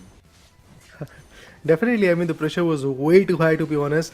And I have to say at this point that FSE Sports definitely did a phenomenal job of tanking it up throughout the way. They were able to establish a lot of dominance. They were able to get and soak out all the damage that was coming in from either the Venusaur or the Serena as the all-rounder, or the Mew with the Solar Beam. But yes, I do believe that pretty soon we might actually get an interview from Team Griffin's individual. I have to ask that guy, whoever comes in, that was that a wise decision or a calculative decision coming in from your corner, that you go for a petal dance irrespective of a Beamus, that you could have really converted? Obviously, petal dance is a very good, effective ability that could have been unlocked. But then again, in my mind, I am thinking that you have 3 defenders in your opponent's team, and those defenders, if you try to go in the close quarter fight for them, what is going to happen? That from the back end, Glaceon is going to put you down, or the Leafeon is going to come sweep you out of the existence. That happened a lot for Venusaur, if you guys remember. He got KO'd a lot of many times, but eventually at the end, look at this fight. You talk about this particular fight again, you will get to see that Slowbro was trying to put him down. At the same point, we had the Umbreon over there, we had even the Blastoise putting in the spins, and due to that, yes, the Venusaur was getting countered a lot. So I believe in this particular fight, in this game number 2 specifically, using that Venusaur could have been a little bit more advantageous, but at the end, what paid off is already here, and it is the petal dance. I cannot still make out of what Lapras move secured the Rayquaza. Whether it was the Ice Beam or the Pulse coming through, I'm like still wondering what it was. Because so many Unites and so many movesets got dumped in the Legendary Pit that it was like very tough to decipher of what went down. But I think that secure even for both the teams was very tough, right? Because everybody had jumped into the pit. They did not leave any other players stranded outside or around the Legendary Pit to go for that last hit secure. Everybody decided to just spam their movesets and Unites at a stretch, and it eventually had to be one or the other moveset that connects. And again, it's random and it's kind of a little bit lucky stuff that happened over there. And FSE Sports, unfortunate for their run in that 8 minutes, did not work, because there was a little bit of luck favored the side of Griffin, and Griffin were able to close the series in a 2-0 fashion. Griffin will be more than happy, right? They get another extra point here, meaning they will surpass the other 2 teams who are sitting with the first position as they get more True points. gravity and Unfortunate for the Forge FSE Sports that they don't get anything. 2 losses on a stretch here, Raider.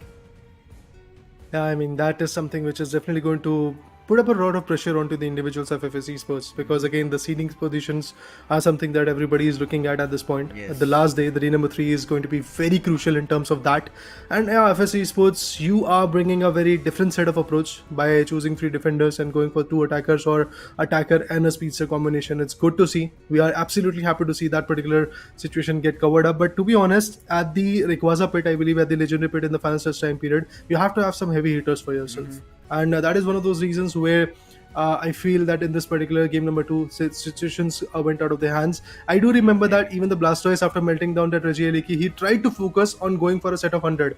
Rather than that, he could have actually came down to the Legendary Pit and maybe get some good KOs, because he's a tanker. He can sustain Yeah. the damage that is going to come from Venusaur or some other Pokemons like Mew or Serena coming in from Team Griffin. But what he decided to go for that extra 100 points, well, that's a good approach if it would have worked out then only. Because Yeah, again, exactly. all of the players from Team Griffin went for a all-in commitment. They were not even leaving a single player out of that Legendary Pit. Everybody committed in. They were like, dump in all the abilities. We will get something out of it, and they got the Rayquaza.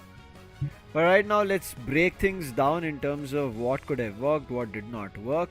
As you can see, Anna is pointing out that there's the citrus berry that Nova took, because of which the game changed, meaning that defender could tank a lot more. And you did mention, right? Jumping back was the Leafeon was ready for a fight, and there is the reason they got control of things. So I think FSC Sports needed to understand what's around them, but you could still see Berserk doing enough damage, and even this Urshifu being picked up, right? The throat chop was good enough. It was just not enough for it to work out because the goal difference coming through. I know there is also the Unite ability here. We did even see, I think, Berserk use the Unite to try and find something out of it. Yeah. But there is also the Unite already ready from the Blaziken, which is about to jump to the bottom path, right? And also not much Eos energy left. It was only 140, not 140, but one player having 40 Eos energy. As you can see, it's the Urshifu. He does try to get the 40, but other players are sitting at 14. Look at this commitment of that Ultimate and Unite, and they get chaos after it, but there are counter chaos also after that, right? And that again brings the game back in favor of the side of Griffin, and Griffin were able to do it here as well. As you can see, it is chaos being found, but the players who are surviving, right? Pikachu is just who sent back to the Pokemon Center. Now it is going to be the Blastoise along with, I think, the Umbreon. Both of them are right next to each other. Urshifu is playing with the Blissey. So they are a little bit further away. Now, if Urshifu was here instead of either one of them, meaning they could have taken this support or this defender, and if they did that, meaning their front line would have gotten weaker and the game could have turned around. That was the first game. Now coming to the second game, as you can see, I think this game was just luck. I wouldn't even try to break it down here, Raider. Okay. Yeah, I mean, to be honest, from the start, the way Team FSC Sports was dominating, the Icicle Spears, they were trying to put every now and then the Lapras down. To be honest, irrespective of the luck and also the situation that turned out in the particular like 8 minute and 50 seconds marker, I have to say that even the irony was also there in this game. The only Pokemon that you were melting down a lot by the help of that Glaceon was able to secure the best output for the opponent team. But yeah, looking at the analysis part, you will get to see a lot of interesting approaches coming in the bottom lane as well. Noah and the other individuals from Team Griffin decided to go for some good dumps of gold, but at the same point, Blastoise came in, tried to come up with some good effect of his own. And as you can see, even the Slowbro was converging right over there. We had Leafeon coming in from the top lane as well. Serena was also trying to be very effective at that point, but it didn't turn out. It didn't turn out in the way that they wanted to go with. Mew definitely was able to get a good KO, but look at this. Serena was able to put down Venusaur. The attacker goes down. The supporter goes down by Glaceon, and then again another KO streak comes in. To be honest, so there were multiple instances where, if you're trying to put one player of FSC Sports down, there is a barrage of attack that is going to come from FSC Sports, and they're going to put the whole team down. There were multiple times where 2 to 3 Pokemons were already putting down from the perspective of Team FSC Sports. So that was a good play coming in. But look at this. Mikey and Cole, both of them combined effort as a supporter and attacker. They were trying to put the player down. Even Pardesi was quite low. And at the same point, if we talk about PYZ being the Blastoise, it was taking and sustaining a lot of damage. But remember, guys, you have Illusion, the Serena right over there. The effect will be there. And look at that, the Blastoise got KO'd. This fight, look at this. This is what we were talking about. You can see the amount of shields that they had, right? It's just a little bit too much. But right now, it is the overall standings right in front of us. And Griffin, because of the 2 consecutive victories that they've had, their overall points is gone to 6. And they're going to be our team in the first position.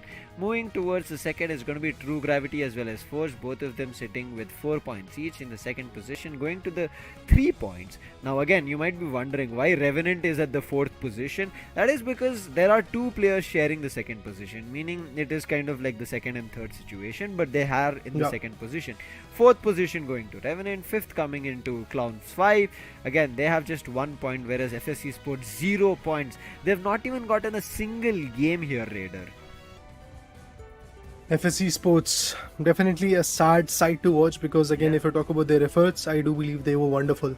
From fighting against Team True Gravity or fighting against Team Griffin, both of the battle were definitely quite interesting. The way they chose their Pokemons, the way they went in for the drafting phase was quite interesting. And I do believe even Team Griffin and also Vulcan was agreeing on the point that we a little bit we were like basically trying to go for those defenders. We're trying to take that cliffable, but we were unable to because of the drafting being done right from FSC Sports. So FSC Sports is doing a very decent job of getting those getting those defenders, and the draft phase is also quite good for them. They're banning the right ones, and as you said that this is the first time where the both the teams have banned the Hoopa. No, this was not the first time. It was Team True Gravity and FSC Sports. Again, they did the same thing in their first game. But at the end, what happened? It was Team Griffin who was able to nail it out. But now I believe we do have a very interesting person coming up and the interview on the interview desk, and it is Illusion coming in from Team Griffin. So let's have an insight from him as well. Hello, Illusion. Congratulations on victory. Hello, How does it guys. feel? Hello. Hello, am I audible? Yeah. Yeah. So we are a bit nervous. Actually, the last pick, Serena pick, it's a bit dicey. I know. It's a bit dicey. I was about to I come thought to that that point. I Like, go for it. I I thought was I could about to kill come the to that backline. point. Okay. Yeah. So what happened? Go for it. Acha. So I picked Serena to kill the attackers, like to kill the backline. But actually, like we sucked at the early game. So Correct. yeah, but we got the Rayquaza, so it's good only. Okay, I want to quickly check with you. What happened in that final fight, Illusion? Like, that was just That was- anything and everything being dumped everywhere. So how was that? Like when they took the Rotom, so like we have decided that we'll flip the Zap, like we'll flip the Rayquaza. So when the Blastoise went to score, so like we flipped the Zap, and our defender Nova got the last hit. Oh my god, I have no idea how he got it because everybody was pressing buttons over there. That's for sure. I would say it's luck, like 50-50. Yeah, it is. Because, I know, but there's because Lepras getting a last hit with Ice Beam is sus, right? Exactly. That's what we were discussing here on desk. But again, as luck sometimes favors, it did today. Otherwise, it could have been a third game for you guys as well. Yeah. Nonetheless, congratulations, Illusion. We'll be meeting again very soon because this is Thank just you. a couple of the victories, right? Congratulations, wishing you the best again because yes, in India Open you fell a little bit short, but I'm pretty sure you don't want to fall short this time, right? Yeah. We'll try our hard and we'll win the ECL. For sure, I'm Congratulations. rooting for Yeah. you guys then. Thank you so much, Illusion, for joining us here in Desk. We'll catch up soon in the next stage as well, or maybe today again in another game. Yeah. Let's see what We'll happens. see. Yeah, thank you so much, Yeah. Illusion. Okay, cool. Okay.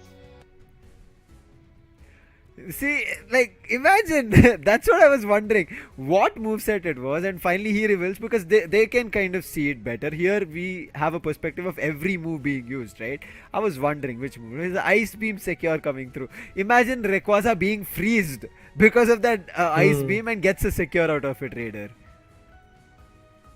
Yeah, it was quite interesting to be honest. But yes, with that insight, we have got a very good clear perspective that Team Griffin was lucky in the second game, but they were rooting for the third one as well. But moving forward, I believe now we have got the insight that match number 6 is going to get started pretty soon, which will be between two big of the giants. Clown 5 won, who registered from the start and eventually was able to qualify in the top 6. Although the positioning was not that strong as they are the India Open 6th position team, but still they are here in the ACL. So congratulations on that note. Clown 5 definitely wants to start with a big bang. The first match was not that fruitful for them, but now they are going to fight against Revenant Esports. At the same point, I have to say, Team Revenant is also packing a punch. Burzum, Apple, to be honest, I have to tell you, Lucifer, that Apple, this individually is way too good with the Zorak. So I believe this time for Team Clown 5, if they have done their homework, I do believe the ban of that Zorak should be there if they really want to win, if they really want to move forward with a good standing in the leaderboard. I am not too sure of what works. It feels like teams of whatever they've planned, right, Raider, it's not coming through. Now, quickly talking about the team in terms of their Pokemons, as you can see, Blissey seems to be a 100% pick rate for Clown 5. Then comes in their Buzzwole with 67. And then we did see a couple of ranged attackers. But this team, Revenant, seems to be very favorable, and they are very much intended or kind of moving towards the side of having a lot of supporters. And even we saw Ruben mentioning, right, game writers now in terms of meta is switching towards these supporters, and I think Revenant are like, we need a really good support. So with 3 supporters, Blissey, Clefable and Eldegoss, only 1 ranged attacker, 1 speedster, that's Zoroark 67%, and Lapras has a 100% pick rate, and this Zoroark generally goes to Apple, yes, and that's the reason you were mentioning, that's something that Apple should not get a chance to pick. Now if they ban it or not is something to wait and watch out. But we did even see, right, the Zoroark pick, I think, which came in from FS itself, did not work, right? Their combo of that feint attack was being always dodged. Therefore, the late game of Zoroark completely failed. Let's jump into the game and see what draft we can expect here and what bans we can expect here. Alright, talking about the ban phase, Hoopa, I believe, is a possible one. And yeah, there you go, the Hoopa is already here. From Clown 5, it is going to be a Hoopa ban coming in. From Revenant, it is going to be a Slowbro. I do believe both the particular teams have figured it out what they have to do and how the play has to unfold. Obito on the other corner wants to go with the Trevenant ban. I don't know why, but Trevenant has been kind of effective, but at the same point not being that effective that the whole game-changing situation could be coming in.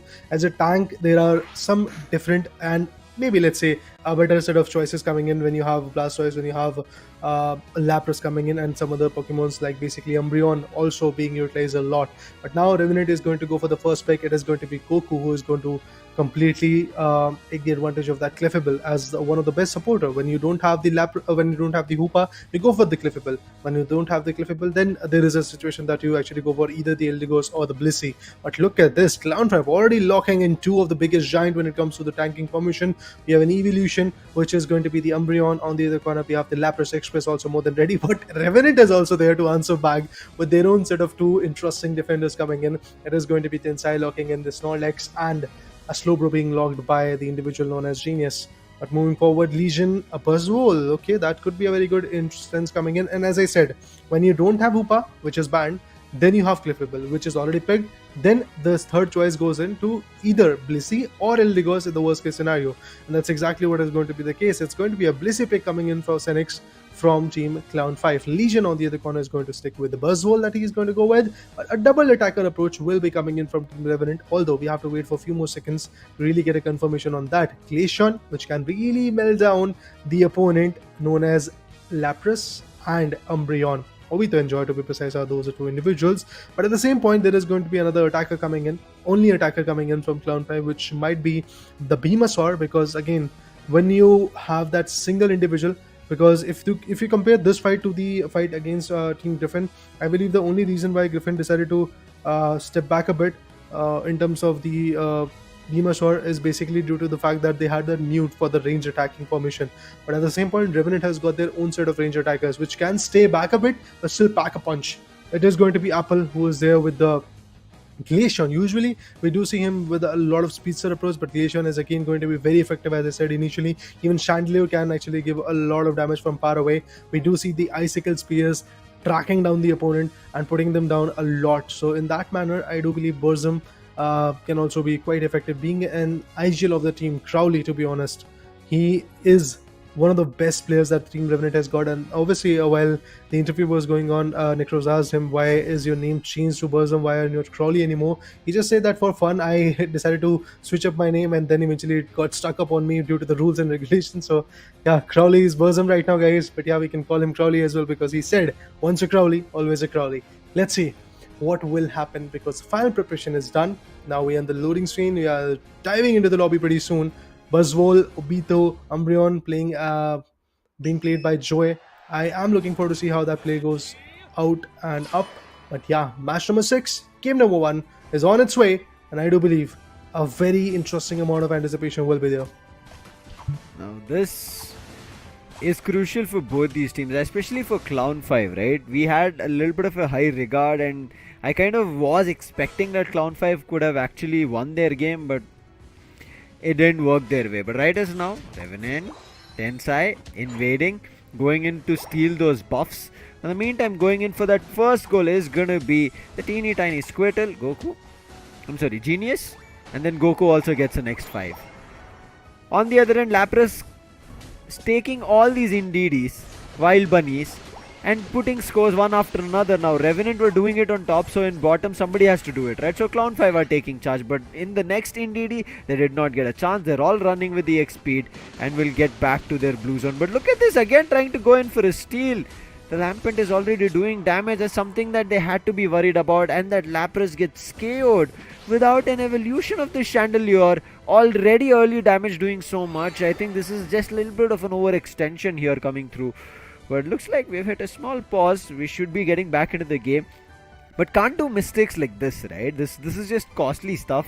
Raider here that we just saw. Like especially in the early game. And Lapras is a defender. Going down to a ranged attacker so early in the game, I think that was not something that we expected. But that's okay so far. Right now, it's a mistake that they maybe made. Again, early game, recoverable. Yeah, definitely. I mean, the game just started. We just saw like basically 1 minute just passed away from the 9 minute from the 10 minutes that we are here with. But I do believe, obviously, with this, the initial mistakes that are being delivered by the players, I feel there is a possibility that even Team Revenant can actually capitalize on that mistake. If you make those mistakes, there is a situation that experienced teams like Revenant, Crowley is one of those individuals who has his eagle eye set on the victory marker. He wants to come up with a 2-0, and he might be able to do it due to the mistakes that Clown 5 is making. But we can't really underestimate the Clown 5 as well. Although the fact that they were able to qualify the 6th position from India Open 2023 in the ACL regional qualifiers, but still, being on the 6th position in a previous tournament does not mean that they can't be in the top position. Well, obviously the first match was a little bit of a hiccup for them, but still a long way to go. Even Team True Gravity lost their one match. Forge Legacy also lost their one match. Team Griffin is the only team which is now currently undefeated in their 2 games that they were able to fight against. But remember, guys, just after this match, there is another match that is going to be there for Team Griffin, which is against Team True Gravity. So both the giants are going to face off each other, which will give us a brighter idea of how the tournament follows up. But for now, yes, we are back in the game, and as you do see, the level advantage is still there for Team Revenant. There are certain players who are already at level 5 on the other corner. The Clown 5, they are not yet able to evolve. Their Umbreon is still lacking that evolution, and obviously if the evolution does not come, the defending positioning is not going to be as strong as we really recommend from the start. Look at that Snorlax completely walking around like there's no regret in life. He's just going in for an invade and surviving. They still not found a KO on him, and I think finally he TP'd back. Okay, he recalls Wow. himself, goes back to the base, and they could do nothing about it. Burzum, he previously did find a KO on the Lapras he was talking about, from the Litwick to Lampent right now, but still not a Chandelier. In the meantime, yes, scores being done from Joy. Goes to get the Citrus Berry. Icy Wind being played from Apple, not a Zoroark. That's interesting coming through. In the meantime, we do want to see what other players are going to be doing. Obito on top, as you can see, he is going in for those stacks, which is very crucial, but goes for a big 30 stack. And the counter War Turtle says, you get a 30, I get a 23. May get a +2 as well, but looks like a heavy slam fight. Maybe a team fight can break out here. A Poltergeist being used to keep the players of Clown 5 in check. Lot of damage being done. Maybe find a KO. Yes, they do. The Chandelier's afterburn effect causes a lot of trouble. Maybe even find one more. Yes, Icy Wind takes the Umbreon down. The other players, they retreat in that flux zone. They say, we have already lost a lot of HP. We cannot give away experience to them. And Revenant take charge of the bottom path. Can't really deny those melters, guys. I mean, when you have a Glaceon in your team, when you have a Chandelier which can be far away but yet put in the best effort, I do believe the pressure is going to be there on Clown 5's players. And when you talk about their defensive parameters, all they have is just the Umbreon and the Lapras. Again, both of those Pokemons are quite good, but then again, if the skill moves are not unlocked yet, if you are not at the right level, it's just not going to be compatible enough. The Buzzwole and the other guys are still trying to put up a lot of pressure and maybe possibly get that advantage of having the 6th ally. Well, they get it, and now a complete stack will be there on the top lane. There is nobody really stacking up onto the bottom lane. That really opens up a very good bracket. But what is that? Umbreon gets cornered. Snorlax, what a play that was. Tensai made it sure that the player is not going to flee away from the scenario. He cornered him away, and with that, the Chandelier and with that, if I'm not wrong, it was the Glacian who was able to put the Umbreon down to his misery. But now the level advantage, look at that. I mean, at level 9 is the situation where Glacian is sitting at. Even Chandler is at level 9. Blastoise currently is just tanking up the whole damage, soaking up the whole damage, and making sure that the Regieleki is not going to open up an advantage in the top lane gold zone. But now the contestment goes in the bottom lane. At this point, yes, I do remember that Hoopa can be very advantageous for rotating, but obviously when it's already banned in the top pick phase, you can't really come in with that. Buzzwole finds a valuable one with those pumping damages coming in. Buzzwole also goes down at the same point by the Icicle Spears coming in. Not just that, it's the Glacian who's not going to stop that easily. Look at that attacking formation coming in. Lapras finds a valuable one, and it was not a Pokemon from opponent's perspective, it was the objective known as Hiteji Rock, which was now taken down in the favor of Team Clown 5. But still, that advantage is not that advantageous, to be honest, because there are still multiple KOs coming in. It's the Umbreon who just went out. Even before that, we had Lapras and also Blissey getting KO'd. So yeah, it does feel like that Revenant is here to take up a control, and due to the level buff, due to the advantages that they're trying to create, it does feel like that the level buff is going to go a little bit longer. How far is it going to go is something that we have to wait and watch. Revenant still have the lead of 140 riders now. Clown 5 don't seem to be getting anything in control. The Poltergeist is enough to keep the players in check. But look at this, a big 36 and another goal zone being destroyed. That's a tier 1. Poltergeist again keeping the players in check, going in for a power nap in between. Obito cannot do anything about it, and look at the damage coming in from Burzon. Uses the Unite and brings Obito to very little health, but the Poltergeist in the second time doesn't catch anybody.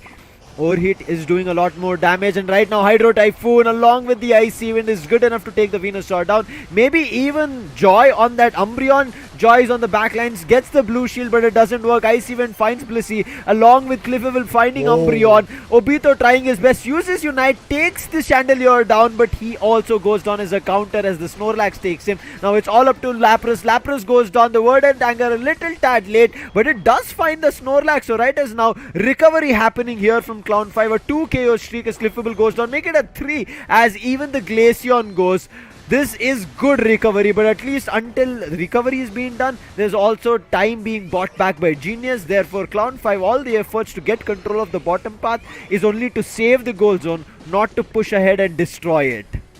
Well, yeah, indeed, at this point, Clown 5 are definitely stepping their way up.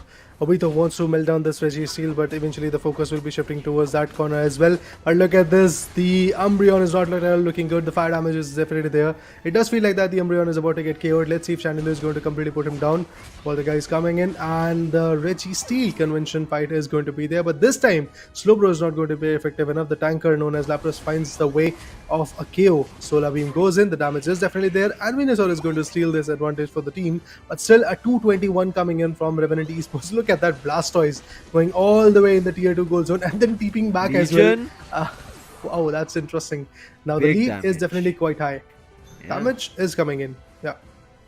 Revenant 221 to 49, not giving Clown 5 any chance, but Obito, this is his chance to hit on Burzum, but Burzum immediately ejects. That's Crowley on that Chandelier, not giving any chance. The overheat and the Poltergeist is good enough, but in the meantime, Mewtwo, wait, what? Why? Why would you separate yourself from your teammates? Might be a distraction to buy time, but that's just a free KO given away. And right now, look at what Revenant are doing. They're charging up. They want to go for an overdunk of a 50 on just 4 AOS energy, which was needed, and that will push the score to 271, and Clown 5 will be able to do nothing about it. And right now, there's a Regieleki on top, but 9 seconds only. Wait, 17 seconds only to start things off on the final stretch. And in 15 seconds, as I've already said, now there's 10 seconds. It's going to be tough, but still Revenant are trying their best, but as it's come down to 5 seconds, the chance is not going to be there. But Obito wants to find a way to KO. 3 players have jumped on, none other than Blastoise, but Crowley is there to try and help. Hydro Typhoon being used, a lot of damage being done. Can they find overheat damage? But with the rapid spin, he decides to retreat. The Unite goes to only save, but the Lapras Express coming in. Do the players charge in right now? It looks like the Lapras itself is caught. Block being used, Moonlight Branch, Verdant Dagger finds the Blastoise, Power Nap being used, so Obito's Unite does get still used as it finds the KO on Snorlax. Looks like Clown 5 are bringing the game back. 2 KOs have been found, 3 players are still alive, 2 ranged attackers and 1 support, but on the other end, Clown 5 have all their 5. Rayquaza barely there, but the hit on the last secure by Chandelier, and Revenant Do not let the game go away. And the icy wind finds the knockout on two of the players, looking for the third as well. And yes, it's a 3 KO streak Bro. and make it an entire team wipe coming through. Clown 5 tried their best, but Revenant's ranged attackers destroy every dream that they had. It's just they are ready with the attacking formation. They were way too on point with the play. Look at that. Clifford wants to go for a set of 3, but he's just getting countered every now and then. Buzzwole finds him, puts it down. There was a smack also coming in, and look at that, another one. It is going to be the Glacian who's going to get KO'd. But to be honest, the job is already done. Okay, Yeah. I do feel that there are the air synergies. If somehow they are able to make their way back to the tier 1, tier 2 goal zones, tier 1 goal zones in the top lane and the bottom lane, things might change. But look at that chandelier, he has got that shield. Who is going to stop him? Well, the answer is nobody. And that's how 565 is going to be the storyline for Team Revenant. Not just that, we will get to see even more units being dumped right over there in the tier 1 goal zones. Look at them, they're trying to go for some good scores. Well, finally they did, and that is going to bring them to 121. But Clown 5, they are still struggling. It's just 11 more seconds, and they have to go for another set of 500 goals. And I feel it's just not going to be easy. But the worded anger throughout the way, to be honest, trust me, was absolutely fruitful for the team Clown 5. But again, I have to say once again that it's just one individual which is bringing a lot of chaos. What about the other guys? They are failing on that note. And Revenant on the other corner brought in the team effort, despite of the fact that Apple is not yet playing with Speedster, but still he is the MVP. He's the one which is most fruitful, and Apple with a set of 180 AOS energy is being dumped and 11 KOs. He was a part of 16 good KOs. At the same point, even Burzum, look at him. Both of the Giants being the attackers for the team definitely made a mark. I mean, this is not something that I thought through for side of Clown 5. Now, it looks like the front line itself is weak in terms of the damage dealers, right? Look at this. Obito, I thought he would have found a lot more. In his chaos, these are all towards the end, not the starting. Look at Legion. Great try coming in from his end. 12 assists. Joy as well, 9 assists. Sings, I think, change up of this strategy is not coming into great effect, but still 3 assists and 8 knockouts, and Mewtwo as well 8 assists. But on the other end, look at this. As you already mentioned, Apple already the player of the game, but 11 knockouts. His teammate Burzum, which is Crowley, 6 knockouts and 12 assists. A range attacker having a 12 assists is just too good, meaning both the range attackers are simultaneously functioning. It's if it one kind of does the damage, the other one seals the deal. If the other one seals the deal, does the damage, it's vice versa. You can see how much damage that Burzum has done. 1,17,000. Apple has done 92,000. Genius with 41,000. But Goku, 85,000 damage taken along the sides of Tensei on the Snorlax at 69,000. Along with that recovery of 1,14,000 on is just too good. So Revenant secure this first game without any trouble. Well, yeah, I mean, from the start, it was looking like Clown 5 was trying to be back in the game, but to be honest, that whole notion got calibrated by the players of team known as Revenant Esports, and the way Revenant Esports brought their game back was basically figuring out what team Clown 5 was trying to do and how they can really counter that particular notion. And yes, they were quite on point with that particular play. Looking at the whole situation right now, looking at the whole battle data as well, it does feel like that Revenant Esports had a very good close match initially. Like for the first 6 minutes, there was some close quarter counter coming in, and the Lapras, Umbreon as a tank for the team Clown 5 were also doing some decent job. Obito in the end definitely was able to bring in a lot of chaos, but I have to say that Star Cynics, this is the individual. If the right support would have been given to this guy, I do feel that he could have changed the game, because again, his Verdant Anger and the Solar Beam definitely were able to bring in a lot of chaos. I mean, that was good. But now talking about Revenant Esports, every single minute was utilized, be it 0 to 2 minute or 2 to 10 minutes. Every single minute there were some small, big, large, or should I say huge amount of goals being delivered. So it was good to see how Revenant Esports unfolded their play, and also in the last final stage they were able to come up with a set of 294 goals, which is again a very huge job done and dusted. Even before that, there were another set of 95 goals being delivered. But I saw a lot of sneaky play also coming in from Team Revenant Esports as well, despite of the fact that Team Revenant Esports, their players were getting KO'd a lot, and as you said as well that Clown 5 was trying to pick up a pace in the final stretch.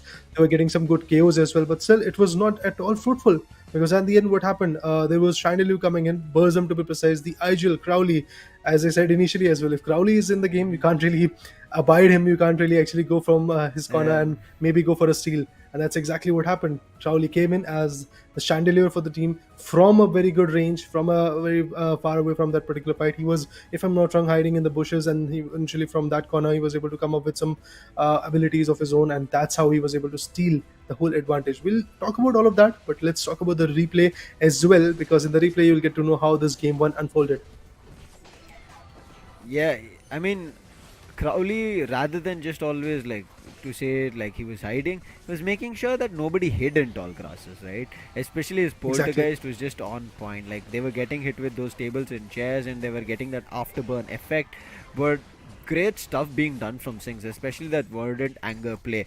But look at Tensai, so much trouble that he caused, and Tensai was always there when they needed like a punching bag thing, right? Like take up all the damage along with the sides of our genius. And then great play coming in from both Apple as well as Burzum. Insane knockouts that they found, but there was a situation 2 times. One was this bottom path where Sings again with the verdant anger tried to recover, but there was genius, right? He bought enough time so that his teammates who had gotten KO'd, they will be back to fight, making sure that the bottom goal zone which they wanted to score on will not be allowed. Same thing happened in the legendary fight, as you can see here. Lot of people started picking up fights, and as soon as Revenant understood they are the ones who are a little bit under pressure, they do not have enough numbers. Players separated. Burzum went in one direction, his teammate Apple went in another direction, the Cliffable went in another direction, making sure that even if the players of Clown 5 start jumping and taking on Rayquaza, we will make sure that we find an opportunity to find a KO on them, and that's what they did. While they were about to start Rayquaza, everybody started moving in, Burzum, Apple, and then started doing damage, and that's when they got the advantage of picking up a victory. Now you can see Apple's only intention is to become the best, better than the rest, and he makes me bring the memories of our wonderful Pokemon song. I'm not going to sing it. Hello. I was waiting for a moment that we might see it's some up to melodious... your imagination. I had gone to my own imagination of listening to that. It's literally that old 90s era where you, after finishing your school, you come back home, turn on your television and sit back and watch. I was for a moment like, now we might actually My voice is super melodious... bad. That's the reason I do not want to sing. Oh, you're a caster, man. Your voice is something which is quite lovely. Hey, hello. That's for commenting, right? That's for casting. When you start singing, that's a different page altogether, which I'm pretty sure people will start bleeding from their ears on. Ooh, well, talking about this guy from Clown 5, it's Obito, the Buzzwall. Well, Zacian has been banned, so sad. But yes, the Buzzwall is something that has been chosen from this guy, and eventually, even in the previous battles, he has shown his stance, he has shown his inclination towards the Buzzwall as the all-rounder. He loves to play with the all-rounders, that is something which is quite evident. The current aspiration is to represent India in WCS World Champion Series 2024. That's a big aspiration, guys, to be precise, and there is a big journey to be traveled from the India Open, from registering. But eventually Clown 5 was already qualified for the ACL, so they have shown their stance. All they have to do is just be consistent, evolve along the way. As you evolve from level 1 to level 15 to your Pokemons, the trainers have to evolve as well. Talking about Clown 5, we have another guy which is Legion. The average damage dealt is quite effective as he loves to play with the attackers. Inteleon and Venusaur is the two particular choices that he really loves to go with. Inteleon, again, I would like to say that the snipe shot with the Fell Stinger combination is something that everybody is exploring a lot. On the other corner, the Venusaur can be the Beamersaur or it can be the Petal Dancing guy. As of now, we've seen a lot of Beamersaurs, but there have been 1 or 2 games in between with the Giga Drain and Petal Dance that we've seen. Still effective, still viable. We'll jump into the next player. This is going to be Goku from Revenant, and here you can see he is the support player for the team. Either plays a Cliffable or a Blissey. His average damage taken and average damage dealt is not going to be great because again he's a support player, but his recovery is going to be on the greater side. 67,000 is decent, but I think surpassing towards 70 is going to be really good. That gives teammates the confidence that irrespective of whatever is happening around Thea Sky Ruins, this man, wherever he is, he'll immediately jump in for rescue to give us that healing that is necessary, whether it is going to be an AoE healing or just particular player healing. One of the other things we will get it, making sure that our chances of being in the battle prolongs, right, rather than being cut short.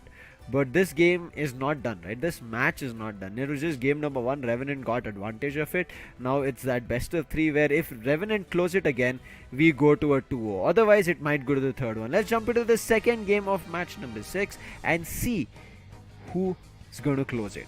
Revenant do they, or Clown5 do they push it to the decider? Ooh, after the momentum that Revenant has got, I feel it's going to be a tough battle for Team Clown5, but eventually, trust me guys, this is one of the most important matches for Clown5. If exactly like Team Skyesports, they also lose a bunch of matches, their positioning is not at all going to be good in the single elimination bracket that is going to be there on day number 3. So now every single team is looking forward to have that advantage in their favor. Clown5 at the same moment is going to ban the Hoopa, exactly the same bans guys, nothing different coming in. The Hoopa ban coming in from Team Clown5, and on the other corner Revenant is going to go ahead for a ban of the Slowbro as the tank. Cliffable, again, Coco is not at all going to leave this stance. If Cliffable is over there, I feel Eldegoss and Blissey, these are the only choices that you are left with, because if you talk about the other supporters, to be honest, there are plenty, but Mr. Mime, Wigglytuff, or Sebele, or even Comfy is not that much into the meta right now, so I feel that is something which can be, I guess, out of the existence. So Blissey or maybe the Eldegoss, these are the 2 Pokemon that I'm looking at from Team Clown5's perspective. On the other corner, Trevenant and Genius is going to be there with the particular approach of a Blastoise. But what is that? A small tease for Blissey, then again Eldegoss, then again Blissey. I feel Blissey is the final one. Blissey is the best one that they're going to have after the pick of Cliffable is already done. But I really like the pick of Ninetales coming in from Legion. Ninetales has been that Pokemon which kind of does damage and spins the game around. Like, even though you have control of things, those blizzards and avalanches coming through, if it hits you, your game of doing something gets stunned out, and the opportunity of you recovering is very small. That gap window is itself too small. If you get stuck in that, be ready for the next ones. Maybe a Mean Look, maybe the Ice Beam coming through, Water Pulse. But Mewtwo, are we seeing another Tyranitar game? It has not worked so far. Does it work? I mean, come on, Mewtwo. I know there's a Mew in your name, but you cannot go Meowscarada as of now. It's the newest Pokemon, not allowed. But Leafeon, you can. Again, it is another evolution that we are going to be seeing, and the only 2 evolutions here from side of Clown5 is going to be the Umbreon as well as the Leafeon. No Espeon or Glaceons this time. Well, the choice has been made now. It all trickles down to the final preparation time period where the switches are going to be there. So Umbreon as a defender definitely is something that Clown5 loves to go with, even in the first game and also in the game against their other opponent. They were able to go for the same decision, but to be honest, they have not been able to really bring in the best value when it comes to that Umbreon. Lapras on the other corner, it can be quite effective, but I'm looking forward to see if that combination of Mewtwo and Obito is going to work out, or Mewtwo or Joy is going to work out. But as you said, bringing in that Ninetale obviously brings in a small trickle in the game due to the fact that this Ninetale can really bring in the best amount of damage. But I'm looking forward to see if that damage is going to get prevailed, if the damage is going to get diminished or sustained or absorbed by Blastoise and Trevenant, and Cliffable is definitely going to be there as one of the best supporter. Well, I have said enough time from the start of this day in the regional qualifiers of Asia Champions League that when Hoopa is not there, Cliffable is your best guy. And Cliffable, if that is unlocked, that is locked, I mean to be precise, Blissey and Eldegoss, these are the 2 Pokemon that are left. But still, I believe at that point, Cliffable and Blissey are the 2 particular Pokemons which have been inclined a lot. Supporter meta, as a lot of interviewing guys have told us, that it has been a lot of, it has got a lot of, I guess, buff. The supporter meta is a lot of, I guess, advantageous scenario. There are quite a few scenarios where we have seen supporters being utilized a lot, but in this particular game we have to see how the play unfolds, because again Revenant is there with the advantage. Clown5 on the other corner is still struggling. They have to get their first game in their favor, and if that happens, well, we will go to a kind of a BO1, to be honest, because whoever wins the last game, the decider one, is going to be the victorious one in this match number 6. But there you go. The spins coming in from Lapras. The first goal also goes in. Not just that, even the Leafeon is going to go. Blissey is going to go for some good scores. So happy to see Clown5 this time taking the command from the start. Might have started off with scoring goals, but let's see how far they can go. Right as now, Litwick to Lampint. Bottom path has 3 players. Leafeon also moving towards the bottom path after reaching level 5. Ivysaur also on level 5, hiding in tall grasses. But passive already revealing player's position. Big damage coming in. Burzum will force the Ninetales to go back. Ice versus fire. Again, if it was like the actual Pokemon where ice, fire, it could have been nice, right? But as of now, it does seem similar in terms of how it feels. But it's not going to be in the same effects. But in the meantime, Leafeon does find the first KO. There might be a counter KO coming in because of the overextension on the Umbreon. Mean Look being used. The Leafeon also decides to overextend. And now comes in the Clefairy as well. So Joy might just survive here. Goku takes a big damage, Mean Look being used, but the Ninetales also overextending. Clownfire, what is this confidence? It feels like overconfidence, and now one after another they might just get up or give up a lot of chaos, but the Lapras comes in as a rescue, finds the War Turtle. Therefore Revenant Esports, they need to slow things down. Even though they were the ones who gave the initial KO, they found one, but now they lost another, meaning experience better for Clown5. Yeah, I mean, falling back and stepping back in the particular fight is going to be equally important for the players of Team Revenant Esports, and not just that, even Clown5 has to figure out when they have to fall back, when they have to step back a bit, and how they have to pack a punch in the later stages. Chandelure for now is one of those Pokemons which can really bring in the best value. Burzum in the previous matchup, again, as we did witness, was absolutely on point on that particular note. But now Chandelure in its final form, Trevenant right over there, Clefable also pretty much ready. At the same point, if we talk about the War Turtle, he's looking forward to have that evolution. Being the defender of the particular team, he really has to tank up a lot of damage, but it does feel like that the KO will be coming in. There is no denying it that. Blissey finds him down. That's interesting. When you have a complete stack of 4 Pokemons, it can be a Blissey who is going to put a defender down. Supporter putting down the defender, it's quite an impressive approach coming in, but in the bottom lane as well, there are some interesting goals going in. The Venusaur is now ready to take this Registeel also in the favor of Team Revenant Esports. Once they do that, things might change rapidly, but look at this, the seal will be coming in. Leafeon with the Solar Boing coming in and trying to seal that Registeel was quite on point with it. Now the other guys are also trying to move in, but still not a lot of KOs at this point, except the Chandelure is still waiting for his respawn. Oh, a complete push onto the tier 1 goal zone, and we do see a lot of KOs being delivered. The Venusaur goes down, the Clefable goes down, left with just the other 4 Pokemons. Right, as now Clown5 charging as a whole, all the 5 players pushing in one part. Tensai looks in trouble, even though he's the Trevenant, he's unable to take up much damage. Burzum pushes the players back. Umbreon taking up that afterburn effect, would have to retreat. Also sees the Venusaur. Right now Venusaur does have the Unite. Let's see if it uses, but also playing the Beamosaur, keeping players in check. That was a warning Solar Beam coming through. There is the Regieleki on top as well. We saw the Blasters going in for a goal on the top, but I think he also did a goal in the bottom. Genius. Now he has to meet up with his teammates on the top path.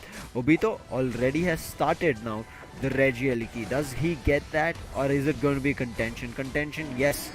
In the meantime, from the backlines, Moonlight Prance being used, charging immediately on the Venusaur, forcing to use that Verdant Anger. The Verdant Anger doesn't do much as the Lapras puts him down. Maybe another one as the Clefable also goes down, along with the Trevenant, along with the Chandelure, and everything put down to rest. That's a 2 KO streak, but Revenant players, they're not letting the side of Clown5 run away with goals. Look at that, the difference right as now is around 60 AOS energy, which can be kind of reached, which can be jumped into maybe an over push of one of the paths, and maybe they got a very good, how would you put it, a fight and then a conversion into multiple goals where they overdunk for a big score. That is definitely somewhat a possibility coming in. Chandelure on the other corner finds a valuable pick, but oh, he's not stopping. But Leafeon is there to put a full stop onto that Rampage coming in from the Chandelure. Now Clefable wants to take up a fight, but there was nobody to really support at that point, so he decided to step back a bit. Now Blastoise is going to come, so he might actually stack up onto that note.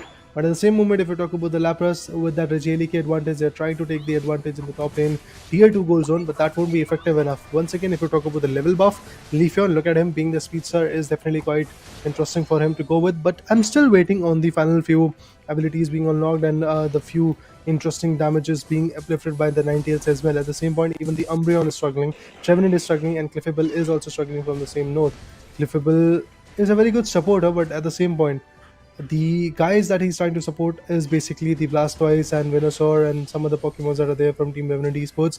Although the right output is not yet here. Goku definitely capitalizing on those Eos energies, is trying to go for some scores, and maybe he's going to go for it. But look at this, Esseligor and the other Pokemons in the opponent lane are trying to come in, but oh, Trevenant, with that ultimate being utilized, he might actually find some good values. And there you go, Channeler is the one who's going to pick up out the players. 127 to 174, close game yet 50 AS energy of a difference coming through, but majority control is Clown 5's in Thea Skyruin so far in this game too. Level advantage, if you want to talk about it, to level 12, 2 Pokemons coming in from the side of Clown 5. There's only one that is going to be Burzum, that's Crowley on level 12. Might even see a 13, and yes, the Leafeon turns level 13. Now, if we see a level 12 here coming in from Genius on Blastoise, is going to be good enough, but he's moving ahead to make sure that the Regieleki doesn't go to the other team's favor. Because at least these are those one of the last few Regis that we are going to be seeing spawning. So if Revenant do get this, it's going to be a good one for them. But Hydro Typhoon being used so late, this can be trouble brewing in. Solar Beam comes, but still the Lapras survives. Lapras Express also being committed right now. 40 seconds on the clock, and Regieleki did have a little bit of a minute reset, but they're still looking for a big 150 score, my bad, not 100, but a steal comes through from the Lapras. All the efforts of Revenant Esports to get that last objective goes down the drain, and look at this, easily running away are the other players. Both the EVs, the Umbreon and the Leafeon, after scoring goals, move out of the top path. Now they're trying to melt that Regieleki down so that they have that KO onto them, and then move forward to the Legendary Pit as well, because there is not a lot of time period left. At the same point, they have even to capitalize on the damage. But look at this, they're now trying to, the Clown 5 is now trying to melt down the Regirock. This is going to be a very good strategy, to be honest, because when they have that advantage, I feel they're going to put up a lot of pressure onto the players of even Revenant Esports in the latest stages. And there you go, Revenant Esports is now ready to fight back. Let's see if that fight is going to be effective enough or not. A lot of players have got those serious EOS energies in their favor, but Joy with just 0 EOS energy, that feels that he might actually have a little bit of a pressure coming in. Okay, man, a capitalization onto that Blastoise will be there. Look at this, all the players went down right to the Blastoise. Now they're going to capitalize and get some good scores right here as well. Now Blastoise might got be a killed mistake little bit here. early, so maybe there is going to be a respawn coming in pretty soon. But yes, as you said, this might be a big mistake from Team Revenant Esports' perspective, because the focus of Rayquaza was there for Team Revenant Esports, or for Team Cloud5 to be precise, and what Revenant is trying to do is just basically go for some minute goals. But now they have shifted their attention back to the particular Rayquaza. Now look at that, everybody is trying to dump their abilities. Unstoppable is going to be the case for now for Tensai, but can he really melt down the Rayquaza? Let's see who gets it done. Oh, it's again the Venusaur! What is that? How can he be so efficient? Team Revenant Esports were about to be on the verge of a loss, but all of a sudden they get that Rayquaza, man. What a play! Can't The really game say is still a not lot. over. Okay, You but I can see it's feel only 100 of a score came in, and finally the Venusaur goes for another 100, and now the game might be in control. But look Yeah. at the Lapras on the top path, still trying to push up. There are a couple of shields with the players of Oh, Revenant Capable all Esports, but alone. they need Eos energy though. Capable all alone fighting against that tank, trying to put him down. But trust me, these minute goals are going to be really very important. And there you go, another set of 94, guys. It does feel like that Team Revenant Esports have finally secured a 2-0 against Team Cloud5 as well. What an impressive play, to be honest, because there is nothing like a situation where Team Cloud5 can really be back in the game. Crowley once again will get to have an insight from his corner as well, because again the interview will be there for sure. But at the same point, Team Revenant Esports, congratulations on a valuable victory in the match number 6. Second game is over, and with that the victory is also in the favor of Team Revenant Esports. And after seeing the graph as well, you can clearly see that how from start Cloud5 was the one whose graph was increasing, whose scores was increasing, who was looking like a team, who was looking like a individual team who could actually take up the lead. And at the end, what happened? It was Apple. Again, this guy is basically a player who has a very deep spot in my heart, because every now and then this individual brings in a kind of a play which completely changed the whole game. I was totally ready to see the third game, but what happened, guys? Apple came in, swept the moment, and with that, yes, there is a situation where Team Revenant Esports is now winning back-to-back two good games, and with that a 2-0 is here. 6 matches done and dusted. It is Revenant Esports, which is kind of a very fruitful team, exactly like Team Griffin. Generally, we see a Solar Beam Secure coming through, but Apple this time decides to go in for a Verdant Anger Secure, the Unite Secure coming through. It works. Now, you could see from the side of Clown5, they have good knockouts, they have assists, everything, even score secures also they do have. But on the Revenant end, they have only 6 knockouts in total and 2 assists. But because of their end game, the secure of Rayquaza, that worked out really well. I was just thinking, trying to break things down, because of their bottom path push, right? Maybe they've made a mistake. Yes, it seemed to be a mistake, but some of their players decided to peel off from that fight. That's where Clown5 decided we are going to full on commit to find Rayquaza, because there could have been a situation that Revenant might have closed the gap. But I think they should have paid closer attention to how much they were scoring as well as how much Revenant had scored. Even though Revenant scored around 60, I guess, when they pushed the bottom path, the score was 186 or something to 230. So there was still that difference of 60 to 70 goals, and that overcommitment coming in from Clown5, thinking that they might have lost the lead, broke that game and gave the chance for Revenant. That small chink in the armor, and Revenant made use of it. That's all. They timed the attacks way too well, and as you said, obviously that pushing down to the lower bottom lane was kind of a decision that could have backfired, because Blastoise was already KO'd due to the fact that he was trying to go for the legendary pit. At the same point, he got contested right over there in the bushes by the Umbreon. So for a moment, I did thought that Team Revenant might actually lose the grip, and it was looking like a game for Team Clown5 because of the fact that there were 3 to 4 Pokemons already in the legendary pit, putting their abilities, going for those unites. But at the end, what happened? The Venusaur came in, which was able to swoop in and have the best output of this particular game. But look at this.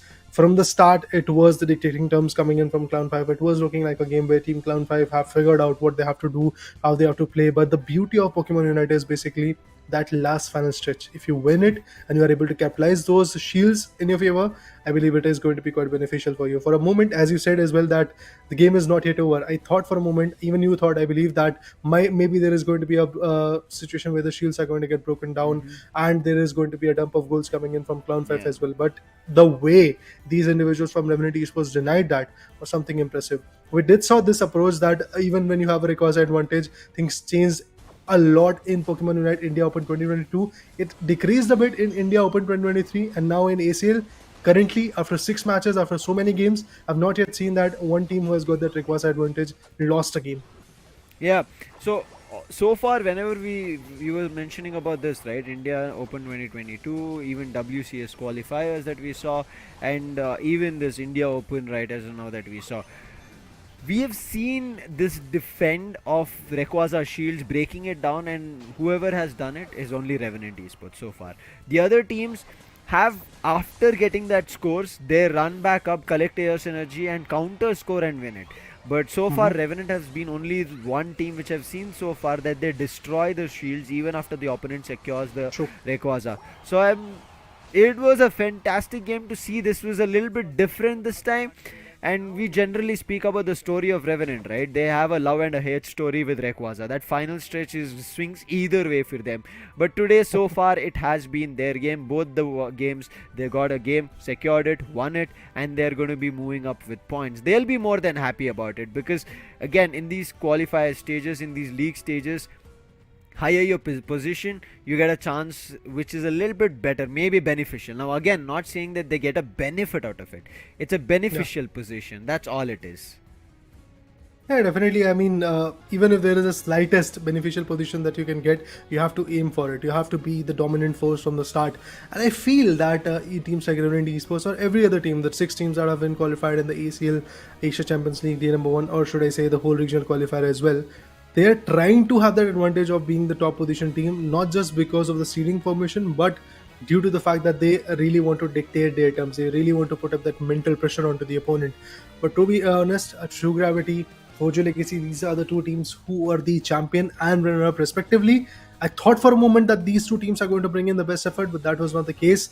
It is Team Griffin, it is Team Revenant who are right now winning every single matchup that they're fighting against. But look at this, in the analysis part, you'll get to see that the Blastoise went all the way to the tier 1 goal zone, wanted to go for some good scores. Meanwhile, the other guys from Team Revenant were contesting. Cynics on the other corner was more than ready with the Warden Tanger, I do believe that came in, and due to that, I guess it was Burzum who got KO'd right over here. And not just that, even the other guys, Slowbro, not Slowbro, but basically Snorlax and the other Pokemons also got pressurized a lot. Look at this, the Warder angle going in, and with that the KO also came in. Buzzball also got KO'd. This is something which was quite critical for the players of Team Revenant at that point. But yeah, still you could see they were able to counter it and get control of the bottom path, right? Even though they were losing objectives. I think keeping control of things is what I really saw in this game coming in from Revenant Esports.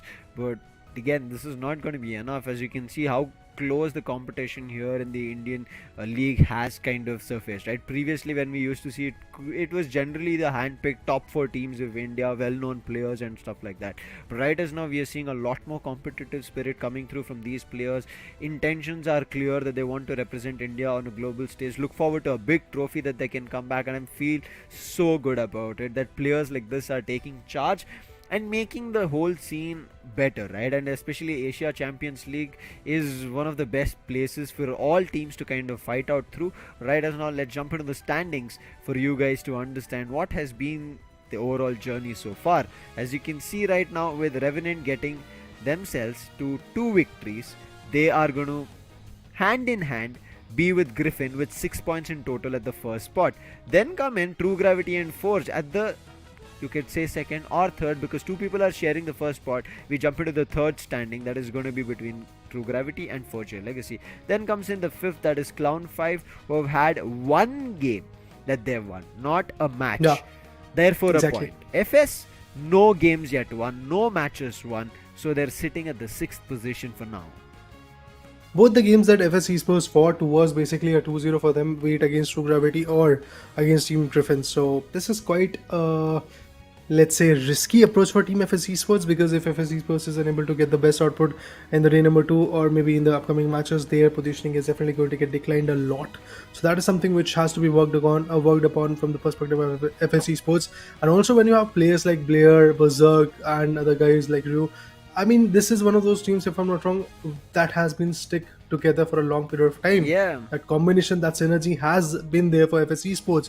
But at the end, it all trickles down to what kind of strategy you are bringing. In that note, again, the choices that they're making of 3 defenders and attackers or a speedster combination coming in for the rest 2 Pokemons is also quite interesting, because it puts the opponent in a very tough spot.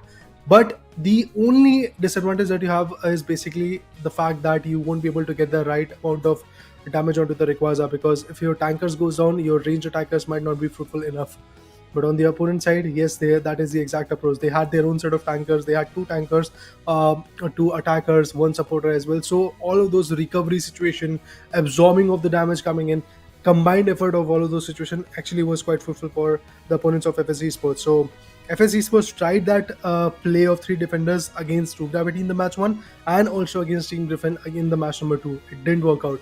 I don't know what they're going to do up next, but I believe that the up next matches where Team True Gravity versus Griffin are going to face off each other, and at that point we'll get to know who is the better one, especially in the match number 7, to be honest, or should I say the first one match for both of these teams fighting against each other. Griffin, again, a very interesting team which has not at all lost yet. They have won every single matchup that they fought, but at the same point, who is their opponent? It's True Gravity, the champion of the India Open 2023. Now the champions are trying to become the conquerors. Obviously, it's not going to be an easy path for them to walk, but then again, the opponents are ready, and so are they. Right as now, I feel like for FS, this is something that they have to watch out for. They've lost 2 of their games and not gotten a single point because True. none of the games that they've won, right? And in an overall perspective, because it's a single round robin, they get to play 5 games, meaning they have 3 more games to play and they have to find victories in that. Same goes for the other team, right? They're right now sitting with just 1 point, and that 1 point is not going to be sufficient. They need to win their next 2 games. So as of now, we've seen almost every team play 2 games. The teams who have won 2 games, they're sitting in the top 4, right? The other 2 teams who have not won are a little bit in of that trouble situation. I'm not too sure of how the trouble will kind of work as of now, but I think as we go ahead, right, here in the Asia Champions League Indian qualifiers, at least in the group stage. I will not feel bad for any team even if they lose matches as of now. I think that is something of a learning curve, I'll put it for Raider. Definitely. Because they understand now what the other teams are functioning. So on that single elimination, right? Single elimination is going to be a pressure situation. Meaning if you lose that entire match, you're out of the tournament. There's nothing more left for you. So that single elimination is where I hope these teams gear up for. They're preparing a strategy for it so that maybe the league stage is not working. We are trying to plan something better for our playoff stage. Definitely, it's going to be quite interesting to watch how that play is going to unfold, because remember, guys, there is only one single spot that the Indian subcontinent teams are going to get in the finale in Bangkok, Thailand. To be honest, there is going to be 3 spots for the East Asia teams, which are coming from Japan and the other region. There is going to be 3 spots for the Southeast Asian teams as well. But at the same point, one team that has been the winner of Thailand Open is already there, which has got their slot secured in the finale. So there is just 7 more slots, out of which 1 is there for the Indian Peninsula. So I have to see how that play is going to unfold, which is that particular team. And trust me, guys, out of these 6 teams, namely True Gravity, Team Griffin, Fuji Legacy, other teams, these are the few teams which are here from the India Open 2023. They have qualified from top 6 position to ACL. Out of these 6 teams only, there is going to be 1 team who is going to represent the Indian nation in the ACL finale. Well, that's a proud feeling, to be honest, but in order to cash in that particular proud feeling, you have to bring in the best. We do have Genius with us from Revenant, who have just won the game. Congratulations, Genius. Welcome on the desk. How are you feeling after this victory? Yes, hello. Thank you so much. Feeling pretty good that we managed to win.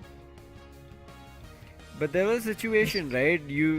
That Clown 5 did have the second game in control. So what was the comms during that time? Like, how did you manage to bring it back? Because if not for that Venus or Secure, things could have gone for the third game.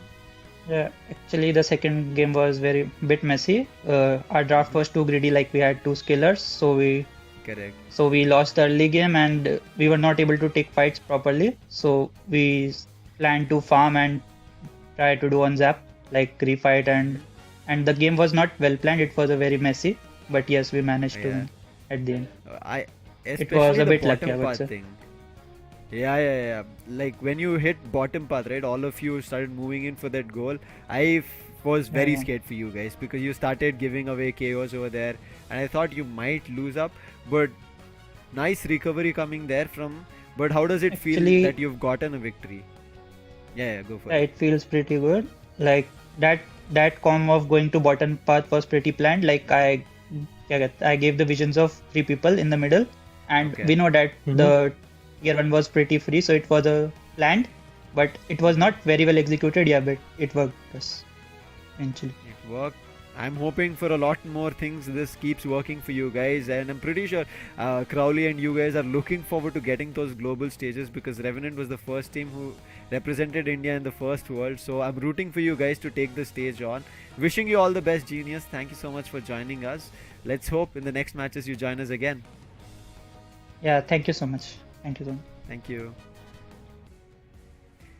See, man, luck coming in between is just crazy so far here, Raider. But right as now, we will give them a little bit of a rest, and for us as well. We'll take a short breather and see you for the next 2 games that we have here in the India Qualifiers League stage.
guys, after a short sneaky break, yes, we are refreshed and we are back on the regional qualifiers, day number 1 of the Asia Champions League. And with me, Raider, we do have Nekroz also coming on the desk. Sam is going to take a leave and he's going to take some rest, as you guys already know. But yeah, moving forward, talking about the next particular 2 matches.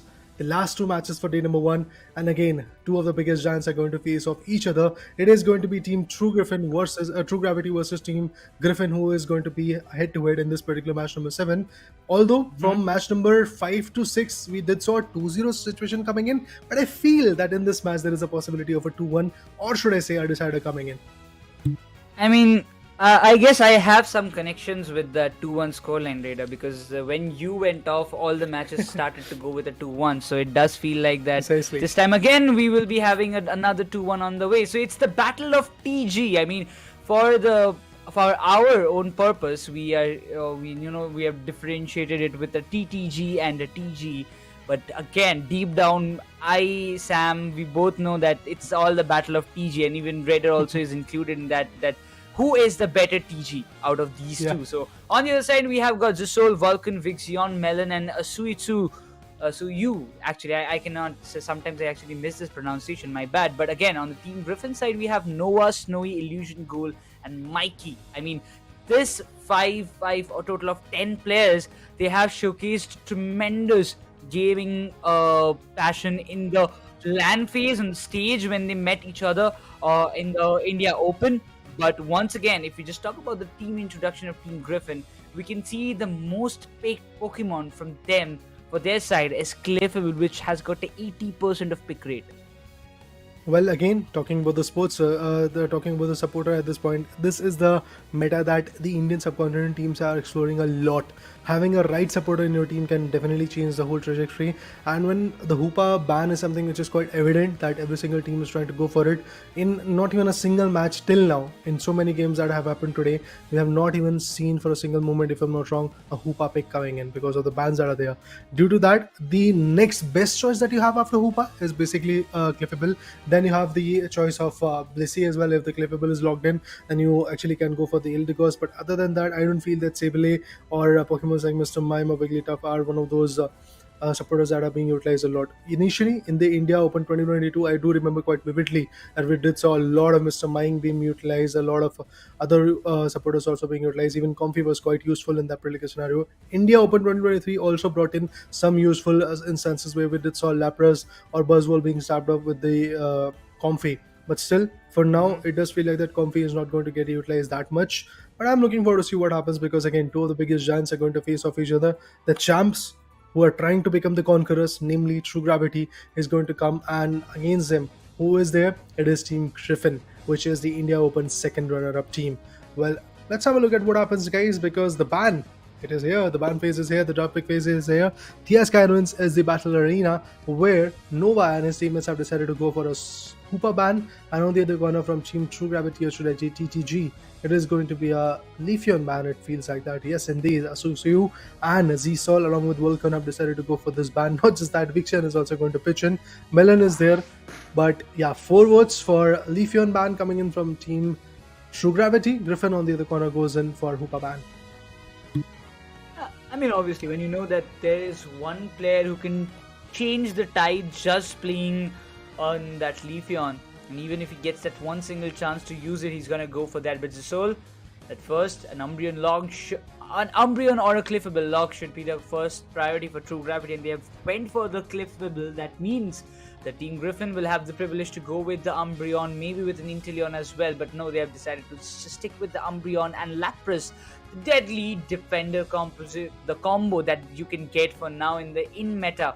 But Zisol and Vixion, crucial picks. Zisol, again, he has been predominant with that long range attackers, but gives Suyu a chance to go with the Blasters alongside Vixion, stays with the Glaceon itself.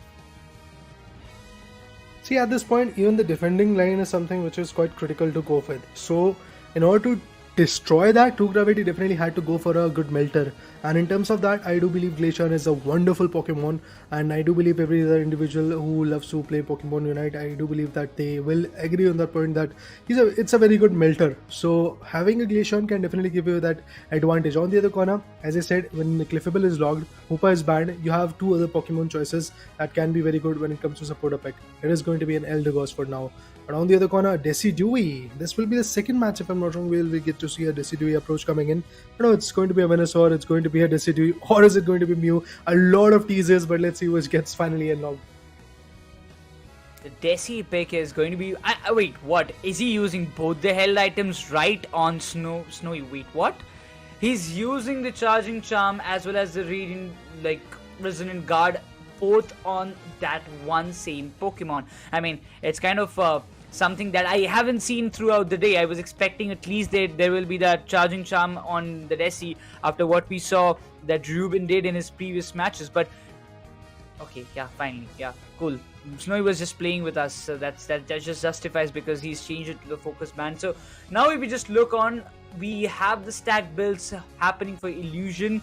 He has got that special attack specs on him. Other than that, the double defender composition again coming up from the side of True Gravity with Zisol on that SP on, and the double EV combination coming up from True Gravity can just be a little deadly.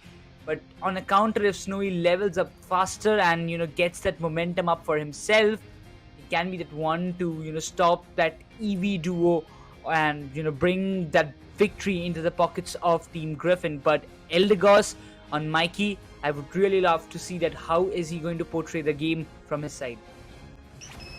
Definitely, I mean, getting the best advantage at this point is going to be the main goal for every single individual. And there you go. The 10-minute marker has now been started. The game 1 begins in the match number 7. This is the second last match of the day, but then again, it's a very important match for Team True Gravity, because if they lose this one as well against Team Griffin, remember guys, Griffin is going to have a very good lead. They're going to have somewhere around 9 points in their favor, and their standing will be actually #1 in the leaderboard due to the fact that they were winning, actually, if I'm not wrong, 2 matches already.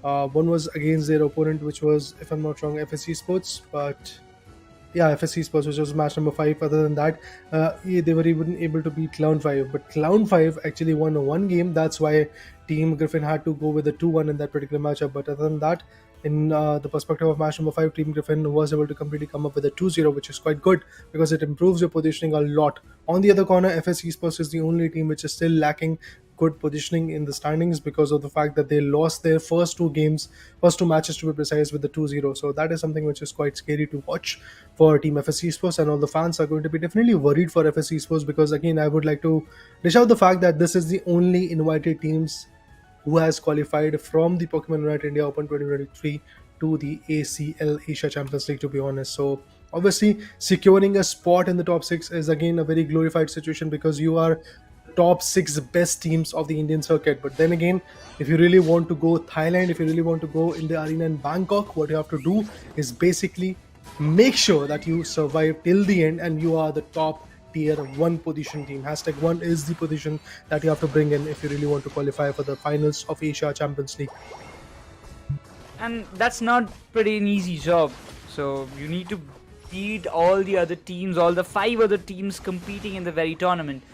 And that's not that easy to go. But Lapras starts off with his early stacks. We can see even Snowy has leveled up to level 5, so it's going to be important for Snowy to put up the fight. But Eldegoss finds the Clefable that gives a green signal for the side of Team Griffin to advance. But now the Whirlpool has to make the difference, as we can see the Glaceon coming up close, and Lapras is dealing a lot of damage. Eldegoss will be there to just divert it a little bit, but the Swablues and Altaria will be going in the favor of Team True Gravity. There's nothing that Griffin can do, but Lapras has to make that fallback. Citrus Berry will be available. That does mean that Griffin might have got the early stacks, but they're still in a vulnerable position. Well, yeah, definitely they are in a very tricky spot at this point, despite the fact that they have got 2 good goals of a lead. But again, these AS energies that goal has has to be dumped. Talking about the KOs, well, the Clefable is now in a very tricky spot. Again, the War Turtle also wants to bounce back from that scenario. He's now as a tank trying to flee away from the scenario, but Clefable, oh indeed, he's going to get KO'd. Not just that, now the focus gets shifted to Asuzu, and He's going to fall back. He has got the citrus berries also right in his sight. He can actually go for it, but the Eldegoss evolves even more. It's at actually level 5 already. So Mikey 10 definitely wants to come up as one of the best player at this point when it comes to the supporting scenario. The Sidui on the other corner is also looking forward to evolve as fast as possible. Griffin definitely wants to come up with a 2-0 in this particular game as well, but they want to do but they really want to actually win this particular matchup. At least if they are able to do that, Team True Gravity's positioning is going to get depleted a lot. On the other corner, Intellian finds one more. It's the Espion who goes down. There is, I have not yet seen a lot of Espion picks coming in, especially in the India Open 2023, and also it's just the start of the Asia Champions League regional qualifiers. So I don't know how fruitful that Espion is going to be there. But then again, if you have it, the Growls can definitely be effective. I mean, just look at that.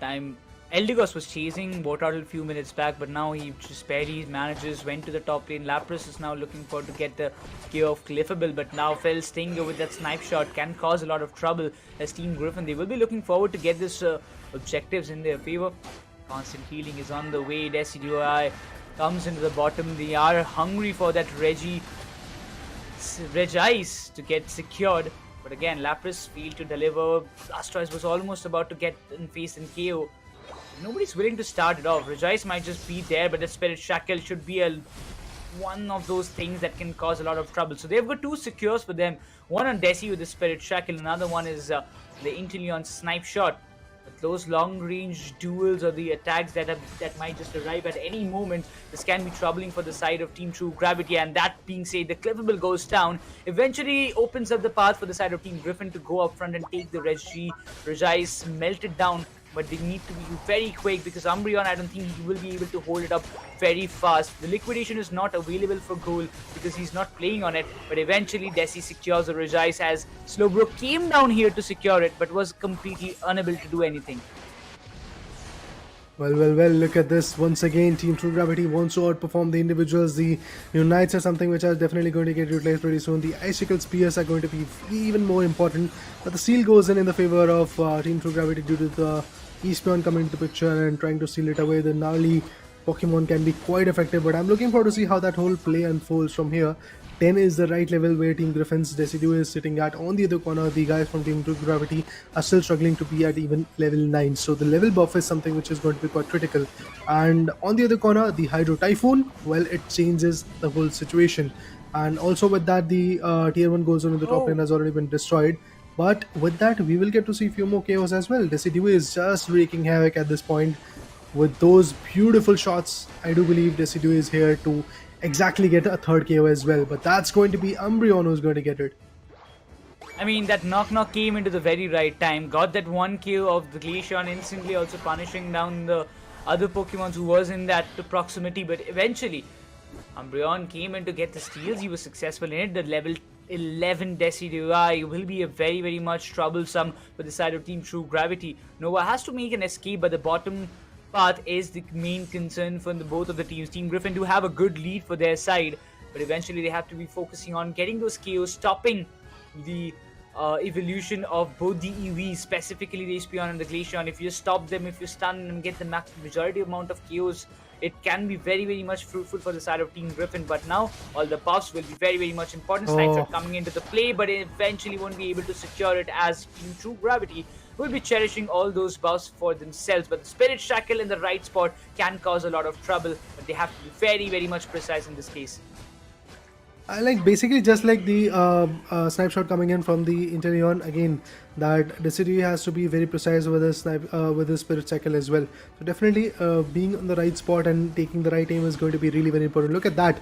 Oh, the Spirit Shackle definitely was able to put up a lot of damage onto those individuals coming in from Team True Gravity, and True Gravity definitely is struggling for now. But is it going to be a situation where Team Griffin is going to win? You have to seek for that Hydro Typhoon. The Unites are still being utilized, and we do see a lot of abilities being dumped over here. There is going to be a KO, and it's going to be the Inteleon. Not just that, the Lapras also goes down. It opens up a very good moment for the players of Team True Gravity to go for the control of that Regice. Once they melt it away, once they get that objective in their favor, definitely the edge is going to be in their compounded areas. And look at this. Now the Blastoise goes in, but Espion gets KO'd. That's interesting. I mean, everybody was fighting down there with the Regice. On the other corner, Espion decided to go a little bit more aggressive onto that particular fight, and it just is not paying them off. But look at that from a very far away angle. It is going to be a situation where the Decidueye is getting plethora of KOs, but at the end, the Inteleon finds one more valuable pick. Inteleon also gets KO'd, Eldegoss gets KO'd, and along with that, there is going to be another KO coming in, which will be the Lapras's KO. Now this is going to be interesting. Espeon with a brilliant 4-KO streak has already started to equalize the things that was going south for the side of True Gravity. But look at the amount of chaos energy. Oh my god. I mean, it's just like random cricket balls lying on the ground and you want to just catch it and collect it for your home to play it on the next day. But once again, the amount of chaos energy that it's lying on the field can actually summarize to get so many good scores if they want to go, because nobody is actually paying attention to the bottom lane. Everybody wants to push the Reggie to the tier 2 if possible.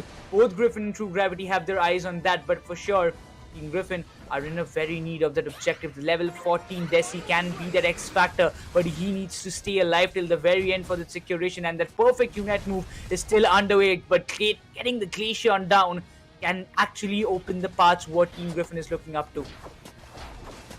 Well, look at this. The Slowbro goes in and he is now getting hunted down. He's getting pressurized a lot. From the back end, we do see even the knock-knock being utilized. But look at this.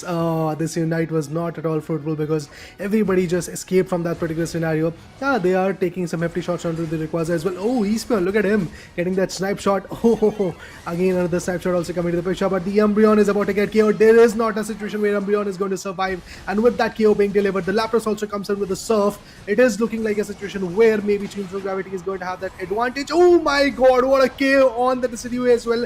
The Hydro Typhoon definitely worked its way. Rapid Spin also coming into the picture. Still, there is a situation where 2 or 3 Pokemons that are getting picked up is quite good. But look at this. Griffin goes in for a sneaky 92. Due to the fact that their tier 1 gold zones is opened up, things are not looking that good for them. But who seals it away? Who is going to take the advantage? Is it going to be Lapras? No. Is it going to be Slowbro? Indeed, it is going to be the Slowbro who takes the advantage away. With that, True Gravity definitely is going to win the first one. But the shields have been broken. It's not looking good for Melon as well. But Melon is still going to go comfortably for a score of some decent 50 goals. But look at this. Inteleon is going to jump right onto this goal zone and he is going to, I guess, deny that goal coming in. But where are the other guys? Oh my god, there you go. Decidueye finds Espeon. Not just that, the Blastoise comes in and finds a score of another set of 271. But still, the game is not yet over. There has to be at least 20 to 30 goals coming in. And I believe the Glaceon that is holding over there in that particular corner is just trying to deny those goals coming in. Not just that, even the Umbreon is also trying to come up and stack out onto that particular scenario. The Lapras Express coming in. Oh, what? Griffin has got a very open spot, but no, the ultimate being utilized. The scores are still yet to come. Is it Team True Gravity who won it? Because it was a very confusing last 10 seconds, to be honest. Lapras Express came in, the Umbreon came in, they decided to go for some good goals, but they were denied, I believe. And yeah, the denial is here. True Gravity won it. Griffin, despite of the effect, despite of the efforts, despite of all those shields being denied, it is still again the team known as True Gravity who won it, and they've got that initial lead. But this won't be the first time when that initial lead is going to get completely reversed in the next few games, because that's exactly the situation Team Pojo Legacy was able to bring in the match number in a match against Team True Gravity, if you guys remember. So maybe that is something which can happen, and I'm looking forward to see if that is going to be the case. In match number 4, things like that happened, but this is match number 7. The team which is in the opponent team is going to be Team Griffin. Again, from the start, Team Griffin definitely was dictating a lot of terms due to the fact that they had some damn good attackers. The Decidueye, look at that. I mean, a lot of KOs, to be honest. 9 to be precise. He was part of 15 KOs, out of which 6 were the assist. On the other corner, even Cool with the snipe shot was putting up a lot of pressure. From the range that they had, they were completely away from the fight, but yet their damages were coming in. I gotta say one thing at this point, even after such a brilliant game coming up from the side of Snowy and everybody from the side of Team Griffin, the last decision, it almost seemed to me that, they're not going for the top. It's a good decision. They're going for the bottom one, because even with that jump pad, you won't be able to reach to that tier 1 goal zone. It was not possible. But still, after giving so much, Snowy will be disappointed. 1,08,782 of damage coming up from his side. 9 KOs itself. could not pull the game in their favor. But still, I would say, the game is not over. Yes, you have got 2 more matches up front. 2 only if you win the second one as well. But for Team Griffin, the next one is going to be very, very important. But the way True Gravity is playing at this point, Reda, I really don't think that it will be an easy job for Team Griffin, because even a match like this where Team Griffin had the majority of the control, they got so many good KOs with that Unite of Inteleon when it was activated. The end moment was literally something that they just want to forget. It was completely out of their hands. So yeah, I do believe that Team Griffin, despite of the fact that they were quite good, quite aggressive from the start, they still were unable to bring in the right output. I believe due to that factor, Team Griffin definitely has to watch out what they're going to bring in the next particular game, because the draft pick phase is something which is going to be immensely valuable for them. At the same point, if we talk about Team True Gravity, well, they have got a lead, and that lead has to be on point, because the next game, as you said, is going to be the most important game for Team Griffin as well. It's either make or break for them. If Team Griffin loses the next game as well, they are out. They are not going to get those advantages in their favor, and obviously Team True Gravity is also going to maintain their good position in the standings. I believe they are going to be head to head with Team Griffin, and along with that, even Team Revenant is also going to be on point with that particular situation. But yes, for now, True Gravity is more than ready to fight back. I feel this particular matchup is going to be quite interesting. The next one is going to be very, very valuable, because as I said as well, initially as well, that Team Griffin, well, they are a set of players who really know what they have to do at the right time period. So I believe the counter could be coming in pretty soon. But the way the whole advantage was stolen, despite of that, Team Griffin was able to break the majority of the shields. Remember, guys, 4 shields were broken. The only shield that was there was utilized. And if I'm not wrong, that was the Blastoise who was able to go for a set of 100. But still, at the end, even he was countered. And the best part for me was that Leafeon coming up with a Unite in the latest stages in the tier 1 gold zone in the bottom lane, and completely putting up very good play and completely diminishing the effect of that Lapras Express and Umbreon combined effort coming in for some good goals. Yeah, if you just have a recap of what happened in the very first match of this BO3 series, it was something that at the start it seemed to me like, Team Griffin, they were having the better hold, because when Decidueye came into the play with the Spirit Shackle and the Snipe Shot coming into the play, getting those early KOs, it seemed to me like, yes, slowly and gradually they're getting the control. But Team True Gravity, the way they were putting up the show in the ending stages was phenomenal. Even till the final stretch, it seemed very dicey. The amount of Eos energy that was lying exactly in the very tier 1 gold zone, in front of the tier 1 gold zone of Team True Gravity, was immense. Was literally immense. They did not let, and this is where I believe the counter-attack started. From this point, everything just went in the favor of Team True Gravity. The final stretch fight, even after losing 1 or 2 crucial players, the Glaceon got down, then probably the Blasters was in a low HP as well, but still they managed to win it no matter what. Every single time when Team True Gravity wanted to perform, there was a Spirit Shackle, there was a Snipe Shot coming in from the back. And look at this. Whenever you are going to see the highlights, you will get to see that Spirit Shackle coming in. Look at this. From the northeastern flank again, you got to see those Spirit Shackles coming in, and also the Snipe Shots was quite on point. As I said initially, after seeing the battle data, that it was the Decidueye which was way too on point, with part in 15 knockouts, out of which 9 was the knockouts, 6 were the assists. But now the player introduction for Team Griffin, we have Illusion. One of the best players from Team Griffin is here. He looks absolutely amazing when he usually go for the Mew pick. Although in this particular matchup he did not had any Mew. Well, they had the Inteleon, they had that Decidueye, and they were quite on point with that approach as well. Illusion, a very effective guy, but at the same point, the aim is to basically win the ACL. Every single guy, he has got just 3 aims: either to win the ACL, or to qualify for the WCS, or to be the best. These are 3 aims coming in from every single guy that we have witnessed today. And mind it, guys, every single team has performed. Yes, the number of matches might actually differ, but yes, every single team has already performed, be the Team True Gravity, Forge Legacy, Griffin, or Clown5, or Revenant Esports, or FSC Sports. We have seen every single team performing, and out of these particular teams, it is still the Team Griffin and at the same point Team Revenant who are the most effective when it comes to the standings currently. But talking about Vulcan, yes, we had a very beautiful chance of interviewing him, and we got a very clear instance, we got a very clear insight that they're here to maintain this energy, they're here to perform, they're here to get the best. And as you can see, his main goal is to basically give their best shot in the ACL Asia Champions League. Obviously, qualifying for the Bangkok, Thailand LAN Arena finale is something which is really very important. It's a very glorified stage that you will go to, and after that, the WCS is something which is going to be there as well. So they are aiming for a bigger position, but again, the performance, yeah, that has to be consistent. You lost a match against Team Forge Legacy, which should have not been the case, but yes, that was a kind of redemption match coming in between Forge Legacy and Team True Gravity, because these are the two particular teams who face each other off in the Pokemon UNITE India Open 2023 LAN Arena as well. And there, Team True Gravity was able to beat Team Forge Legacy with a 2-0, if I'm not wrong. But now it is a redemption match coming in from Griffin and True Gravity as well, because if I'm not wrong, in the Pokemon Unite India Open, we got to see Team True Gravity versus Team Griffin. The match that happened was basically in the winners bracket round number 3. After that, obviously Griffin went down into the losers bracket, but other than that, Team True Gravity maintained their own journey from winners bracket round 3 to round 4 to grand finale as well. There was no looking back for them. True Gravity just had a complete inclined graph in their favor.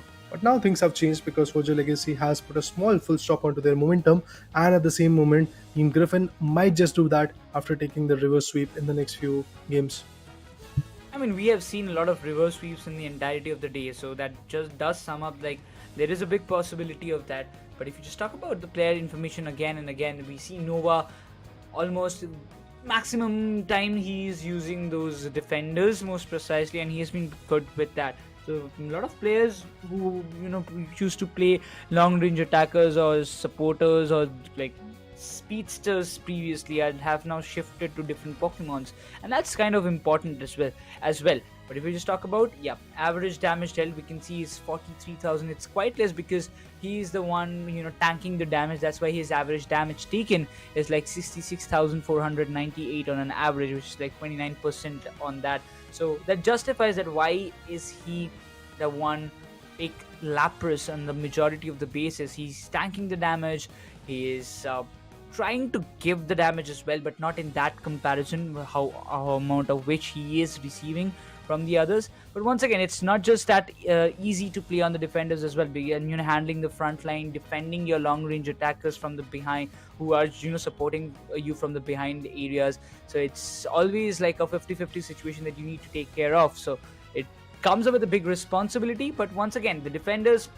does impact a lot, specifically like in the previous match, the Blastoise tanking up with the Rapid Spin and the Water Sprout giving almost like 1 lakh damage, but also not giving the damage, almost taking like 80,000 damage for himself.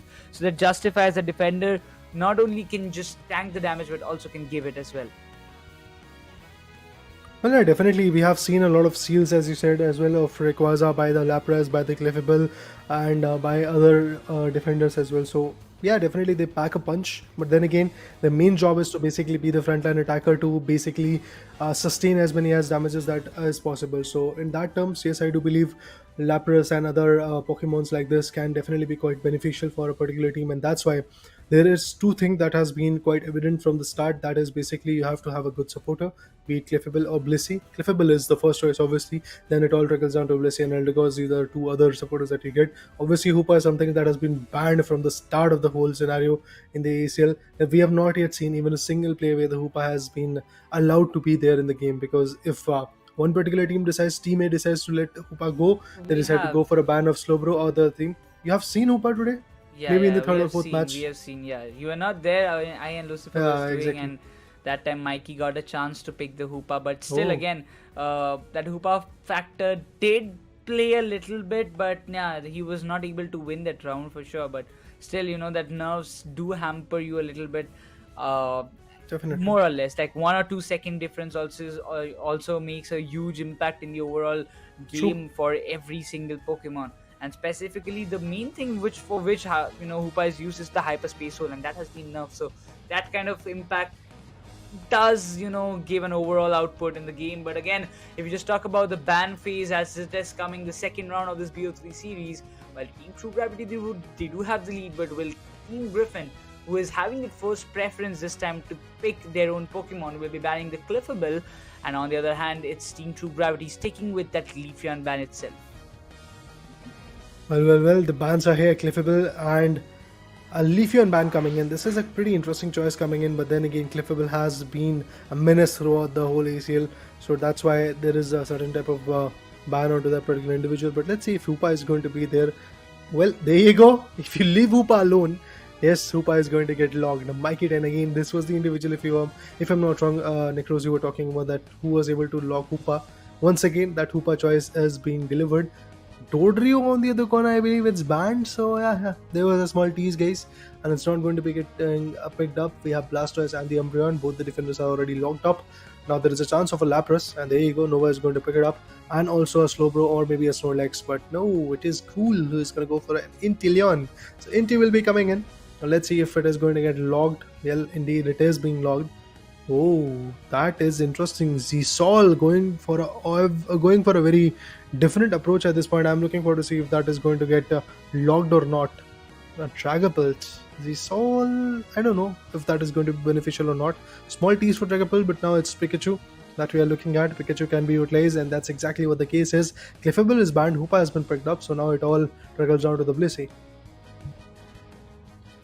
The last two picks for the side of Team Griffin, Snowy and Illusion. Snowy picked the Desi in the previous match, but now is he going with the Blaziken because he has played the Blaziken previously and he did find a good value. Illusion, no, it's Illusion who will be sticking with the Blaziken, and Snowy comes to the default pick of himself and picks the Glaceon for himself. Now this kind of composition looks pretty strong, but Vixen on that Venusaur can be much more deceiving from the side of True Gravity. Now this composition from both the teams looks very, very much strong, but now if you want me to decide which team is going to win or predict it, it's going to be very tough.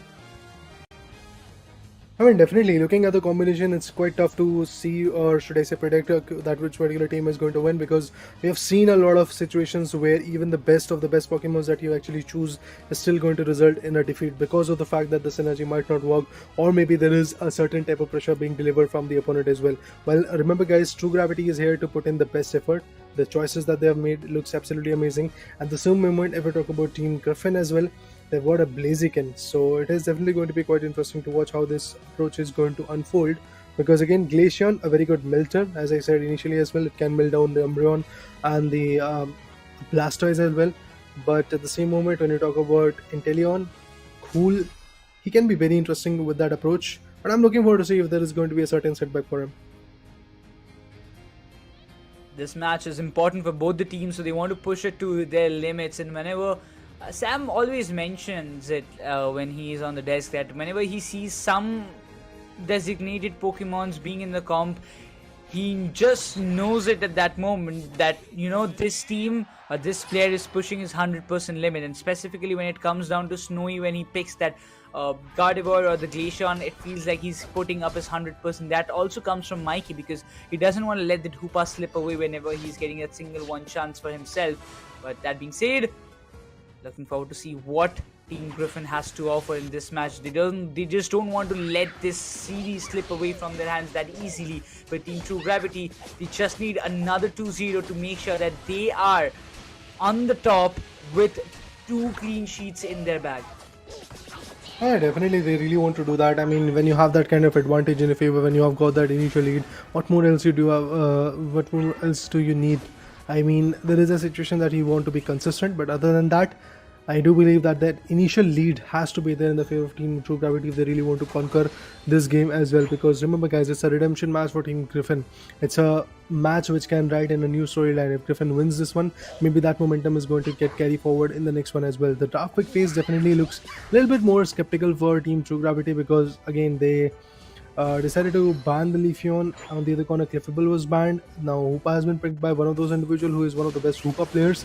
So yeah, I feel it's going to be a pressurizing game for Team True Gravity. Meanwhile, if we just talk about Pikachu, has leveled himself up to level 5, and on the other hand, the Ivysaur is there in the business as well. The Glaceon looking forward to just get the buffs for his side. He needs to level up faster, but the Hyperspace Wall being activated will give a breather for the side of Team Griffin to go back, level, heal yourself up, patch yourself up, and then come back again. But the early stacks will be needed. Illusion with on that Combuscan. We're looking forward to get the value as much as possible, but Melon, not to overextend should be a better decision, because the Glacian alongside the Lapras. Hoopa also joins the party in the legendary pet areas. The contention in the mid lane is definitely something that everybody wants to win it, because these buffs are important, but it seems all went in the favor of Team Griffin. It was a good try though, but from this moment it seems like the hyperspace hole is playing the major factor. All the Pokemons back on the track. Inteleon will be there. Drizzle for now, but see a Suyu might just be taken down. The Citrus Berry was there, but even before he reaches to that destination, he was taken down by Illusion. That's a KO that you will want. The first goal coming up from the side of Team Griffin on Lapras in the bottom lane starts it off pretty well with Team True Gravity. They haven't still opened up their accounts and the means of score. We see that Altarian Swablu's coming up, but eventually it does feel like everything went in the favor of Pikachu. Team True Gravity still waiting for their first goal. And they are yet to find it, to be honest. Yes, as you said, they are waiting for the first goal to come in because of the hyperspace holes. That momentum is just getting shifted. The players are just shifting from the top lane to the bottom lane, and they're trying to put up a lot of pressure, and that's why the Hoopa has been very menacing from the start of the game. So I do believe maybe there is going to be a certain approach coming in from Team True Gravity, and I feel that the only situation where Team True Gravity could actually steal the whole game is basically that Rayquaza, but have to see how the whole situation gets carried away from here, because 3 minutes and 30 seconds have just passed. We still have I believe approximately 6 minutes and 30 seconds, which will tell us how the game follows up from over there. But Venusaur gets KO'd. Not just that, the Glacian is also getting KO'd by the Umbreon, but I feel Umbreon is also on the way of getting KO'd. The supporter is definitely working its way. Look at this, Hoopa versus Glacian. Let's see what is going to happen. Hoopa almost on the verge of getting KO'd, but no, it falls back. Blaziken goes in for another set of 30. A lot of goals being dumped. A top lane stack up situation is going to be there. The Blaziken goes in and he has been now KO'd. Well, Hoopa can actually go for some good damages, but trust me, even Hoopa all alone cannot do much. I mean, you gotta be kidding me. Melon just survived that entire thing at that 1 HP. He just didn't receive any kind of damage, and that was lucky for him, that I gotta say it. But for sure, the Water Sprouts coming into the play will grant those buffs in the favor of Team True Gravity.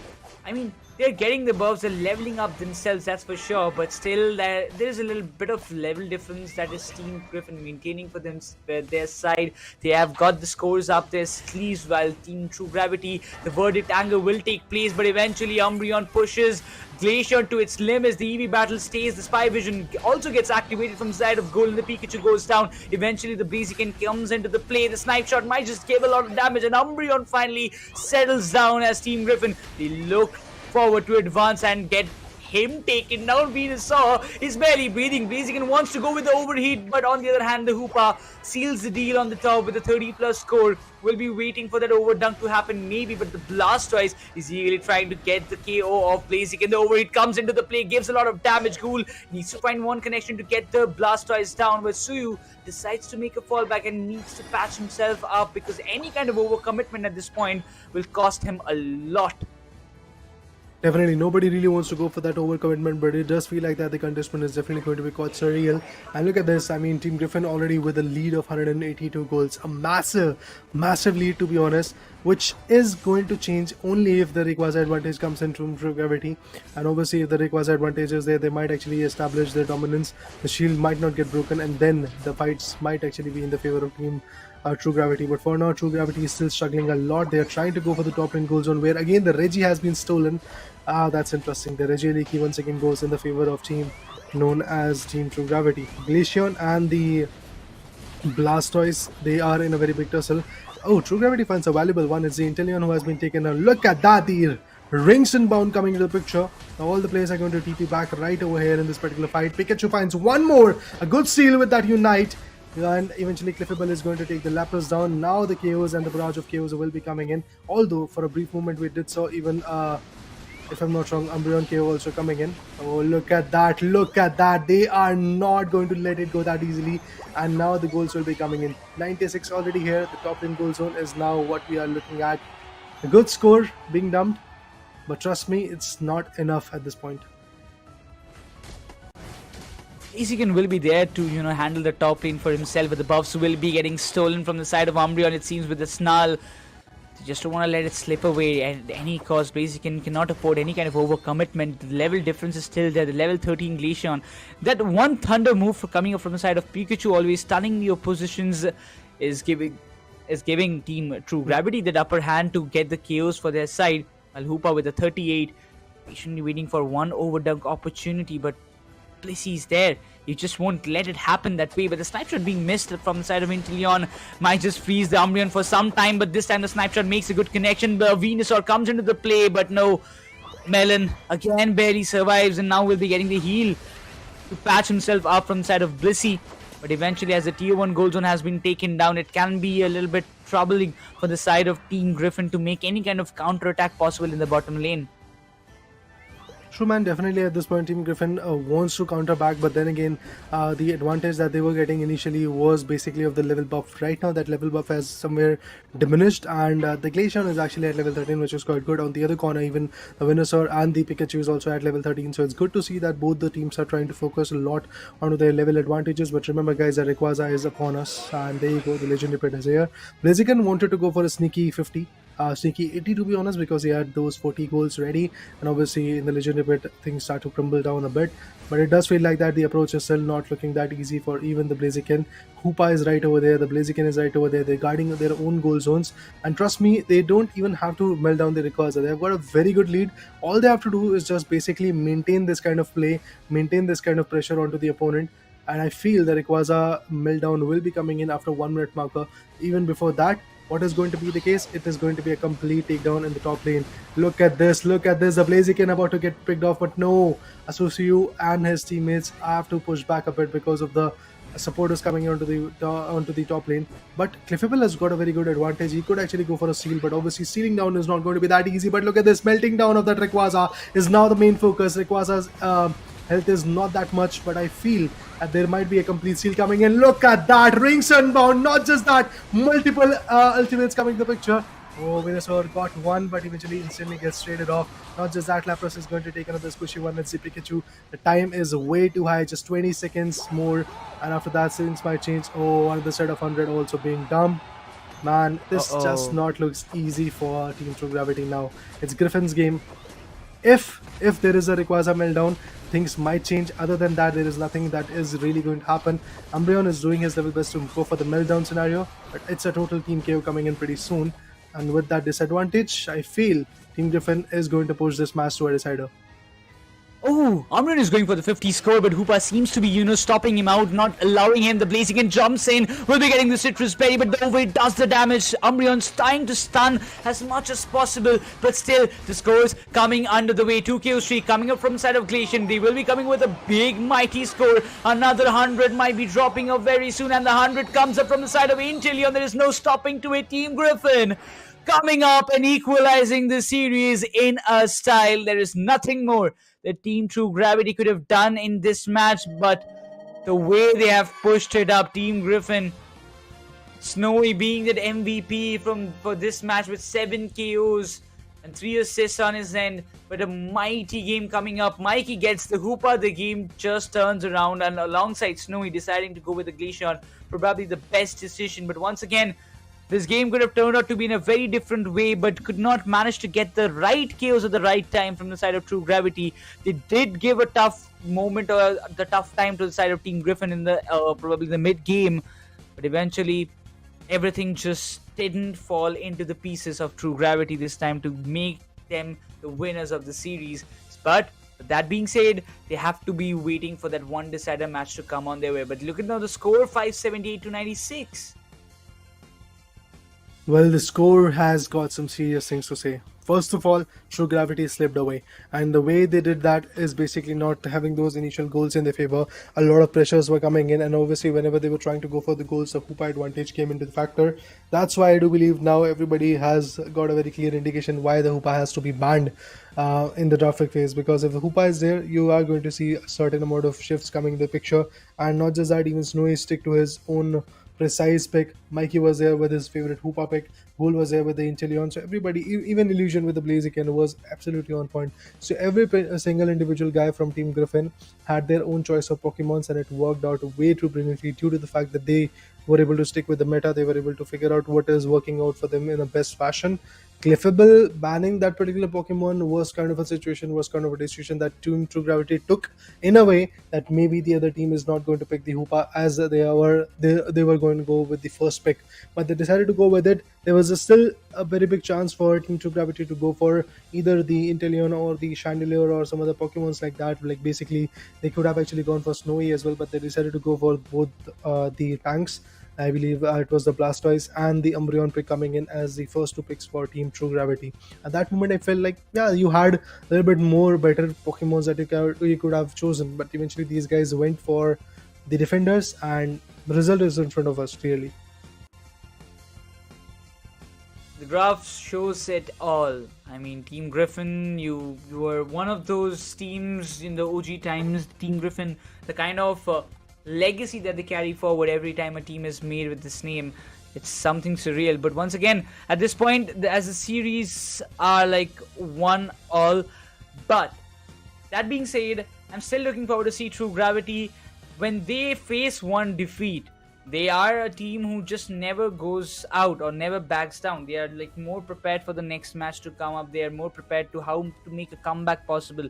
So I'm looking forward to see what do they have to show us in the next decider, because precisely if they lose the next match, they lose the series. For both the teams, it just applies the same. Again, it's kind of a situation which I usually call as a BO1. This is the last game. This is the last game for match number 7. Whoever wins is definitely going to have that advantage. Right now, it's Team True Gravity who needs to get that advantage to equalize their standing in the whole leaderboard. But at the same point, if Team Griffin gets it, well, that will be another storyline to talk about, because again, Team Griffin will be one of those teams who is going to once again be there with the highest amount of points in their favor in the standings. They will be sitting on the top, and that is something they have to really figure out. They have faced some other interesting teams. For example, if I talk about Team Griffin was able to face against Team Clown 5, then they was able to beat Skyesports. Now they are about to beat Team True Gravity as well. If that happens in the game number 3 as well, then they have to face against Fojo Legacy in the upcoming future in the day number 2, I believe. Also, there is going to be another team which is known as Team Revenant that they have to face in the upcoming day number 2. But yes, other than that, this particular day number 1, 3 matches that Team Griffin had to play. Out of these 3 matches, 2 is already in their favor. Now they're looking forward to make sure to convert this one as well in their favor.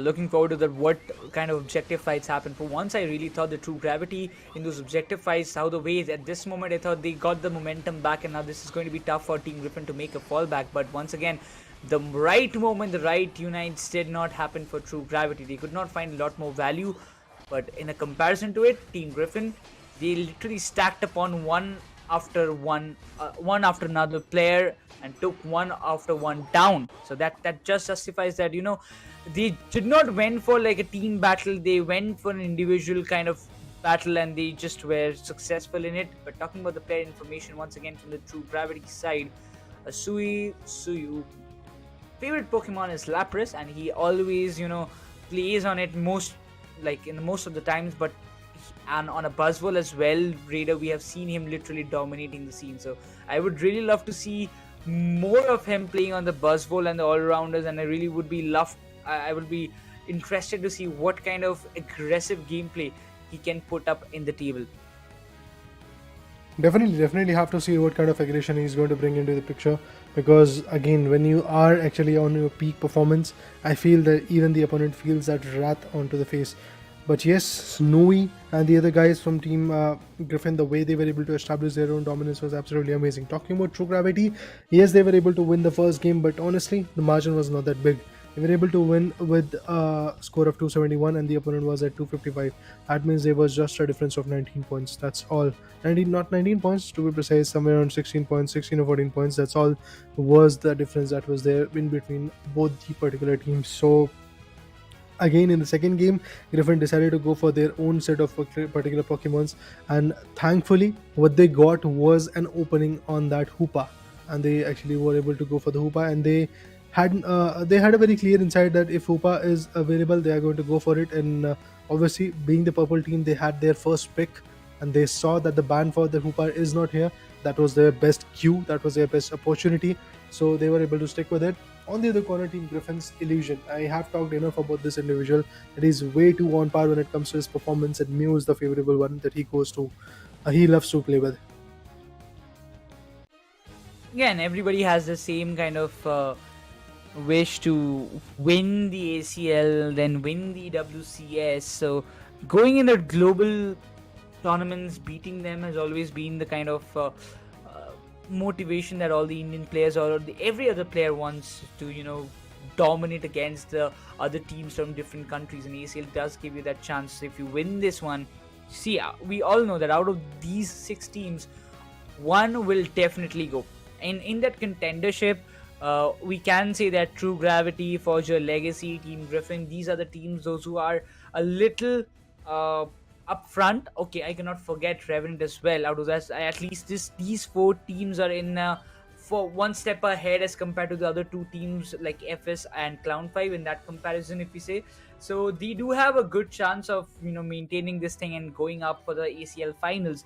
But out of 4, only one will be able to go. True Gravity, they are showing much more better signs for completing that. But again, if you talk about the international experience, there is nobody better than Crowley, or I would say that Revenant has to offer. But once again, the team efforts is all that what matters, because they need to win the matches and have to be the one to get the seeders by the second day that will be done on 16th after today's matches get ended, because this is the second last series of today's day, on the day number 1. After this decider, we will have just one more match, one more BO3 series to go for the first day of Asia Champions League 2024 India to get over. Then the day 2 will be commencing on 16th of this month again. We will be coming up, and same set of teams will be playing, out of which they will be competing to just get the seeder position for the final day. Well, talking about the final game of this particular match number 7, yes, we do have the ban phase coming in. It is going to be a very interesting map, which is again the CSK runes, but this time Team Griffin themselves are going to go for the ban of that particular Pokemon that they were able to exploit a lot in the previous game number 2. On the other corner, True Gravity decides to go with the Lapras ban. This is going to be tricky. They are going to ban Lapras, and then they are going to choose Cliffable. That's what I believe. This is going to be interesting. True Gravity, they do have the first pick preference, so yeah, doesn't want to allow the Hoopa to fall into their hands. So yeah, it's a good decision to ban it. But Vulcan decides to go well with Melon. Melon decides to go with the Umbreon on the first pick, giving the chance for the Lapras and the Cliffable in their hands. Lapras is banned, so my bad. So we might be seeing that, yes, Nova with Slowbro and Mikey with the Cliffable. Best support that you can desire after Hoopa at this point. But then again, Vixion and Zisol, long range attackers, and another defender should be there. Maybe a Blastoise and a long range attacker, in the sense it can be Inteleon coming in their way. Yeah, definitely have to see which particular Pokemons are going to be in the situation, because Associo is going to go with the defender. Well, exactly the same composition kind of. That's what we witnessed from True Gravity's perspective in the previous matchup as well. They had their Blissey, they had their Umbreon, they had their Blastoise. Exactly the same composition in the previous matchup. But now in the second game, they lost, and they lost by a big margin. They were not even able to secure a century point, or should I say triple digit point. On the other corner, Griffin is going to go there with the Inteleon. And along with that, they do have a Buzzwole this time. So Illusion can be very effective, very nasty with that particular Pokemon, because usually with the Blaziken, he looks quite on point. Now again, another set of all-rounder which has got that punch to pack. Maybe he's going to perform even better. Vixion on the other corner is going to go with the Glaceon. Zisol finds his way with the Mew. Decidueye, Snowy, that can be a very valuable pick, to be honest, because Snowy loves to play with a Decidueye or a Glaceon. So he gets the opportunity to play with the Decidueye, and he sticks with it. The Spirit Shackles and the Knock Knock. Now I'm looking forward to see they're going to knock Team True Gravity out of the match number 7. Snowy bringing back that Decidueye again, the contention, Illusion on that Buzzwole.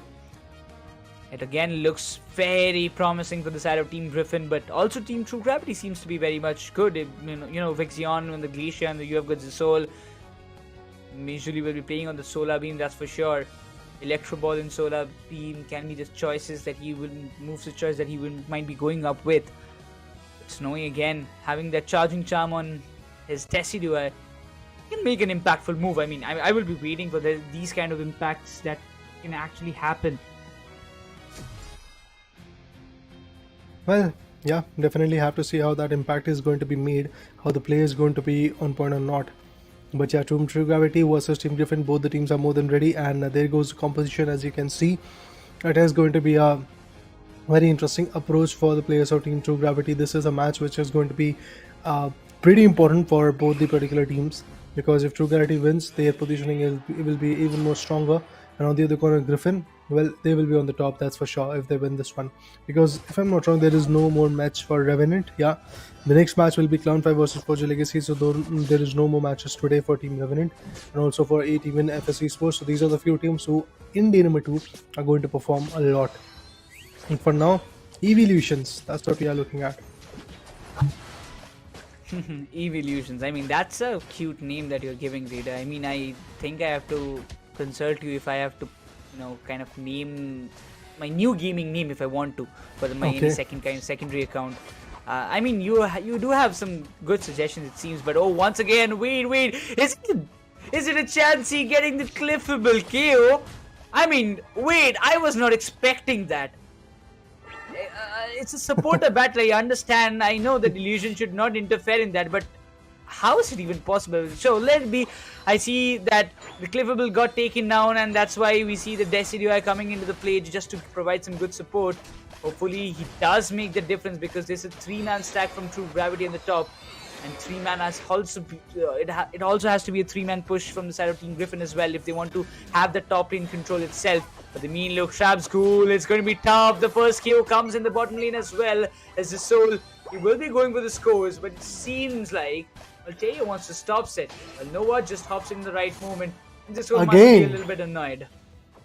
Again, another set of supporter battle coming in. This time it was the Blissey who got a KO onto the cliffable. What is happening, guys? What really is happening? That's what I want to know on the top lane, because Buzzwole, I don't know what Illusion is doing. He is just leaving the fight away. He is letting these two supporters fight against each other, and out of these two giants, it's the cliffable who got KO'd again. But moving forward, let's see what Goal is going to do in the next particular fights. We will get to see some interesting approaches between the Wattle on this cliffable as well. But for now, I feel that there might be some interesting KOs coming in. There you go. The knocks are going to be there. So Siu wants to fall back, and he is fruitful in it because he's going to go with the citrus berries. KO will be there, but that will be there in the bottom lane. Not in the bottom lane really. It will be in the mid lanes, where you will get to see another set of KOs coming in. Even the Decidueye is getting picked off. And if I talk about Mew, the Pokemon is trying to get ready. Well, obviously the goals are something that True Gravity was able to dump a lot initially. But after looking what Griffin is capable of, I think maybe in the later stages when the evolution is right, things might change. The early start, it seems to be very, very much promising from the side of True Gravity. And the same thing happened with Team Griffin. They got the early scores up at the right time. They got the buffs in their favor. But oh, look at the damage. Look at the damage. Cliffable came in to just in between the Buzzwole so that he doesn't go down. But eventually the smackdown will be coming under the way. Illusion has to play a vital role. The Glacial Stage being activated, pushing the players of Team Griffin away. Just trying to make an opportunity for the side of Team True Gravity to make a fallback from that situation, while Mew, like that Soul, just being all alone. I don't think he even has an idea that there is nobody in the bottom lane, so he can go with some easy scoring.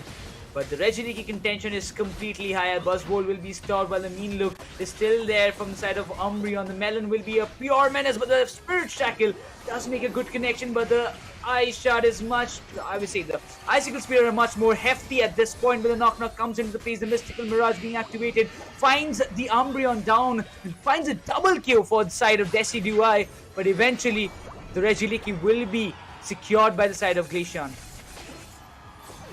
Well. The objective Pokemons are now getting melted away, and the players are trying to take the best output out of it. Okay, Griffin is now packing a punch. They're trying to bring in some beautiful, interesting fights, but Decidueye unfortunately goes down due to the KO coming in from Glaceon. And as I said, that the Glaceon, the Icicle Spears can be very effective. It's a very effective melter as well, and obviously melters are very important when you have a approach of those defenders, basically like Slowbro and also the other defenders also coming in the picture. But there is not even a single other defender coming in except the Slowbro. So once Slowbro goes down, there is a very good opening that you might actually get an all-rounder or a squishy attacker from the opponent's perspective. So True Gravity, definitely they have to watch out for those opportunities. On the other corner, Mew and the Spirit Shackles, these can be very, very interesting to watch from both the angles. Spirit Shackles again are very impressive ability to go with, but Felstinger with that snipe shot combination, look at that, multiple times those Felstinger with the snipe shot combination is coming in, but obviously that output is yet to be found. Snowy is a position he's spotted completely. Oh my god, this is going to be trouble. This is going to be trouble. Snowy won't be able to survive. The last Spirit Shackle did not even make a good connection though. The level difference that they wanted to build is not just staying in their favor. Suyu has got the complete privilege to go for another 40 dunk, and he does it pretty well. While everybody is busy securing the Reggie steal, he does the job brilliantly. But no, this time Blissey again survives. Once again, Illusion. He's just not able to finish the things right where he wants to be. But this time the Reggie steal being secured. The knock was completely not wasted the previous time. But once again, the Spirit Shackle trying to give a lot more damage. Illusion finds a double in his name. Slowly and gradually, Team Griffin wants to make a comeback, but still it's a long way up. Single scores, single stacks still happening from the side of Cliffable, but the Slowbro is tanking a lot of damage at this point. Well, yeah, definitely the Slowbro is looking quite effective when it comes to that approach. He is definitely tanking a lot of damage, but look at this. Decidueye goes in big with a 40, and not just that, another set of 31 is going to be there on the top lane. Oh, the Spirit Shackle. But Inteleon unfortunately gets KO'd. Now that buffer that was there between both the teams are now being compromised. But there is going to be another set of huge scores coming in from Team True Gravity as well. 240 to try to completely capitalize on that particular buffer. At the same point, True Gravity is now going to maintain another set of interesting buffer coming into the picture. 245, they are already leading charts by 118 goals or so. But now it all trickles down to how that Reggie Elike is going to get melted away. Well, there you go. The tier 1 goal zone is going to get destroyed. Both of the teams have lost from interesting tier 1 goal zones. But at the same point, the Reggie now comes into the circuit. And there you go. A good KO coming in from Glaceon. The Icicle Spears still find their way to get the best output. Oh my god, what is that? Even the buzz wall goes down. Oh, the Unite being activated, the knock also comes into the play. This is going to be really amazing, and the Unite being completely denied by the Blastoise with the Hydro Typhoon. It's going to cause a lot of trouble. Inteleon is in a very low HP, but eventually the Blastoise falls down. The Soul barely manages to escape from that situation. Vixion will be just melting and securing the buffs as much as possible. The Spirit Shackle does not make that connection in the right spot. Oh, this is something that I was craving for. Decidueye has always been that one impactful long-range attacker that I admire the most. But at this point, the bottom Reggie has already spawned up. Everybody will have their eyes on it. But the Decidueye, if it falls right now, it can be very much troubling for the securation of this Reggie steal just before the Rayquaza fight. But eventually the Umbreon falls down in the hands of Decidueye, and this time gives a clear green signal to Team Griffin that they are allowed to melt the Reggie steal down.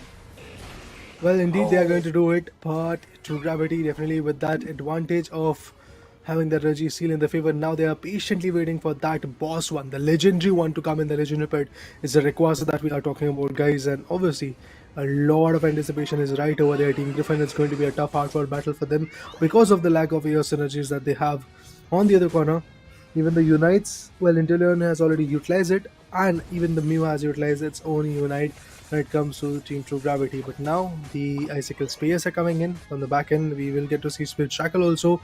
Mew is definitely one of those Pokemons which can bring in the best output with his solar beams, but then again you have to be pretty on point with that approach. The player's TP is back to the base. It's the Buzzwole. I don't know what was the kind of necessity of doing that, but then again the solar beam coming in, Buzzwole getting damaged a lot. He is also in turn replicating the whole situation. Oh, Buzzwole, what a play, dude.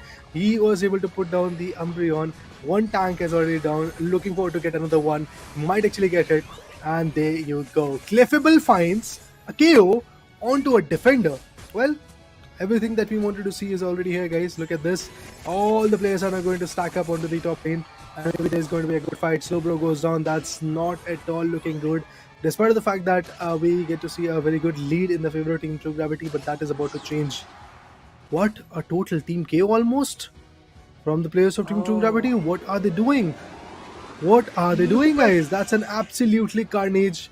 That's an absolute carnageous performance coming in. On the other corner, this Buzzwole wanted to go for a goal of 50, but eventually Blastoise was right over there. Like basically nobody. You can't really go for a good score right over here because I am here guarding it away. And look at this. Now is a Blastoise who might actually want to go for another set of some interesting goals, but every single guy from Team Griffin is also back in the fight. There is not a lot of time left, so they have to figure out to go for some sneaky goal zones, and obviously there is a possibility that they might actually go for the bottom lane, a tier 1 goal zone, but that too is not going to be easy enough. There you go, another KO. True Gravity, well, I believe they have confirmed it, guys. They have confirmed that they are the champs. They were the champs, now they're trying to be the conquerors. True Gravity definitely setting up the benchmark with this victory. It's not a clean sweep though, but still a victory is a victory with a 2-1 scoreline. Team Griffin, they have faced losses. Not a great position, not a great day in the camp of Team Griffin for sure. But 11 KOs, oh my god. 18 KOs he has been part of. 11 KOs for himself. Ixion. I'm quite sure next time it's a Glaceon ban. Nah, so never Ixion getting another chance to play on that Glaceon once again because he's just wrecking things apart. What a team performance coming up from the side of True Gravity. Suyu also doing brilliantly with those 10 assists in his bag alongside Vulcan. I mean, Vulcan has got more KOs than Suyu though, but still, I would just say that this is just a brilliant game coming up. 6-1-3 to 1-4-5. It's a dream game coming up, a dream comeback game coming up from the side of Team True Gravity. But that being said, have to look out for the next match, which will be underway after this one. But still, more or less, Raider, I would love to say that this match was something which gave us a lot of entertainment in altogether. To be honest, from the start of the game, there were a lot of thrilling moments, and the best part for me was basically True Gravity was unable to deny the same exact composition in the game number 2. But what a play in game number 3. The way they evolved, they were able to deny the Snowy guy, they were able to deny a Ghoul, they were able to deny a Nova, they were able to deny even Illusion in this particular matchup. In the previous one, I believe the Blaziken was a little bit more hefty onto those players. But in this particular matchup, after going for the Buzzwole, the output was not that on point. Definitely, the Residue was quite on point with the Spirit Shackle. But to be honest, converting that Spirit Shackle damage into a KO, there was not a lot of players doing that. Ghoul missed a lot of snipe shots. The Felsinger snipe shot approach was not at all on point. And despite of the fact that these individuals had the opportunity of taking the second best support Pokemon, that was the Clefable, they were still unable to convert it in their favor because of the fact that Vulcan, look at him, what kind of output he was able to come up with. A recovery of more than 1,07,000. What a play. 613, 145, a complete redemption from the previous loss. 578 to 96, that was the previous storyline. Now it's 613 versus 145. Definitely a good redemption coming in from the individuals of Team True Gravity. Now we have a very good clear insight that it's Team True Gravity who's now possibly on the top of the leaderboard because of the fact that they lost one game, they won 2 games, and that's exactly what matters the most. On the other corner, Griffin, that could have been one of the most consistent team, but now they have lost. And the irony is exactly this is what happened in the winners bracket round number 3 of the Pokemon UNITE India Open 2023 as well. Griffin secured 1 round and 1 game, to be honest, and Team True Gravity were able to get 2. So it's a very good play. It's a win-win situation for Team True Gravity. All they had to do is just be consistent, and they were able to completely neglect the effect that was coming in from the players of Team Griffin in the second game. Now it all trickles down to Clown 5 versus Forger Legacy. That's the last match that we're going to talk about. Obviously this particular match matter a lot, and obviously when you have that advantage in this particular matchup, be it Forger Legacy or Clown 5, remember Clown 5 for now have just won a single game, if I'm not wrong. That's all. That's all they have won. Not a match, to be honest, guys. It was just a single game that they won. So that is something which Team Clown 5 has to work on. If there is a 2-0 coming from Clown 5, their position definitely will improve a lot in terms of standings, and in turn, their seedings are also going to be looking quite good. But 4G Legacy on the other corner is the only team which currently have been able to beat Team True Gravity. So one of the best teams are fighting against one of those teams who have traveled a long journey, to be honest, who have been a part of a very long journey from from actually registering to qualifying in the Pokemon Unite India Open 2023, being at the sixth position, if I'm not wrong. Clown 5 was at the sixth position, and they barely qualified to the ACL, and now in ACL again they're trying to put up their efforts, although that effort has not been that glorified because of the fact that Griffin was able to beat them with a 2-1 in the second game, in the third game today. So I'm looking forward to see if Clown 5 is willing to come back with a redemption. I mean, a team like Clown 5 who impressed us in the India Open, we do have a little bit of expectations, but for them, the players that we saw in their team, for them to make a big benchmark in the very two majors back to back, it's just not that easy, right? Because all the other teams, those who are playing in here, they have all got the past experience from the previous season, or I would say the previous circuit of what happened in India Open, ACL, then WCS. Before that also they were the OGs who started playing the game from the very beginning. But that being said, you need some good kind of strategies, specifically in this kind of major tournaments, and specifically the players out of that, Mewtwo is one of them who has got a bit of experience, and I really thought that he could make a good difference. But again, Clown 5 seems to be struggling a lot in this kind of lobbies, because the other players, they have followed the meta of the other regions as well. They're trying to implement it in this region, because in India we have a kind of, I would say, a designated flow of Pokemons only when it comes to the meta category. The recent buffs and nerfs always impact the draft very drastically, and that every time we see the players to follow up. But if we talk about last match that happened, the previous match recap of what actually went through, we will have a complete insight, or maybe the idea how did True Gravity manage to win this month. Well, True Gravity, as I said initially as well, they were able to counter every single effect of those Pokemons which was creating a lot of havoc for them in the game number 2. They were able to completely neglect them, be it the Residue with the Spirit Shackle or Knock Knock, or be it the other guys known as Inteleons, or Nova coming back with the Slowbro as well. Every single Pokemon was getting countered by the players of Team True Gravity from the start till the end, and when they were able to get that Rayquaza advantage, that was something also very interesting to watch. Definitely a very good buffer, definitely a very good advantage that they were able to deliver. So it was a pretty impressive play coming in, but in the replay you'll get to see all those Unites being utilized, the Knock Knocks being delivered, the Icicle Spears being quite fruitful. Glaceon definitely, as we did saw after the battle data came in, that he was able to bring in one of the most highest amount of KOs till now, which is a good thing. Glaceon as attacker, we all expect that he's going to bring that kind of output, and that's exactly what happened. Talking about the Rayquaza melting down scenario, but it saw a lot of fights going on over there. The players decided to go for some good sneaky scores of their own, and in that manner, yes, they were quite on point. They were unable to go for the Rayquaza fight because the goal was a little bit bigger, and the goal was basically to go for as many as points as possible. And indeed, at that point, I have to say the particular team known as Team True Gravity did wonders because of the fact that they were able to bring in a total team KO. It was just a Buzzwole which was surviving at the end, and Buzzwole got a KO on Umbreon, but after that, all the players were taken down, to be honest. That being said, we have somebody joining us from the side of Team True Gravity. Let's hear and welcome him in the interview desk, and let's see what he has to say. First of all, Asui, welcome. How are you doing? Hello, I'm doing fine. Thank you. I mean, your smile justifies how you're playing. So I would just like to say, you are brilliant on Lapras. Your favorite pick is Lapras. We all know about it. But what happens if you pick the Buzzwole? Destruction, I guess. Oh man, that has been the case for sure. Definitely, but yes, congratulations on your victory in this particular matchup.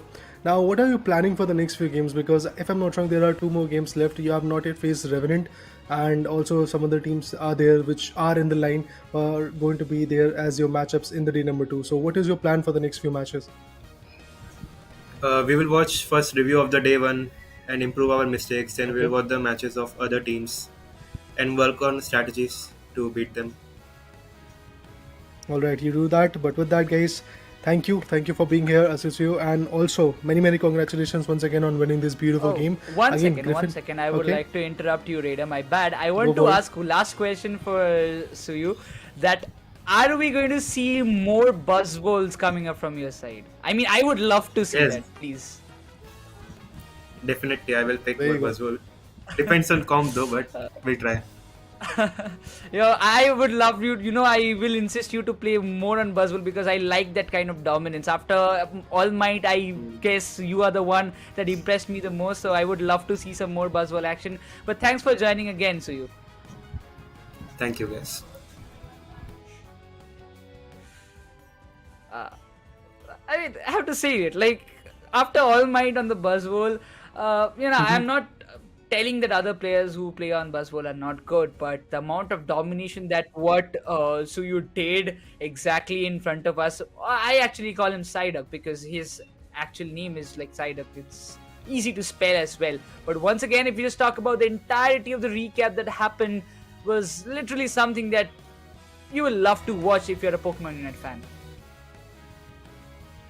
Well, definitely. I mean, talking about the replay, we would get to have a lot of insight. And look at this, our analysis team is also trying to give us the insight of how that game unfolded. To be honest, the match was quite interesting. We did saw a lot of chaos energies, and that's why the players wanted to go for a dump. But eventually, if you talk about even the opponents, they were also quite on point when it comes to tackling them away. Slowbro was right over there, and at the same point, we did saw a KO coming in onto the glacier and by the Decidueye. Well, Decidueye is like a menace, to be honest. When Spirit Shackle comes in the game number 2, it was all over in the favor of Decidueye. There were some decent goals coming in, but this was a complete buffet-like situation where we did saw a lot of chaos energies dumped over there, and whoever wanted to have that advantage just tried to get it. But now look at the complete chaos that was there in the game number 1. If I'm not wrong, this is the analysis of the game number 1, where Decidueye, Lapras, and also the Eldegoss, along with Ghoul, who was the Inteleon, were way too far away. On the other corner, the guy who was cornered was getting KO'd, no doubt in that. He had no choice whatsoever to really fight back in the game, and if I'm not wrong, that was the Umbreon, I believe. Yes, Umbreon got cornered way too quickly, and eventually it was KO'd. Yeah, there you go. Eastpen was able to find him down, put him down, and then eventually with a small buffer of just 10 to 15 points, it was approach where team True Gravity was able to win the first game. Yeah, that being said, I mean, it was phenomenal to see what actually happened overall with both the teams. They almost, put up a great show altogether, like individually, if you say, but they did try their level best. We have to give, praise to all of their efforts that they put in all together to win this match. Yes, True Gravity were the better side to win it. There's no doubt in that, but Team Griffin, I'm quite sure that they will also be seeing and rewatching all the entirety of the matches that they have played or the other team matches that they have to go through before the second day, because there's still I would say 1 week more time in their hands to make a comeback, to make a bounce back for their side. And if they can do it, there's nothing better to it, right? If on 16th the day 2 will resume again, on that day they will again have set of like 3 to 4 matches, and after that this complete seed will be prepared and will be finalized by the end of day 2, and we will be knowing that in the final day 3 which team will play which match. Specifically, how it seems to me, like the 5th and 6th seed might be between Clown5 and FS, so we have to see what the other team's position will be. Well, talking about Clown5, yes, I do feel that might be the case because Clown5 already lost 2 games. When they fought against Team Griffin, it was a 2-1, and eventually when they fought against Team Revenant, it was a 2-0 coming in. Now Clown5 has one more match today to play, and that is the coming up fourth next, which is the Clown5 versus Forge Legacy. In that match, if Clown5 somehow is able to win, maybe there is a situation where Clown5 is going to jump towards like 3rd or 4th position because of the fact that there is another team which is lacking a lot when it comes to points. It is Team Skyesports. They have lost their 2 games today, and Forge Legacy is one of those teams which is still looking quite confident, which is looking quite good. Well, the match where they were able to beat Team True Gravity was something like a phenomenal match coming in. Even Revenant Esports was able to beat Forge Legacy with, if I'm not wrong, a 2-win coming in. So Forge Legacy has had their own setbacks all the way in the Asia Champions qualifier day number 1. But at the same point, talking about the fourth and fifth, or should I say fifth and sixth position, I believe FSC Sports and Cloud5 currently are those two teams. But if Cloud5 wins this next match that we're going to witness pretty soon, maybe that is going to change because of the fact that if it's a 2-0, yes, obviously there is going to be a big jump in their standings and they might actually secure third or fourth position. I mean, there is a big chance for that as well. But once again, if you just talk about the previous stats that happened for Cloud5 as well as for your Legacy, things do seem like it's going to be tough for Cloud5, because when you lose a lot of matches in a row, the kind of morale that you have built up, it does fall. And specifically in this big tournaments, every match counts. So you need to be the one to still keep your hopes alive. I mean, you're not out of the tournament, that's a good point, but still you don't have a lot more matches to keep yourselves above. So the higher you keep your seed up in this entire league stage, the more benefit you will get, because the team who will be sitting in the first seed will only have to play the finals of the regional stage. So that actually gives a big opportunity. We'll have a look on that for sure, because that seeding does give you a lot of intel. So the teams who in the 5th and the 6th position will be playing not just 1, 2, 3, 4, almost 5 matches to become the champion out of this, which will be a complete single elimination bracket. Out of that, the 4th seed will have a one step advance. They will be in the next stage where they will be waiting for the team who will be winning between 5th and 6th to come up and take the battle. So if you're in 5th or 6th, you have to take a big long journey. But talking about it, we have the standings in front of us, Raider. Well, yeah, I mean, the only two teams which are still sitting at the first position is going to be Griffin, who have 7 points, and also Team True Gravity. True Gravity was able to beat Team Griffin. That's why the positioning is now similar. Otherwise, if Team Griffin could have won this particular match number 7, then it would have been a scenario where Team Griffin would have been sitting on top and second position would have been in the favor of Team Gravity. But now if you talk about the third position, it's Team Revenant, lacking behind with just 1 point. Well, Revenant will have their set of 3 matches in the day number 2, so maybe in that particular day we will get to see some certain changes coming in. At the same point, if we talk about the 4th position, it is going to be in the favor of Forge Your Legacy due to the fact that they have 4 points. And when you talk about the 5th position, it is going to be in the favor of Cloud5. As I said initially, that they were able to beat in just 1 game. So that was the case why Cloud5 is there with the 5th position. On the other corner, FSC Sports is still looking like a team who is there at 6th position because of the fact that in 2 matches that they played, they have not yet won even a single game. And there was a 2-0 situation, so a clear-cut win for the opponent, but for them, not even a single game came in. I mean, for your Legacy, they're just rooting for to get the first position by the end of day number 1, which will eventually give them a good kind of opportunity. But once again, I really believe that if there are 2 or more teams in that first seed after like winning 2 matches and losing 1, the kind of impact that might play, in my opinion, I don't know, I'm not sure, I have to confirm it as well, but it seems like the teams with the most number of clean sheets or clean sweeps might just have a little bit of upper hand. But the next match coming up, the final match of day number 1 of ACL 2024 India regional stage, it's going to be Cloud5 versus Forge Your Legacy.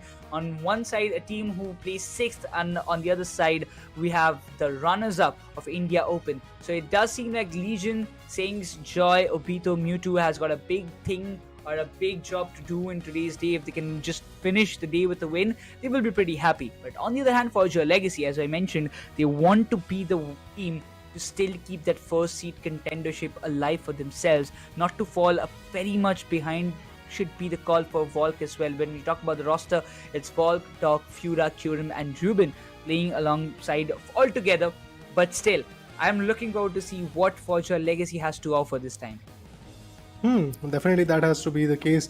Forge Your Legacy, well, they had offered a very good competition against Team True Gravity, but this is a moment where they have to fight again and be very brilliant against a team known as Cloud5, because that team, as we have said enough time, that they have passed, or should I say carry forward in a very long journey from registering to qualifying in the India Open and then eventually being in the top 6 teams.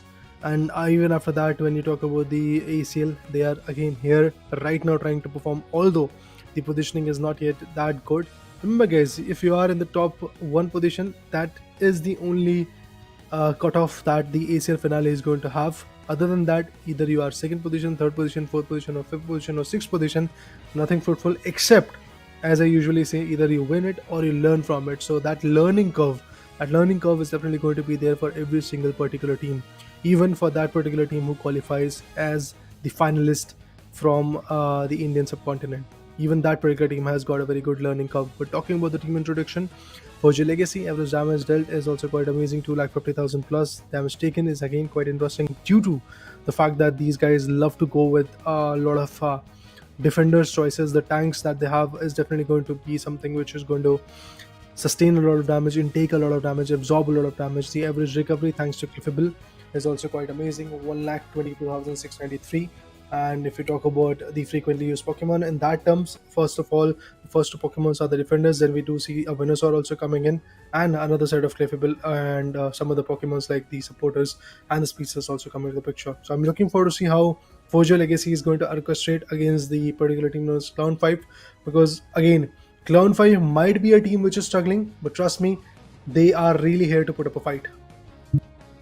Have to see what the draft phase will be telling us the story, because it seems the Cliffable might be the one to get banned from the side of Clown 5, while Forger Legacy doesn't want to give away the Hoopa in the hands of Clown 5 itself, because it's sometimes it's quite unpredictable of what a player can do.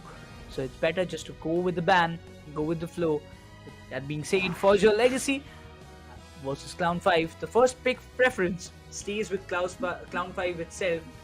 First pick might be the Umbreon itself, or maybe something different, but Umbreon is always the first choice, and Joy, he is sticking to that as well. After the bans of these two supporters, well, definitely Joy is going to go stick up with that particular Umbreon. On the other corner, if I'm not wrong, Ruben and Kyurem are also looking forward to have some interesting choices. Well, Kyurem is going to go with the Blissey. I would love to see, I mean, to be honest, now the only option that Clown 5 is left is Eldegoss. That's the only supporter that they've got, to be honest, because Mr. Mime or Sibile or Wigglytuff, Comfy, I doubt that is going to be the pick. So Blissey has already been taken down, so it all trickles down to what is going to be the choice of Pokemon for Team Clown 5 when it comes to their supporting approach. On the other corner, Hojo Legacy have got 4 different set of Pokemons already. They've got a supporter, that is Kyurem, playing with the Blissey. We have got an attacker, that is going to be Venusaur. We might actually get to see a Speedster as well. Well, there you go. Even a tank known as Slowbro is also going to come. Leafeon, Slowbro, and then we have Venusaur and Blissey coming into the picture. A Speedster will be there from even Clown 5, I believe. That could be Zorak. Cynics, I don't know how fruitful can he be on that particular note, but Mewtwo is going to stick up with the Eldegoss. As I said, when the ban of a Clefable is there, when the ban of a Hoopa is there, and the Blissey is already taken down, you are left with just the Eldegoss, and taking something else, for example, a Comfy or Mr. Mime or Sebele or Wigglytuff, could actually result in a loss for your team. Now Volcon, the Glaceon. I mean, Volcon and Absol is definitely not a good idea that I would like to suggest, but now this being said, the Zoroark has got some counters. Yes, it is. Doc on the Slowbro can be a little bit of problem if we just say so. Kyurem also, going with the Resonant Shield, the new held item in the question. But Sings using the Charging Charm. Okay, so now the Zoroark on Charging Charm can be something that, can be a little bit impactful from the Clown 5, but it's a big move. I mean, you don't have the Leafeon on your side, Sings, and Sings is for your own information, he was the one who got 24 KOs in a single match, that too on Leafeon in the India Open. So he still holds that record, and there's still nobody who have beaten it, but have to see whether they can just do it in the ACL or not.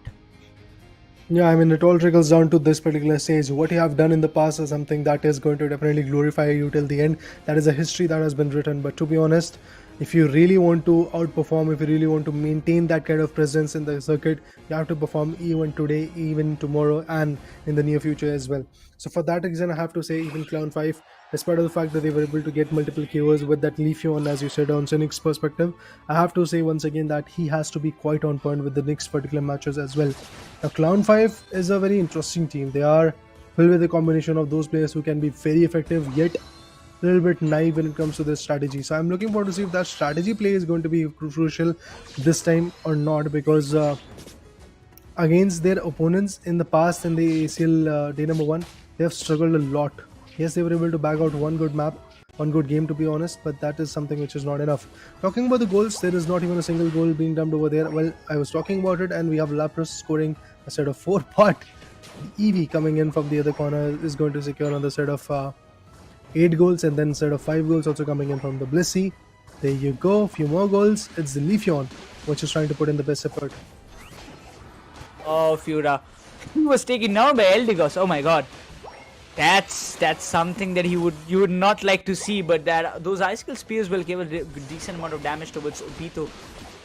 The Zoroark has leveled up to level 5. Now this is going to be a little bit problematic in the bottom lane, because there will be nobody to make a counter, and Zoroark is completing his stack without any kind of problems. Now he has to just go up front. The Solar Boinks will be coming under the way alongside the icicle spear, but as soon as the Umbreon and the Zoroark steps in, this is going to be a pure battlefield. On the top lane, Leafeon goes down, Lapras finds him down itself, but the Umbreon is still there. The Icicle Spear might just be a little bit problematic, but the top tier 1 goal zone seems very, very much vulnerable from the side of Forge Your Legacy, because Clown 5, they're literally having the entirety of the control. That Zoroark needs to be stopped from the side of Forge Your Legacy, otherwise it's all the job done from his end. Indeed, it's definitely going to be a very tough fight at this point, and it does feel like that Clown 5 is doing the heavy lifting. They're getting some good KOs indeed. Forge Legacy on the other corner is focusing a little bit more onto their evolutions. Well, to be honest, that evolution has not worked out yet, and the level difference is clearly being shown, because the Zoroark is already at level 7, the Inteleon is about to be on level 6. I mean, it's already at level 6, and now the other corner Lapras is already at level 6 as well. When he reaches the level 13, we know that how much of an effective fight he can bring into the picture. So really have to figure out what will happen next. But Forge Legacy, yes, the struggle is for real for them. They have not yet found a very good stronghold in this game. They're trying to be the best, and the Glaceon, unfortunately, is going to get splashed away by this Zoroark. That's gonna hurt badly to that Glaceon. Volk, you gotta be thinking something different at this point, because Clown 5 seems to be having a very beautiful start. And look at the level difference. That Zoroark is on level 8 alongside the Lapras, and Inteleon being on level 7, and those Razor Leaf is not gonna give a lot more hefty damage, while the Icicle Spears does the damage. The Eldegus comes in between to just not let Zoroark fell down with those drastic, hectic move sets coming up from the side of the Glaceon. But Zoroark has evolved to level 9. The stack was done very brilliantly. He has got the KOs that he ever wanted, but the Petal Dance and the Giga Drain comes into the play. It's going to be hefty damage that they has to deal with. Zoroark finds the slow down itself, but the Giga Drain might be just coming into the picture, but no, before he lets Venusaur walk away, he gets the second one as well. There's nothing that can stop this Zoroark. Saings is on a rampage at this point. Multiple KOs is what Sinks is getting at this point, but there you go. 113, Forge Legacy is there with just 56, another sweep in, and with that he is going to get one more KO. Not just that, even the clippable goes on. Zoroark, what are you actually doing, buddy? What a play from Sinix. He's just putting the players down asleep. There's nobody who is really standing tall in front of him. Even from the back end, we have Inteleon coming up with that snipe shot. Level 10 is where Sinix is right now, holding at on the other corner. Look at Leafeon, not yet being evolved at even level 9. So that is something which is quite scary to talk about. Even the Venusaur is not yet there at the level 9. So for now, here's the damage from Clown 5 on Forge Legacy is definitely going to be quite high. But we have seen Forge Legacy stealing the show by getting that Rayquaza. So that's something that they might actually work on. But a Petal Dance being utilized, the Venusaur could have been the case, but they've decided to go with the Petal Dance.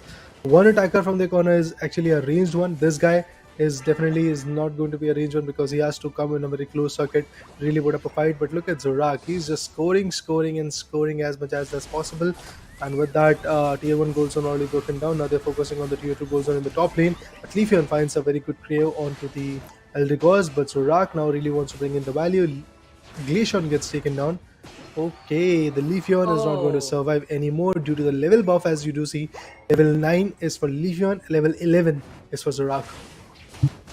Oh my god, I don't know how many KOs he has got in his name, but if you are a Forge Your Legacy fan, you must be praying to gods at this point, because what is going on, it's definitely not what you can see from your eyes. 11 level 11 Zoroark, level 10 Inteleon and Lapras.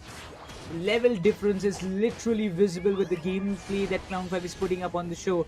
We literally mentioned that Clown5 might have a little tough time to deal with Forge Your Legacy, but it seems to be a different story. Clown5, they're literally having the entire Tier Sky Ruins control in their hands. Exactly in the palm of their hand. There's nothing more than words that we can just justify about it. With Forge Your Legacy, they need to get the objectives. They need to get a good momentum shift towards their side. Otherwise, it's all done and dusted. Because you can see the score difference that is happening. The Icicle Spear will be coming, and finally, Forge Your Legacy were able to get the Regice in their favor. Now they have to make some advanced moves. They need to get some scores in their bag. Leafron finally finds the Zoroark on the top lane, but eventually the Unites being dumped one after another, finding the value, still not able to score for your legs. They're craving for some good hefty blows, but still they're completely unable to do it as the tier 1 on the top lane gets taken down by Leafeon, but the bottom lane is still something that they're craving for. Well, they get a good KO, that's good, but Venusaur on the other same corner is also going to get picked off. Not just that, Leafeon swoops in to get the Eldikos as well. So Leafeon is now back in the bottom lane. Umbreon versus Leafeon. I have to see what happens, but there you go! A set of 237. We were talking about the difference, but look at this. Forge Your Legacy is finally back, and they're trying to bring in the momentum for themselves. They're trying to bring in some effective goals. 1 year synergy? I mean, even one is more than enough. That's what the Blissey is trying to look at this point. Well, we do have one Unite being farmed from Forge Your Legacy, and it's basically the Unite coming in onto that Leafeon. On the other corner, look at Clown5. Now they're trying to back away because they do know that the other team is more than willing to take up some good fights. So let's just hold it off. Let's just try to evolve a lot. But look at that KOs that are coming in. Now Regieleki is what we are looking at. They're trying to melt it away. On the other corner, in the bottom lane, we do see that Blissey doing wonders with all those beautiful fights and all those beautiful goals coming into the picture. But not just that, what a play. Now the 6th ally is now in the favor. 2 minutes and 43 seconds. The Regieleki goes in to give the advantage to the particular team known as Forge Your Legacy. Now the players from Forge Your Legacy might actually shift their attention towards the bottom lane, tier 1 goal zone, tier 2 goal zone to be precise as well. But they are now tracking down this Umbreon.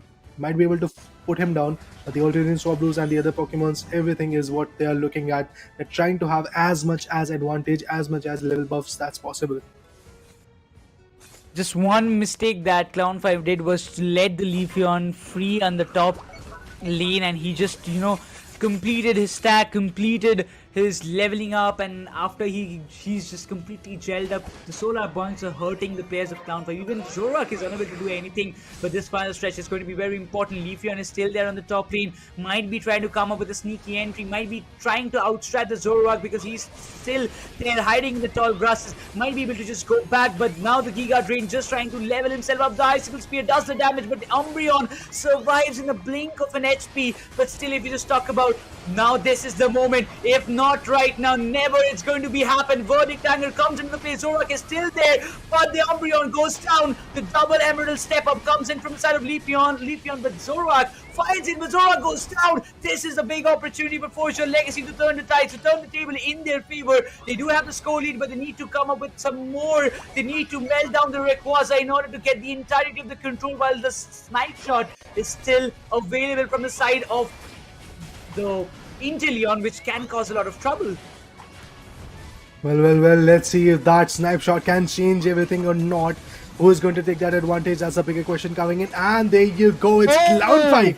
It's Clown5 who backs it away. Now it all trickles down to breaking those shields, and they are capable of doing that. What a play. Not just that. Oh, it's a total team KO.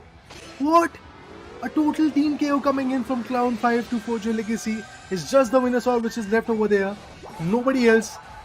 But Venusaur wants to go for a set of 50, and it's the Umbreon who's going to TP back. And there you go. Now it is going to be a game for Cloud5, that's for sure. Forge Your Legacy, unfortunately, despite of that small stance of a comeback, they're still not being able to find their way back in the game. I believe, I have to say once again, that the Solar Beam, the Beamer Soar, could have been a little bit more effective for the players of Forge Your Legacy, but they decided to go with a Petal Dance. Again, it can be effective, but trust me, when your opponent is that quick and your opponent has got Inteleon, who is a range attacker, you can't really go close to him. And due to that reason, yeah, it's Clown5 who's going to back out this first game. Oh, That's gonna hurt for your legacy a lot.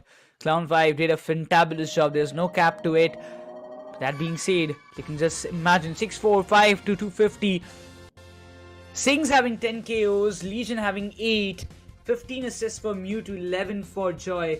That's a complete team game coming up from their side. Even Fura in the later stages tried to get those KOs, those 6 KOs he has in his name. Volk having 4 in his name was still not enough to stop the players of Clown 5. But a good try, have to just say, admit it from the side of Forger Legacy. But still, they do have a little bit of cushion in the next match. Still in the hands. If Forger Legacy wins it, we will be moving forward for the decider. Otherwise, it will be going all in the way of Clown 5. Clown 5, a very interesting match from your corner. All you have to do is just be consistent on this approach. Otherwise, you might actually see a decider as well coming in. Once the decider comes in, things start to trickle down. But yes, what a play. Have to give a big up to this particular team known as Clown 5, the way they perform, the way they capitalize from the start. To be honest, that Zorak, the Cynics guy, changed everything. And as we do see that he was a part of 14 now, because on the other corner, even Mewtwo. And also Joy. The amount of assists that they've got is something amazing to watch. These guys were inflicting the damage, Cynics was sweeping in it, Legion was sweeping on that particular note. On the other corner, if you talk about Forger Legacy, the sad part is Ruben and also even Volk were not getting a lot of output, to be honest. And despite the fact that they had the Glaceon, they had the best attackers in this whole scenario. Obviously, Bhimasaur could have been a little bit more favorable, as I said initially as well, because from the long range, this guy could have inflicted a lot of damage onto the opponent. So for that reason, yes, choice of Petal Dance usually is effective, usually is quite interesting and intriguing to watch. But then again, when your opponent is an Inteleon, when your opponent is a Zorak, when your opponent is basically a Lapras, well, Lapras is something which can be countered in the close range as well with the Petal Dance. But then again, Inteleon is a Pokemon which loves to play from the far end because of those snipe shots that he can pull in. And after putting that snapshot, he is going to use the Felsinger, flee from the scenario, fall back from the scenario. And what are you going to do with the Petal Dance? You can really track him down, because then there will be an approach of Mewtwo and Obito coming in, or maybe Joey coming in with that Umbreon in their favor. So it's going to put up a lot of pressure, and that's why I do believe Ruben was unable to get a lot of output. He was able to put up the damage, but that damage was not converted in any kind of assist or attacking KOs. Eventually, we can just say that this match was played way better by the side of Team Clown 5. Specifically, the early values that the Zoroark found out for himself and for the team was much valuable. That created a lot of impact. That's for sure. I mean, that created a kind of a threat towards the side of Forger Legacy, that they had to, think twice before even taking a fight on a head-on fight against the Zoroark. But once the kind of fear factor completely vanquished was when the Leafeon and the Glaceon gelled up, and both the EVs were doing a good amount of damage towards the opposition. I really felt like it really felt to me like that's from 6 minute to the 8-minute marker, the comeback that Forger Legacy did. They will be continuing it till the very end stages, but it was not the case, because obviously the Rayquaza played the vital factor. After that being said, Clown 5 with a beautiful start. I'm really hoping to see some more of these matches in the upcoming games. Well, yeah, I am also hoping for some beautiful, insightful matches in the next particular game as well. I mean, to be honest, this could be the final game of day number 1, or it could push us to another decider. And I honestly would love to see if the result is going to get calibrated in the second game, or is it going to be a situation of a third game coming in as well. Every single game matters, and Clown 5, kudos to them. I would once again congratulate them, because in 3 games that they have played, 3 matches to be precise that they played, the third one is going on, and still they have bagged out 2 good maps, which is again going to put them in a better spot against Team Skyesports, because Skyesports have lost every single game. But now you will get to see the replay as well. Replay is something which is going to give you the brief idea of how it all started. We got to see a lot of hefty damages from Zorak. We'll get to see a lot of KOs initially, but in the later stages, the KOs coming from Zorak was completely diminished due to the fact that Leafeon was ready. And the first time when Leafeon countered Zorak was in the top lane. Remember, guys, all of the players, all the Pokemons were stacking up in the bottom lane, and there was a Leafeon Zorak fight coming in the top lane, where Leafeon was able to put Zorak down, and then a heap of bulls were coming in the top lane. And due to that whole situation, we did saw a great comeback coming in from the players of team Forge Legacy. That's for sure. And eventually, when it just came up for your legacies before the comeback, it's all the scene that Zoroark and his domination. It was all that being a threat in the entire Theo Sky ruins. That everybody would have, kind of felt like, this is not going right. But once again, the solar boings coming into the right place, falling into the right pieces, did manage to give a ray of hope towards the side of Forge Legacy to make a bounce back or a comeback for their end, but still, again, the final stretch fight was completely messed up from their end. So they made some silly mistakes, or maybe some slight small mistakes that costed them the entirety of the match, specifically when they decided to melt down the Rayquaza. Even when the Glaceon was taken down, that's where I believe the game was almost done. True, man. Definitely, the Glaceon, the way it was fighting was quite on point with the spirits, with the icicle spears. We did thought for a moment that it particularly could actually change all of those things. But as you said, when the Glaceon got KO'd, at that moment things started to trickle down, and even better situation came in for the players of team Clown5 was basically that they got a total team KO, and not just that, then they were able to melt down the Rayquaza as well. There were no one who was really been able to stop them. I mean, Venusaur wanted to go for a sneaky goal zone in the top lane, but still it was not effective enough. Now, if we talk about the player introduction from Clown5, we have the C5 Star Senix from Clown5. Favorite Pokemon, as you do see, it's Zorak. I want to represent India at the international level and want to give my 200%. Well, buddy, you actually gave it 2000%. That's for sure. In the previous matchup, the way he performed, the way he got those initial KOs was absolutely amazing. The only slip up that happened was basically in the top lane where he was all alone. Wanted to take up a fight against Leafeon. Leafeon countered him, and then all thanks to his EOS energies that he was capitalizing on, and also a lot of goals that Leafeon was able to dump in, things changed, and it changed drastically. But still, in the later stages, Zorak decided to even be better. But on the other corner, Forge Legacy, Volk, we got a very beautiful insight from his corner as well after the second match was over. But still, I have to say that Comfey is a favorite Pokemon he loves to go with.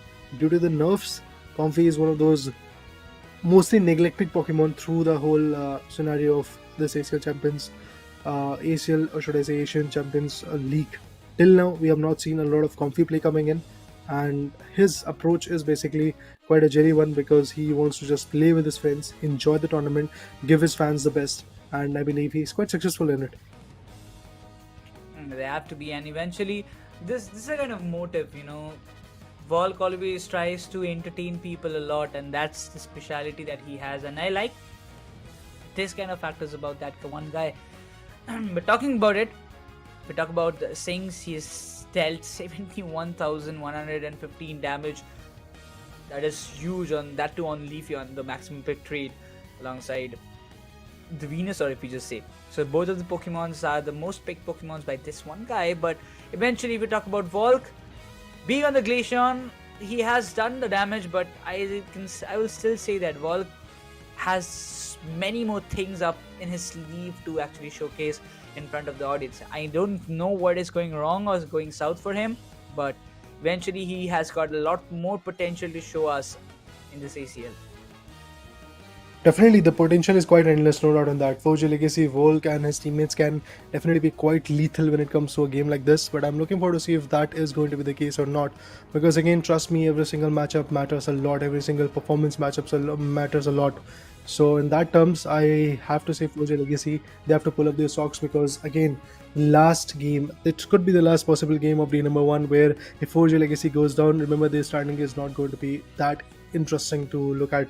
They might actually drop down to the third or fourth position. So that's exactly where the team does not want to sit. On the other hand, Clown5, they are currently at the fifth position, but after bagging out the second game, again that position is going to improve. But if they win the whole match, again it is going to improve a lot. They will get approximately 4 points in their favor, which is going to be very important. But now moving forward, I believe pretty soon we are going to witness few more interesting matches, few more interesting games. And yeah, there you go. I was talking about the game. We've got the ban phase already here.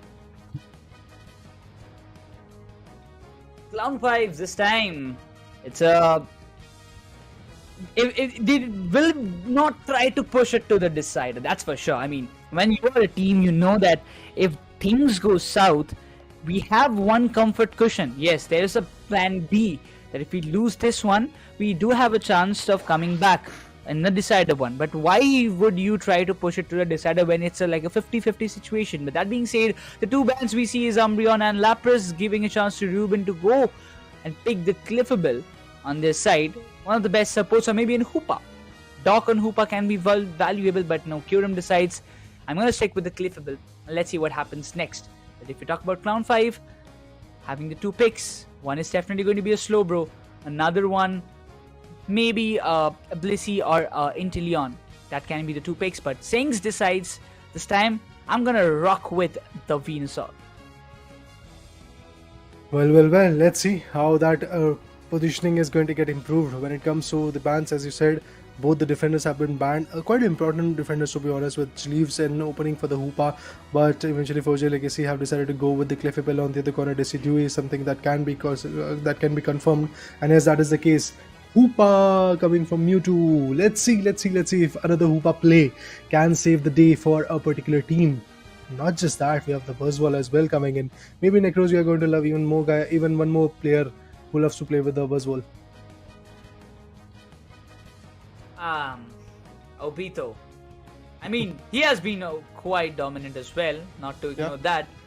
But once again, Ruben on the Desi. What? Now, this is going to be important, but once again, Legion, last pick, definitely if he picks the Leafeon, he will be switching it with Sings, hopefully he does. But Mewtwo, after a long time picking the Hoopa when he's got that option, I would love to see what kind of support he can provide, because Town 5, it's a very important game for both of them. The preparation phase starts, there will be some pretty switches. I'm expecting Sings to get the Leafeon in his hand, but not too sure whether he's going for it or not, because still we have 38 more seconds to go. But the Crustle coming into the play can be a little bit deceiving for the side of Forger Legacy, because the Crustle can actually give a lot more impactful damage. Well, to be honest, it's the first time that I've seen this guy coming in, Crustle, as a Pokemon again in the ACL, in the Pokemon UNITE India Open 2022 or 2023. I don't recall that I've seen this particular Pokemon being utilized as a defender for a competitive scenario like this. I don't know. This can be maybe most fruitful, or this can be one of those decisions that can backfire onto them. Well, obviously this is one of those Pokemon which has been utilized a lot in different circuits, but in Indian circuit, I've not yet seen a lot of approaches for them. Because again, when you talk about the defending line, you have a lot of players. You have Gudra not yet being utilized. You have even the Greedent coming in, which was used to get utilized a lot in the India Open 2022. And eventually, if you talk about Mamoswine, again, India Open 2022 is where I witnessed a lot of Mamoswine being utilized. Other than that, obviously, Slowbro, the Trevenant, we have seen a lot. We have Umbreon, we have seen that particular Pokemon a lot. Blastoise, again, a lot of choices for them. Lapras, again, a very fruitful defender. So amongst all these defenders, amongst 10 defenders, we have not seen a lot of Crustle play, but finally, fortunately, we'll get to see that in this match. Important match for both the teams. Forger Legacy, they are playing for their own survival. They're playing for their own, to keep themselves alive in the series as well. But looking towards the picks and the composition, it does seem like the Forger Legacy might have an upper hand in this match for sure. Yura starts off pretty well with those early stacks, so Vito will also have the privilege. He will get the stacks for himself as well, just to look forward and get the wild Pokemons and the farm for his side. These early kind of stacks always help Buzzwole a lot. Oh, Leafeon, he does find the Squirtle down there. That tiny Squirtle got a big hurt at that moment.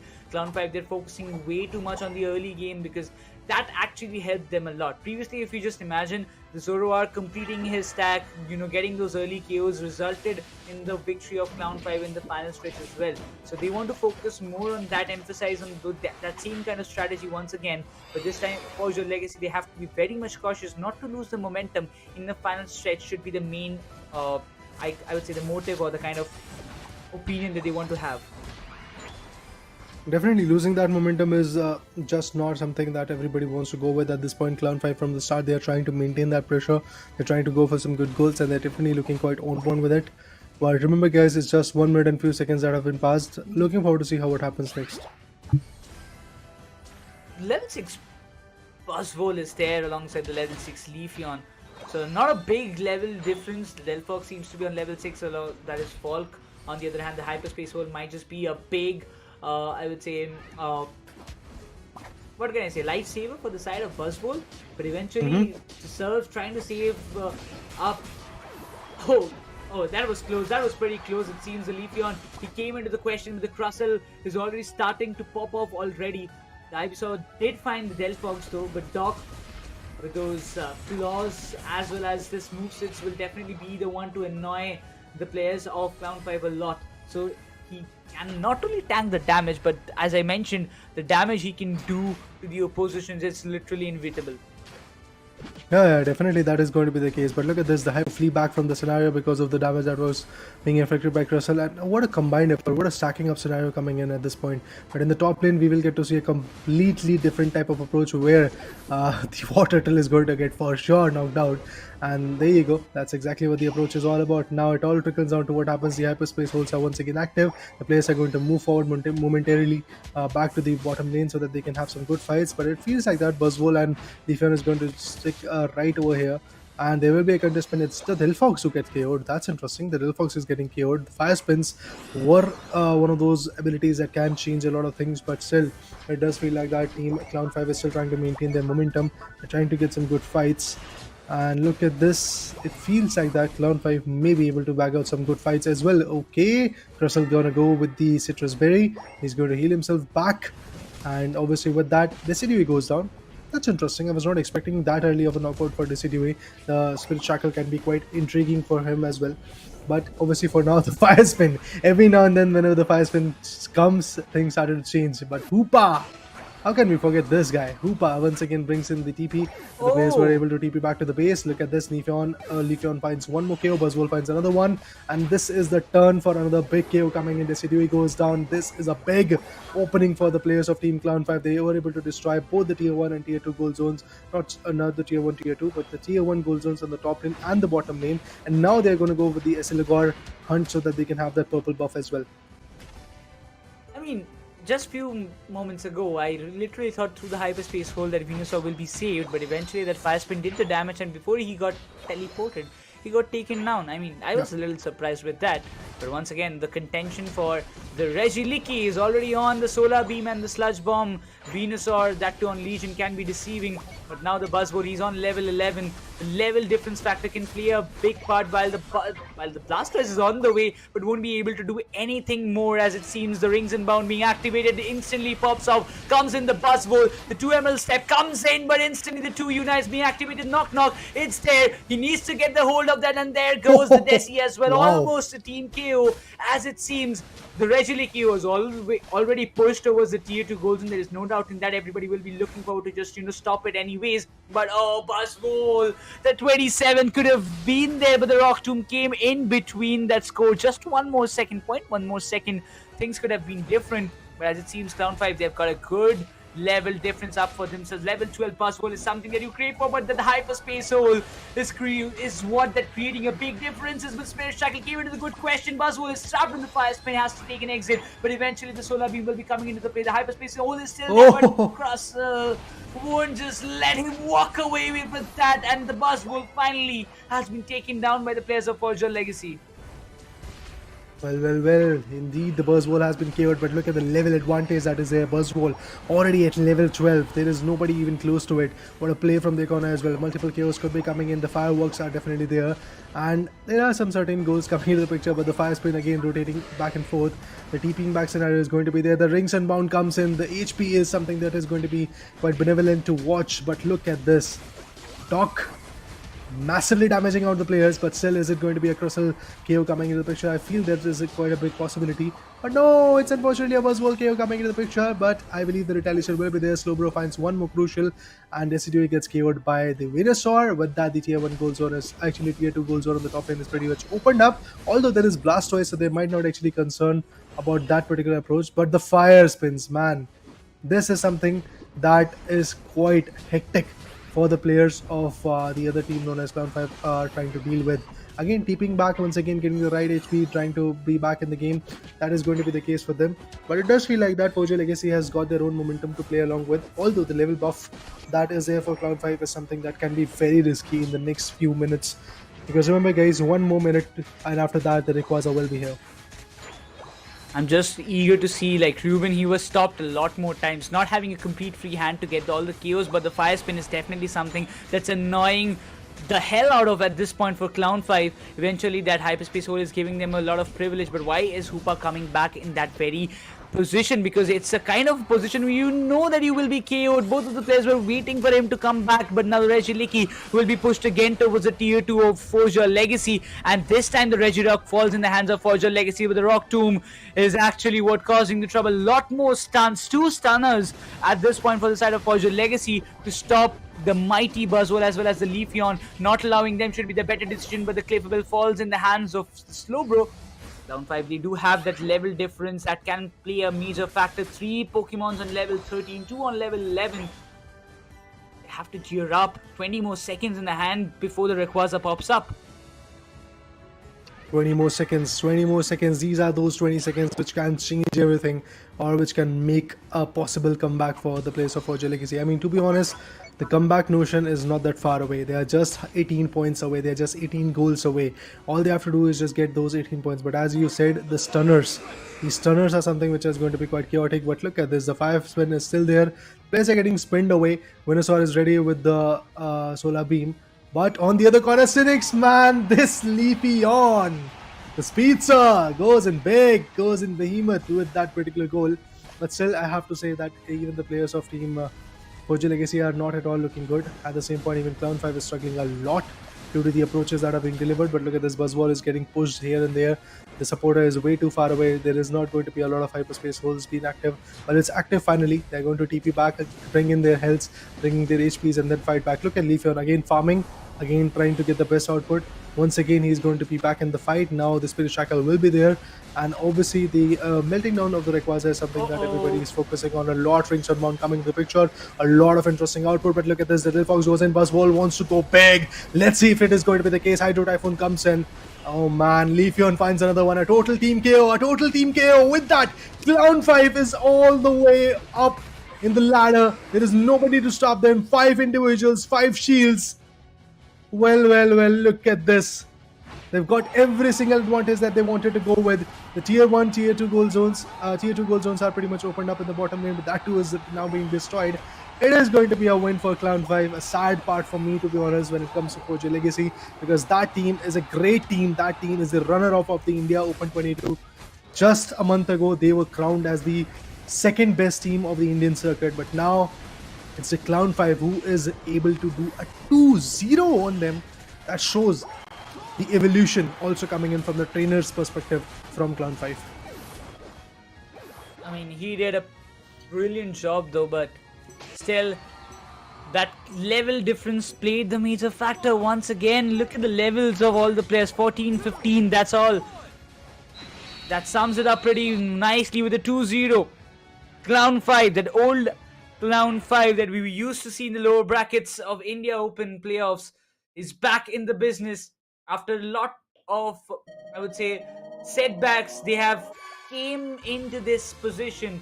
872 to 182 is the scoreline. 9 KOs for Legion and Sings, and they both did a fantabulous job, and have to give the credits to Obito. He might have got 3 KOs, but the amount of assist he has provided, especially Mewtwo with 15 with the hyperspace hole, then comes Joy with 10, Obito with 10.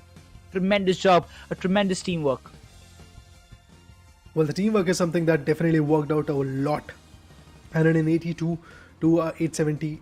What a massive victory coming in from the players of Team Clown 5. This is one of the highest score being set today.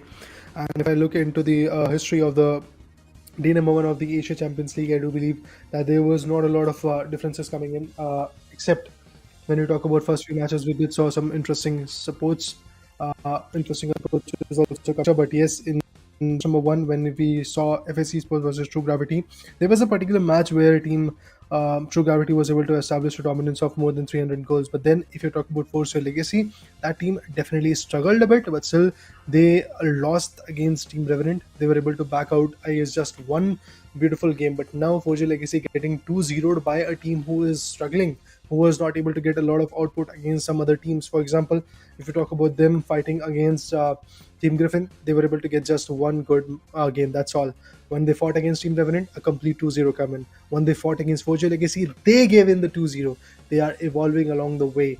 and that's exactly what matters a lot. But obviously, qualifying for the finale is still something which might not be that easy for them, because there are some small mistakes that still Cloud5 is making. On the other corner, the only team which is not here with any kind of mistake till now, for example, it could be True Gravity, it could be Team Griffin as well, because both of the teams have done their own decent job. All of those teams are struggling, but still True Gravity and Griffin are those two teams who are still sitting on the top, having 7 points in their favor. So that's good, but still, remember guys, 2 more matches are left for these teams like True Gravity, who have played 3 matches, and obviously those teams who have played just 2 matches, for example Skyesports, they are left with 3 more matches on day number 2 of the Asia Champions League regional qualifiers. It was a roller coaster day. We saw plenty amount of deciders, plenty amount of 2-0s, not a plenty, I would say like a 2 or 3 in hand, but I mean, it was a tremendous day. Just imagine, this is the ACL Pokemon UNITE Asia Champions League 2024 India regional stage, and this is just the first day. We're still left with 2 more days, out of which the next day will be still in the contendership of the seeding ranks of which team will have with what rank to go up to the single elimination day. That is going to be the final day of this regional stage. So a lot of questions, a lot of permutation combinations that the teams are going to use to just calculate up, re-strategize themselves before the second day arrives, because they will have a lot of days gap to build this thing up, build their own confidence, and build their new strats if they want to apply against some other teams.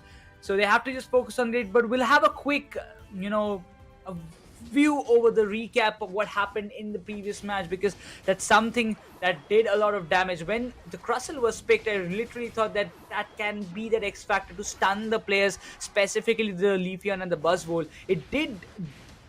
It actually did, but still it was not that enough to stop them from wrecking things apart.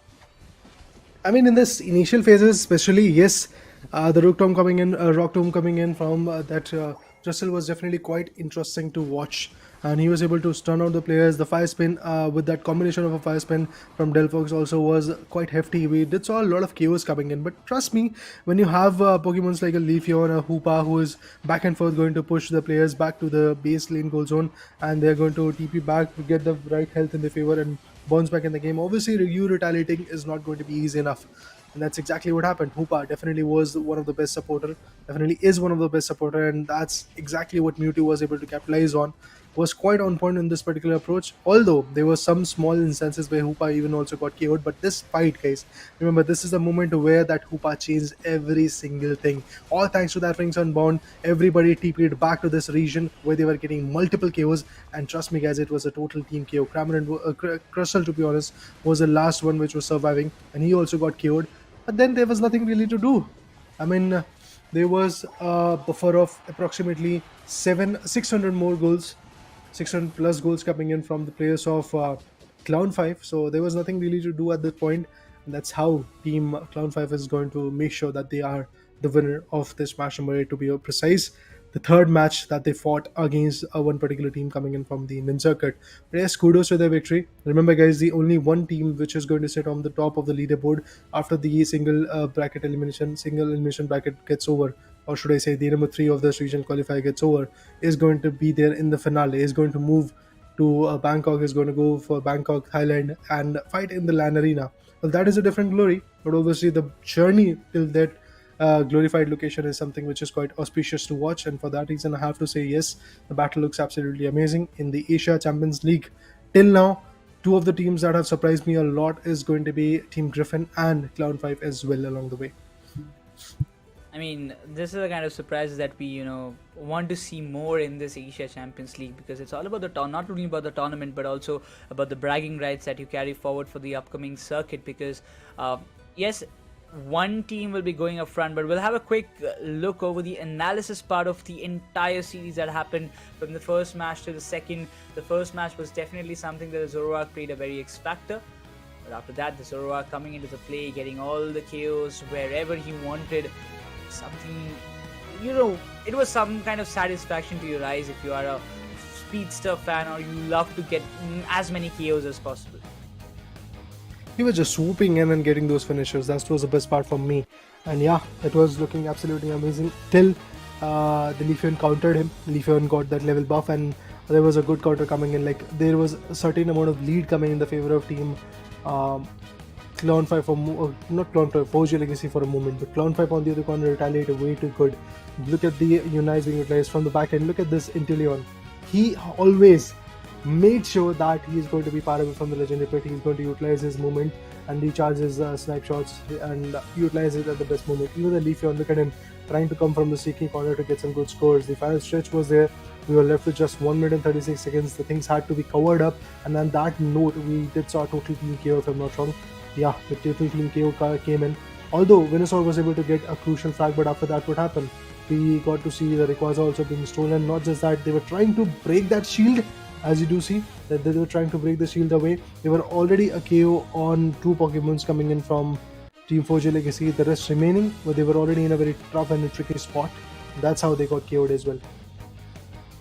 Everything just fell into the pieces where they wanted it to be, but eventually I literally thought that kind of that KO streak that came up from the side of Inteleon also being a major factor. Then again, the Crustle trying to always invade and problem the main attackers that can cause the trouble.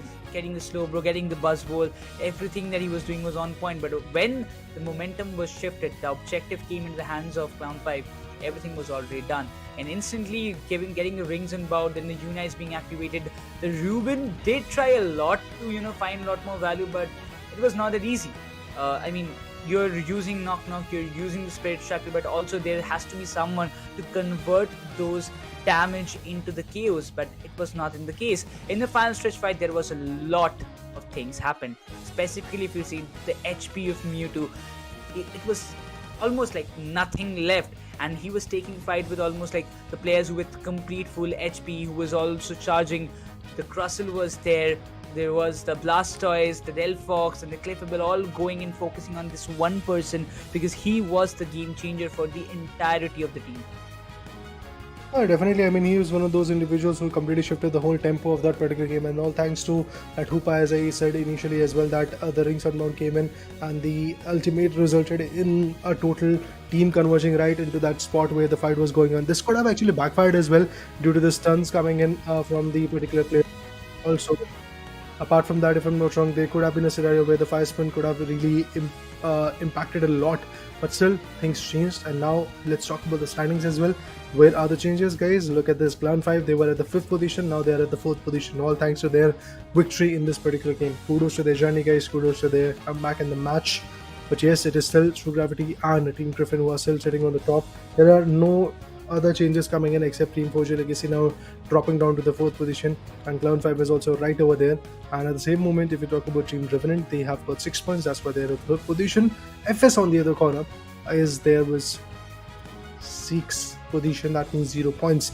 They do not have any single game in their favor, not even a single game, guys. I'm not talking about a match, I'm talking about a game at this point. Not even a single game went in their favor.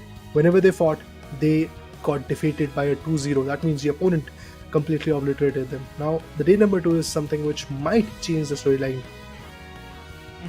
Revenant will have 3 matches on day number 2. FS will have 3 matches on day number 2.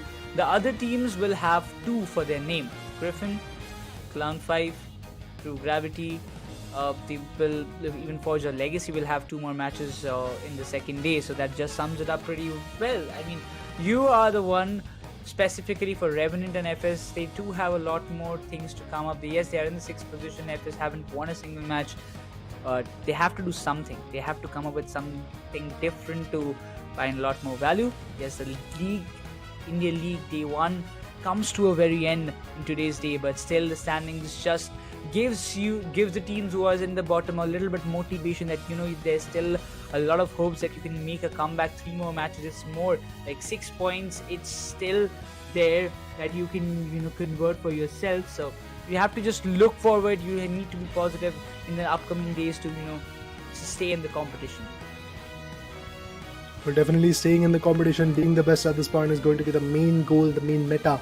And in terms of that, I feel that True Gravity, Griffin, even Revenant is one of those names to be honest, which can be quite fruitful along the way. But obviously, in order to maintain that play, they have to evolve. That's exactly what Clown5 did. They faced a very big loss against the team known as 4G Legacy in the first, not 4G Legacy, in the perspective of Team Griffin. They were able to bring in just one good map, but against Revenant, they even lost with a 2-0. But what happened after that? They figured out what was going wrong. They figured out what kind of composition, what kind of drafting they have to do, and with that help, with that insight, they brought back a very big victory for themselves. They obliterated the runner-up of the Pokemon India Open, Pokemon Unite India Open 2023.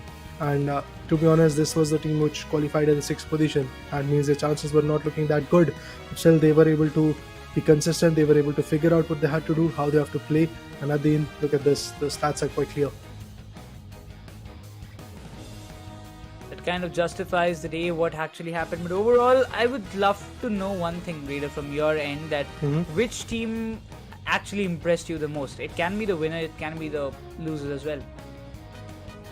It is for me. It is for sure Team Griffin. The way they played, the way they dominated, the way they completely shifted the whole momentum was something quite interesting for me. So yeah, if you ask me personally, it is definitely Team Griffin. No doubt, Gravity to be precise, is one of those teams who has been crowned as the champs of Indian circuit in the Pokemon Unite India Open. But in order to be the conquerors, I believe they have to be the best.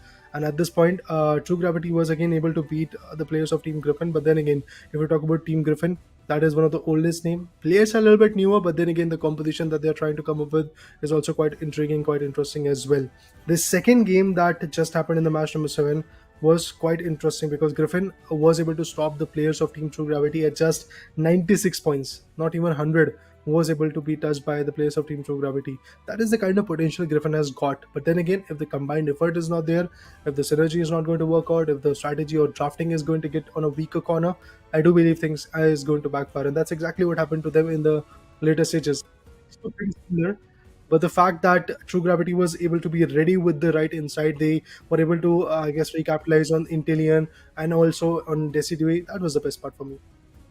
Yeah, definitely that was something to cherish about the kind of plays that we witnessed. But definitely that was all for today's day of Pokemon Asia Champions League 2024 India Regional Stage. This is Nekroz, alongside me. It was Lucifer as well as Raider chatting me on the desk. We will be seeing you again on 16th of this month with the day number 2. But till then, bye bye, take care, see ya, peace out, good night.